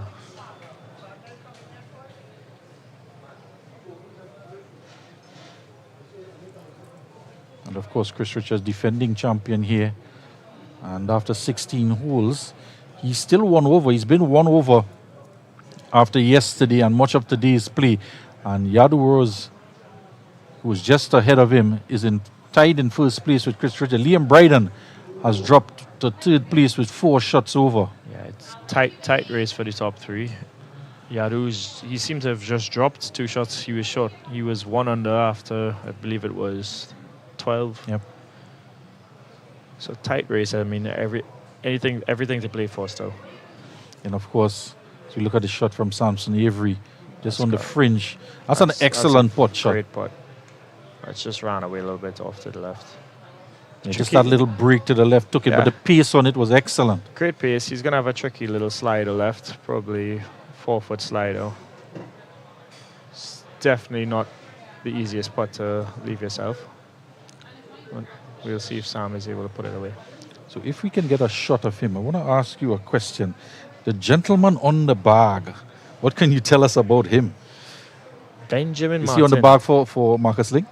Yes, I believe so. No, he's on the bag for Adrian. Adrian, he said. Adrian Norfolk? Yeah. Because he was just showing him the line and just the mannerisms of Ben Martin on the golf course. He's arguably what we use as slang up here, the mocha goat. I mean, I don't think anybody's won the Open as much as he has. The 8-time champion, I believe. Yeah, he's just... It's actually ridiculous to watch him play. I mean, he makes the game look like it's the easiest thing in the world. Yeah, and just the character of the gentleman, the personality himself. He's all over the place, talks with everyone, has fun on the course. Big socialite. Incredible coach as well. Anytime I need any help, I go to him, and it usually works out. My best round ever came shortly after doing a couple lessons with him, so... You must make special mention to Ben Martin. Just seen Budram here putting. Just a little too much pace on it. Just a little too much pace and it leapt out. So just to let you know, Samson Avery was 9 over after 17. And Adrian Norfolk 11 over after 17. Marcus Ling 15 over in 10th place, tied with Aidan Ali. And scores will update after this final hole here in the championship flight. Samson Avery putting.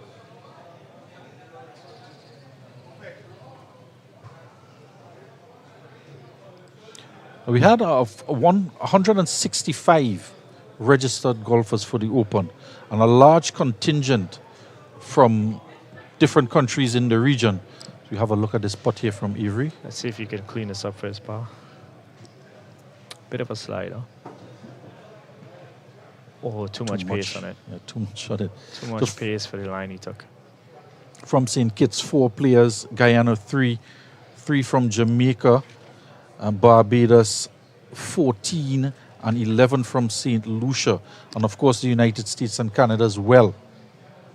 And St. Andrews Golf Club playing host to them in this Open. We have a bit of a celebrity from St. Lucia playing in the tournament this year as well. Actually, he's been here a few times now. He's played the Open. He comes down here a lot. But special mention to Darren Sammy, coach of the West Indies cricket team. 2-time World Cup T20 winner. Marcus Lynn. For par, that's Cleans an it up. excellent That's comeback. an incredible He shakes par his from head. where he was. So he will finish with 15 over. Great shot. And this group wrapping up here on 18, Samson Avery, Adrian Norford, Marcus Lynn, and Jassim Budram, and Adrian Norford rather. We have a few players competing in the parallel tournament that is going on for the President's Cup and Yes, Trinidad and Tobago, St. Kitts, Barbados, and St. Lucia. Some top golfers in there. Definitely. So coming up to the tee box on 18, it'll be the final grouping in this championship flight. Liam Bryden seems to have honors on the tee box. Yadu Rose, of course, out of St. Lucia. Chris Richards Jr. and Ross Ramke soon. The first three competing in the President's Cup as well. And the lowest scores from the two-member team selected to represent their territories. And the lowest scores will be tallied at the end of the 3 days. And the lowest score, of course, will emerge victors. And bragging rights, really, for the President's Cup. Oh, Liam just teed off. I think he probably would have had his 3 driving iron there. It's just in the middle of the fairway. Could be about 170 yards out. So an excellent first shot from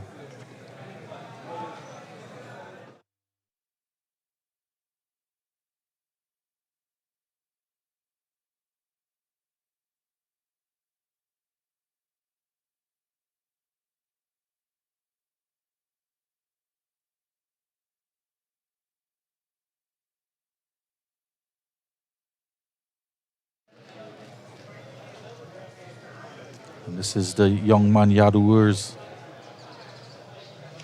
Tremendous golfing pedigree coming out of St. Lucia, also participating in the President's Cup. Yeah, again in the middle of the fairway with a slight cut. It's a clay angle to the green as well. Some top quality golfers here because off the black tees, 422 yards. Yeah. And just finishing in front of the bunker here on 18. Yeah, I mean, there are different ways that some of the guys look to play this hole. You have the ones who might look to just lay it up towards the bunker, give themselves a 160, 170 yard shot. You have some who might try to take it over the trees, giving themselves maybe 120 to 110, but it's the risky of the two shots. Nice ball flight there. It looks like I love that. Coming down. Is it going Needs to to stay sit. on? I think it's just leaked into the bunker. It's going to be a tough approach shot to get it near, depending from inside of that bunker. Bunker's about 160, 170 yards out. Yeah, Chris Richards there with that shot. This guy is Mr. And Ross Ramke soon. yeah. It's a little too much on that shot from Richards. Very tight. Now, this young man has been hot on the heels. In fact, champion of this year's Point-A-Pair Open, Ross Ramke soon. But he's been chasing down the top players in Trinidad and Tobago for the last few months. He's in terrific form. Definitely Couple of medals titles as well. Amazing prospect for Trinidad and Tobago. It's really nice to see Trinidad and Tobago golf growing. It's nice to see that we have a lot more competitive juniors back into the field and that they're continuing to play and not just it become a phase for a little while. It's really nice to see because there was quite a while when golf in Trinidad was very stagnated, wasn't growing. I think COVID helped a lot with it, but it's nice to see everybody sticking with it and hopefully it can continue to grow. I mean, there are a lot of people who never really tried golf or they just heard about it and they have their thoughts and misconceptions of it, and once they try it, they fall in love with it, they get hooked. It's almost like a drug. Once you start playing it, you just keep want to play in it, you just keep want to get better, and before you know it, you're buying clubs and you're signing up in a club, and you know it's also a sport that allows you to spend a lot of time with your friends and you meet a lot of new people, and it really would be good to see the sport continue to grow and see Trinidad get back on the map where we have individuals competing at the highest levels in golf, like the PGA Tour, where Stephen Ames used to be. And at the Latin American Amateur Championships as well, and winner of that tournament, that championships, would have gained entry into the US Open and into the Masters as well, across in the US for the USGA. Now, I was one who gained membership into St. Andrews through the promotional promotions that you had for new golfers into St. Andrews. Any more promotions coming up? How do golfers get into St. Andrews? Really glad you brought that up. So I launched a new promotion this year along with St. Andrews Board, where we try to get a lot of members who have not been members before or have not been a member for the last 3 years, to welcome back, that you would pay an amount, as give an amount for the remainder of the year, and it entitles you to 4 rounds of golf, 18-hole rounds of golf per month. You can split them up into 9 holes if you like. You can play any day of the week but a Saturday, but you are allowed 1 Saturday per month. And it's, I mean, so far it's got quite a good return and a good reception. Hopefully it continues. And hopefully we see a lot of new faces up there. And I'm very sure that once they start playing up here, they're going to continue. It's a nice community. It's a lovely sport. Yeah, one of the reasons I had to stop, COVID came, and of course with COVID, Yeah. I lost a lot of membership, not just here in Mocha, but across the country. Yeah, and although golf was still open with certain restrictions and limitations, a lot of people lost their jobs and so on, and businesses were wasn't suffering. financially affordable for people to really have golf on their list of things to do during that time. Yes, so it's excellent to know that more promotions of golfers like myself can return to St. Andrews. Liam Bryden here, just Gone a little bit to the right. Yeah. He's going to have to play a bit of a cut around if he's going for the green. He's going to have to cut it around the tree. Very doable shot for him. Probably has maybe from there about 170 in. Yeah, that was the same line. Just in front of him, Ethan Collier was when he stuck it on the Yes, green. Marcus Lynn was about 30 yards ahead of him And there. a little further in the trees, and then he had to punch out. Yeah, so but- he would have not have known that, but that No. shot is makeable. It is. He's very capable of hitting a shot. Oh, he's decided to lay up. So this is one of the things that I spoke with him about yesterday on interview. I asked him about risk management. So, and it's clearly part of, I even likened him to Scotty Scheffler, Yeah. who once he gets a lead, Yeah. wants to just ensure and cement that lead. And that type of shot shows why he's such a good player and mentally strong as well. Play that safety and then come stronger with your second shot and try to jack up the flag. Ross Ramke soon. Ross, towering shot. Perfect in the middle of the green. Nothing wrong with that. Yeah, so listen, that shot that Liam just played is probably one of the hardest shots to play, because not that the actual playing of the shot is hard, it's getting your head around, listen, don't play the hero shot, you're in a good position, you still have 1 more day left in the tournament. Just put yourself in safety. Oh, this is out Chris of is the bunker out for of the Chris bunker. Richards Jr. That's a brilliant shot. from That's there. just an outstanding feat. It's very hard to stop the ball from out of the bunker. That's an incredible shot from there. Tricky tester coming down the hill back towards the pin. It's going to be breaking. Yeah, absolutely, because you're not Hard quite and sure in fast. the bunker, the yardage is there, but what club No. to get the ball with the conditions in the bunker? Yeah, and it all depends on how much sand is between the ball and the club face at contact, can really throw you off. Yadu Urs here from St. Lucia. Oh, It's that's a nice, towering comfortable, shot. smooth swing. Yeah, again, good shot. Middle of the green, below the pin. And this is the standard you'd expect from this grouping. The top players in the country, even from the region, as well as Yeah. you see how they calculate how to hit their shots.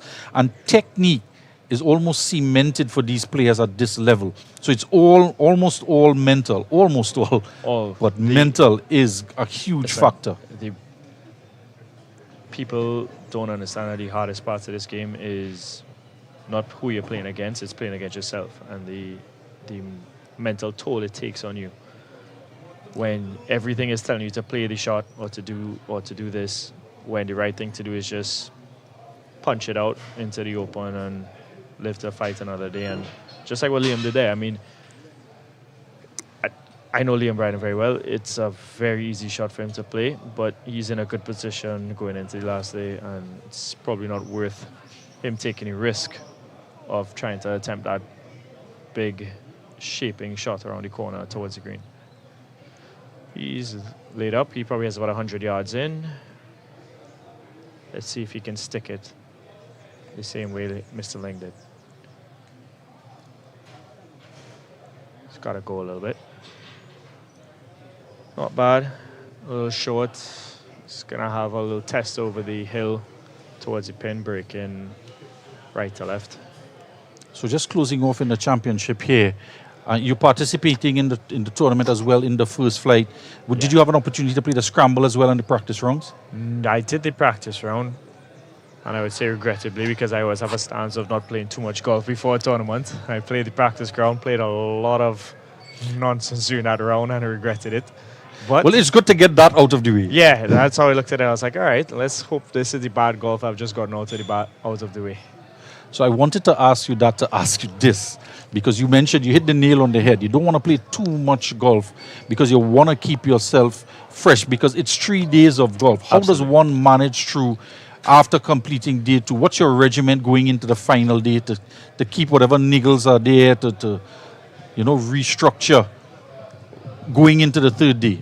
So replan. I don't think people actually realize how much energy and how much you burn. People look at golf as a lazy guy sport, but trust me, if you have to come out here and play this sport for 5-6 hours out on this course, it's grueling. You have to keep hydrated and keep yourself energized throughout the day. Get home, take a shower, relax, and just decompress and prepare yourself for tomorrow, because as long as today was and as grueling as today was, the final day is always going to be a lot worse. Always going to be a lot worse. We're just having a look at Ingrid Seaburn teeing off on the ladies' tee on 18, as the men in the championship finishing off putting on the green. So we'll just keep switching back and forth between the ladies' tee box here as fading light engulfs us here at the St. Andrews Golf Course. Looks like Chris is going to go with his wedge. He's going to look to chip this down towards the hole. It's not a bad choice, because as it's downhill, he'll be able to get a little check and zip with his wedge to slow it down.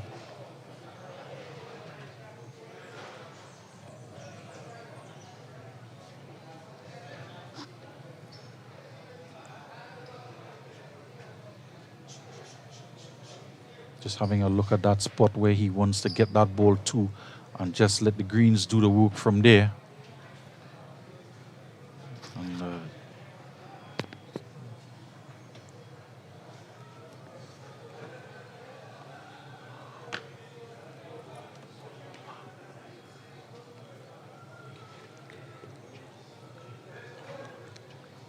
see what Chris can do here. Go on. It's got to go.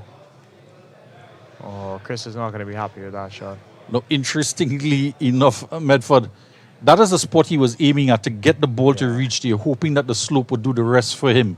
I think I don't think he got it completely clean off the face of the club. And it left a little bit left on that. Let's see. Liam Bryan's caddy and him have spent a lot of time looking at this putt. Let's see if he's going to make it. It's got to go. That's got to go as well. It's not bad putt at all to get it that close, yeah. Let our viewers know as well. Have a look at Violet Rupchan. She is in that first group of ladies with Tori de Freitas Batiste and Ingrid Seaburn. That's lovely to see.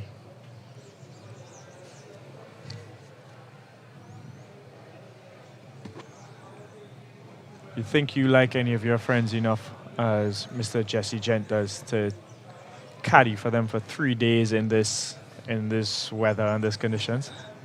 I don't know any one of my friends. In fact, when my son during COVID started, I brought him to caddy at Petrotrin, and after 4 holes, he started hitting. And that was the end of my caddy. I've never known anyone who just loved golf so much. In fact, I'll give you a story. Yadu is here, putting.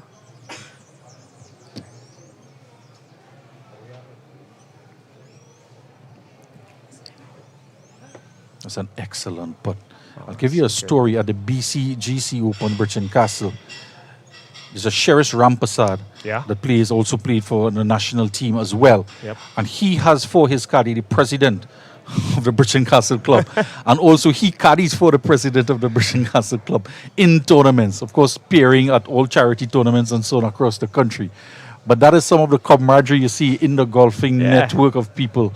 And we just mentioned, for example, Ben Martin on the bag for Adrian Norfolk. One of the pros in Mocha and one of the best golfers that won just to help out. It's amazing. Russ Ramke soon there, and who narrowly edged out Liam Bryden at the Point of Pay Open back in January, I believe it was, just by 1 shot, winning that Open, and hot on the heels of the leaderboard. Clean up this for par.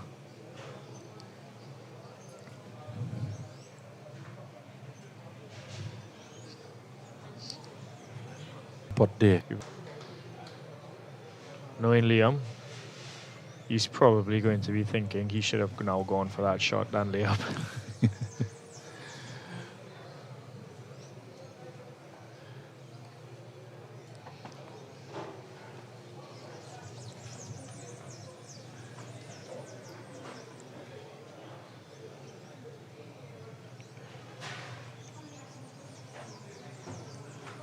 Just a half a ball outside bit with that. That should be a regulation putt for somebody of Ross's caliber.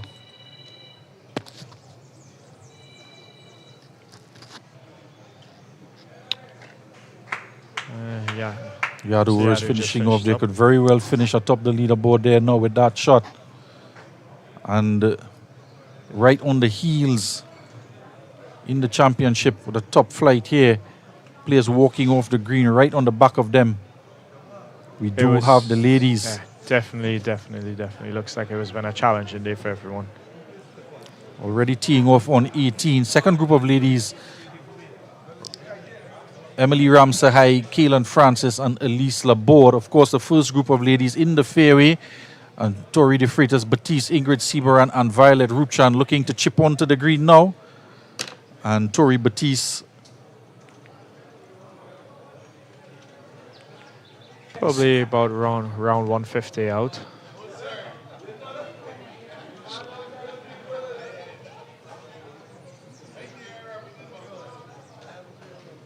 Looks like a very good shot. A very good shot. The right club there. Just a little bit of perhaps a cut in it. And just shifting off, drifting off to the right. Still put herself in a very good position to up and on for par. This is Emily Ramsahai. Ball on the way. Oh, sit. Great shot from there. Absolute beauty. Violet Rupchan.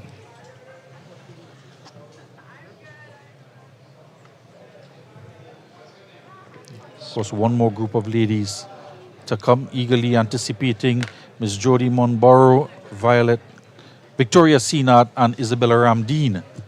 Victoria is a veteran of Trinidad and Tobago golf. She has been, since juniors, she has been seems to have dusted. She has been on this national team.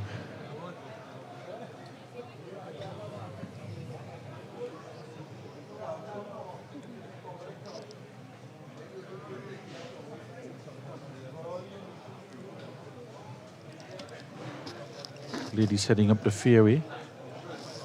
And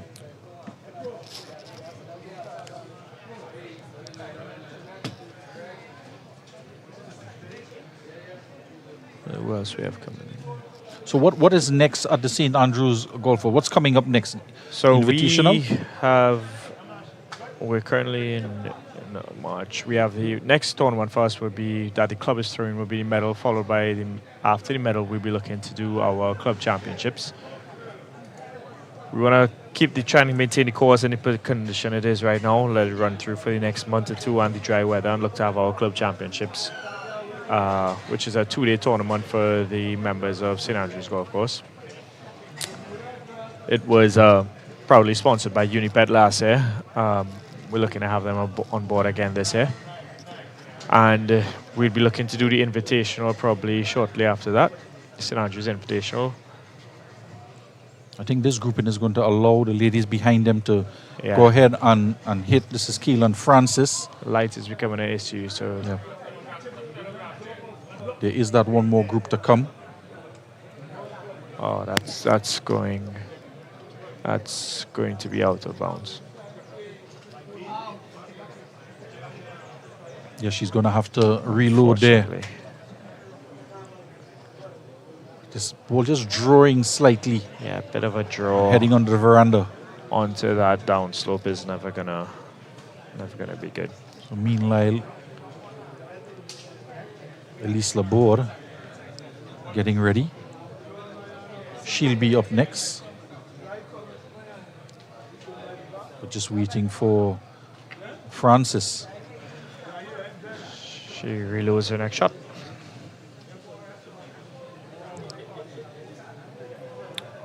She needs to sit as well. Okay, it's in the bunker.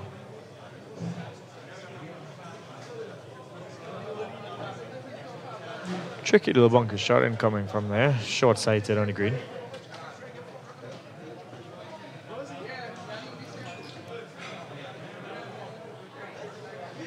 Number of young players participating on the ladies' side as well as on the men's side. It's great to see. But it's good to see fraternity of ladies. Lovely swing. Oh, that's a great shot. Fantastic shot. Excellent shot there onto the green.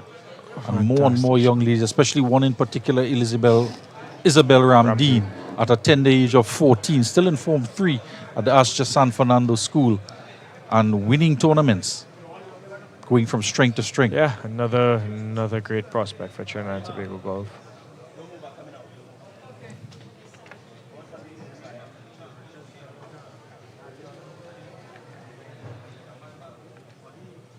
Emily Ramsahide. So there'll be a grouping of 6 assembling close to the greens, if not on, as another group has been asked to come up. So we're closing off here on day 2. So I'd just like to take the opportunity to thank Mr. Willie Medford, captain of the Mocha Golf Course here at St. Andrews, for joining us here on commentary. And I want to wish you all the best, not just for the rest of the tournament, but of course for your game tomorrow on day 3. Thank you very much. Tomorrow's going to be a tough day, and all the best to all the competitors. And thank you all very much for having me.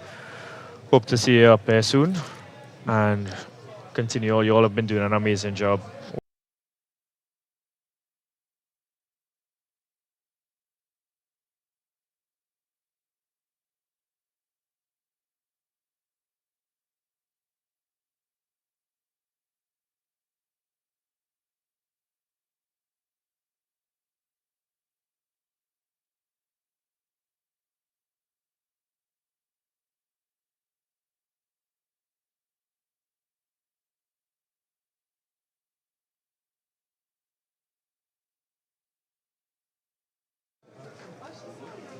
Violet Rupchande, Tori Batiste,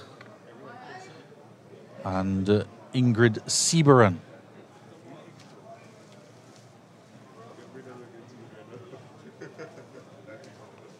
In this grouping, just reminding our viewers, just asking the group behind them, all set to go to approach the green. Ingrid Sieberan with that putt. And she will finish off.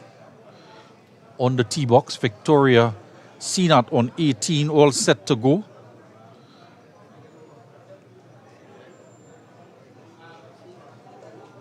She is on the tee.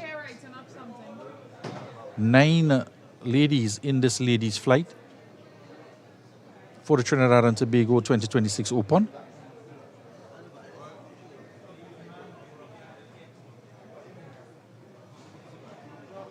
Oh, unlucky there from Tori Batiste. Meanwhile, Victoria Sinat shot on the way on 18 fairway.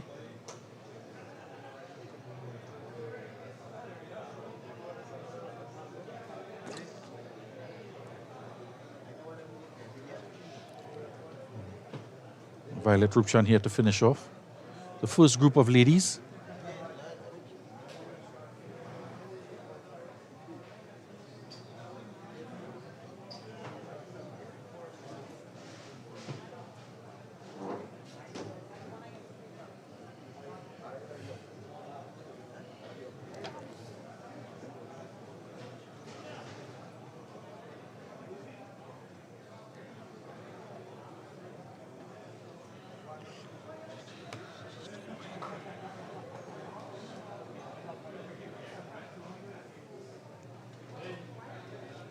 In the bunker, Keelan Francis just made it up onto the face of the bunker and chips out now.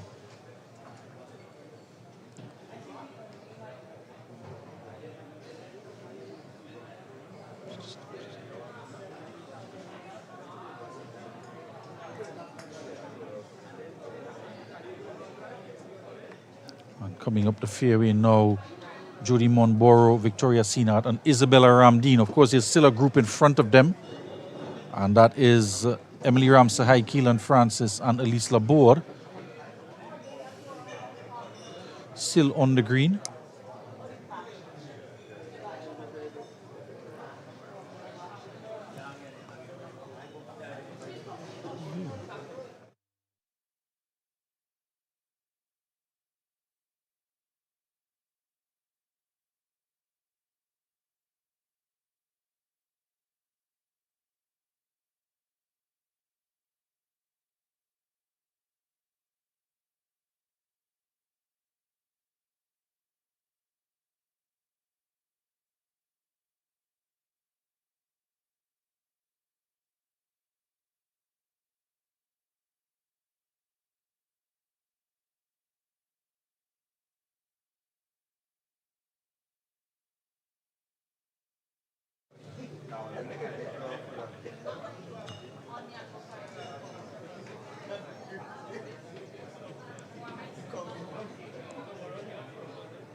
So being called up now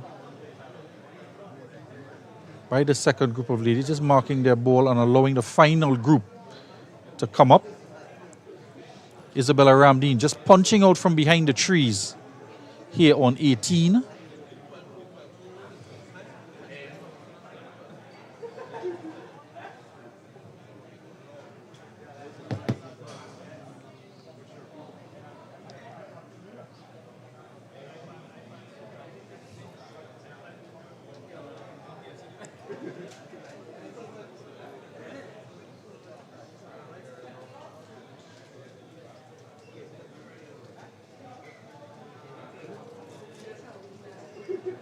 President of Jamaica, Miss Judy Monboro, seems to be first up.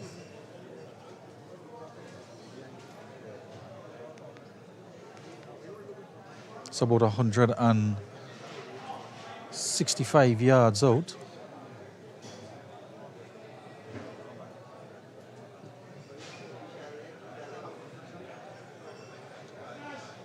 Settles, gets her line right.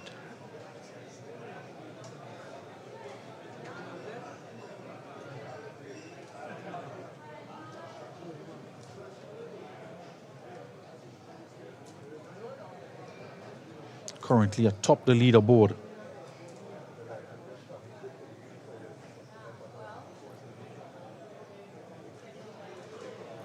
Just on the fringe on the right side.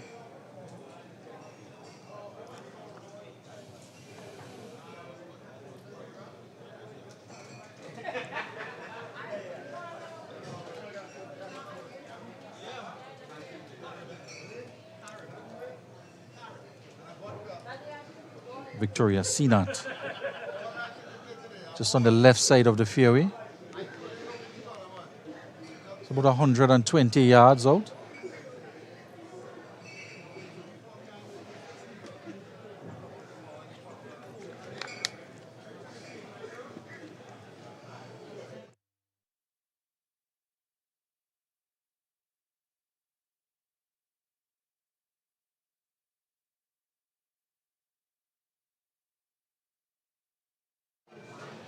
Gets it onto the green.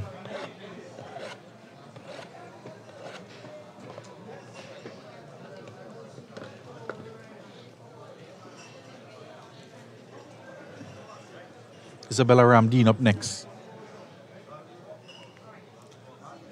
Was in a little bit of tree trouble. 130 yards out. Had to punch out.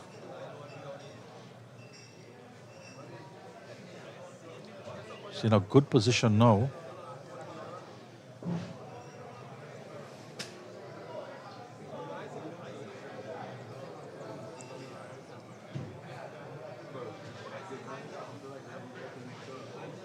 It's an excellent shot from the young 14-year-old. Lights are on here, on 18 green here in St. Andrews. Day 2 of the Trinidad and Tobago Open 2026. And the final ladies group makes their way to join the second to last group on the green. And Miss Jodie Monborough well in the lead. She was 12 shots over after 16 holes. 148 in total. Victoria Sinat after 17 is 21 over.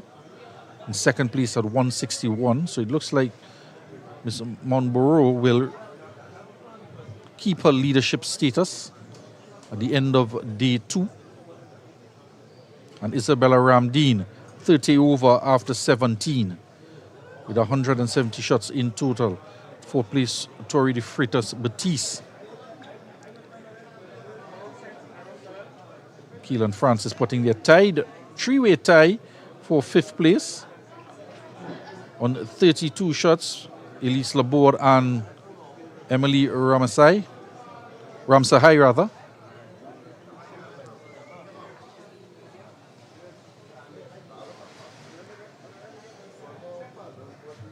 As the course takes on a completely different complexion.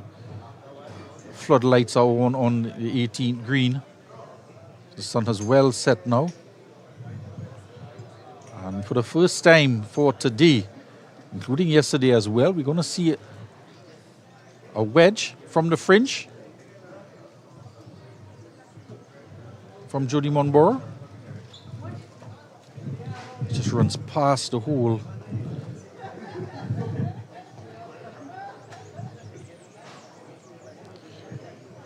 Isabella Ramdeen now.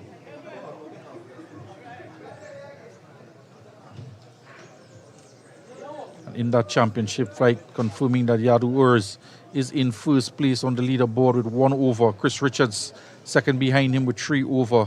And Liam Bryden dropping some shots today, 5 over. And Ross Ramke soon 9 over. That will be the pairing for finals day. Today, moving day, day 2 on the golf course here at St. Andrews. Victoria Sinat in second spot for the ladies.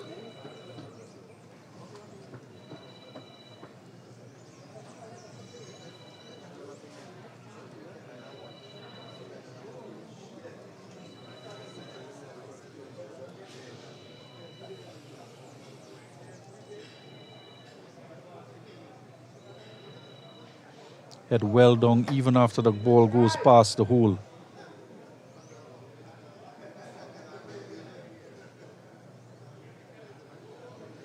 A good look at the floodlights.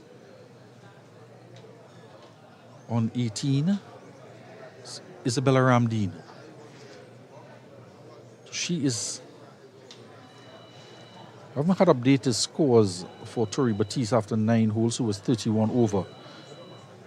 So not quite sure with Isabella Ramdeen in third place. What is the status on the leaderboard currently? And this one just short of the hole.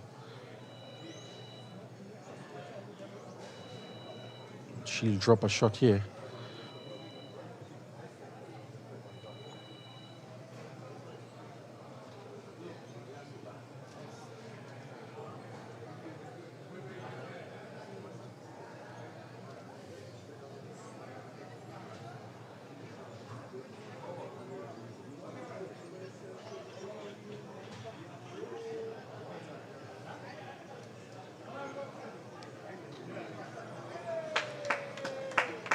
What a finish. No wonder she's in the leaderboard. Defending champion here at the Trinidad and Tobago Open in the ladies' flight.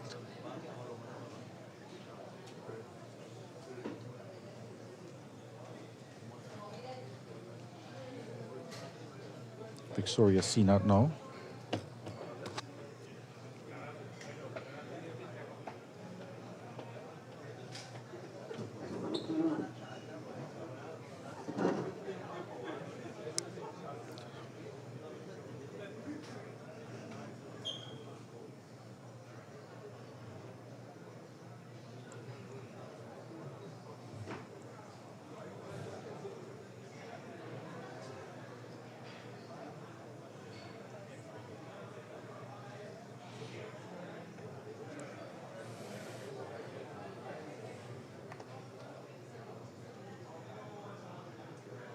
Gets it to go on the second attempt. She's not happy with that finish there, Victoria Sinat. Isabella Ramdeen. Very quiet here at well after 6, almost 6:30 here in Mocha in St. Andrews as Isabella Ramdeen finishes off for day 2 here at the Trinidad and Tobago Open. Not much present here in the clubhouse as compared to yesterday when there was a lot of cheering taking place. And the ladies make their way off the green. Be sure to tune in for updated scores on the Novel Sports page in the ladies' flight. Jody Munborough is leading. Yadu Urs in first place in the championship. And Dushan Sukram tied with Willie Medford, the captain of the Mocha Golf Course, in the first flight. In the second flight, Kwesi Hopkinson, he is atop the leaderboard, and Richard Camacho for the seniors. And in the super seniors category, Hollis George. So that will conclude the day's play here from St. Andrews Golf Course here in Mocha on day 2 for the Trinidad and Tobago Open. This is Billy Furlong here saying join us for more coverage as we conclude on the final day 3. And it's all to play for. See you all tomorrow.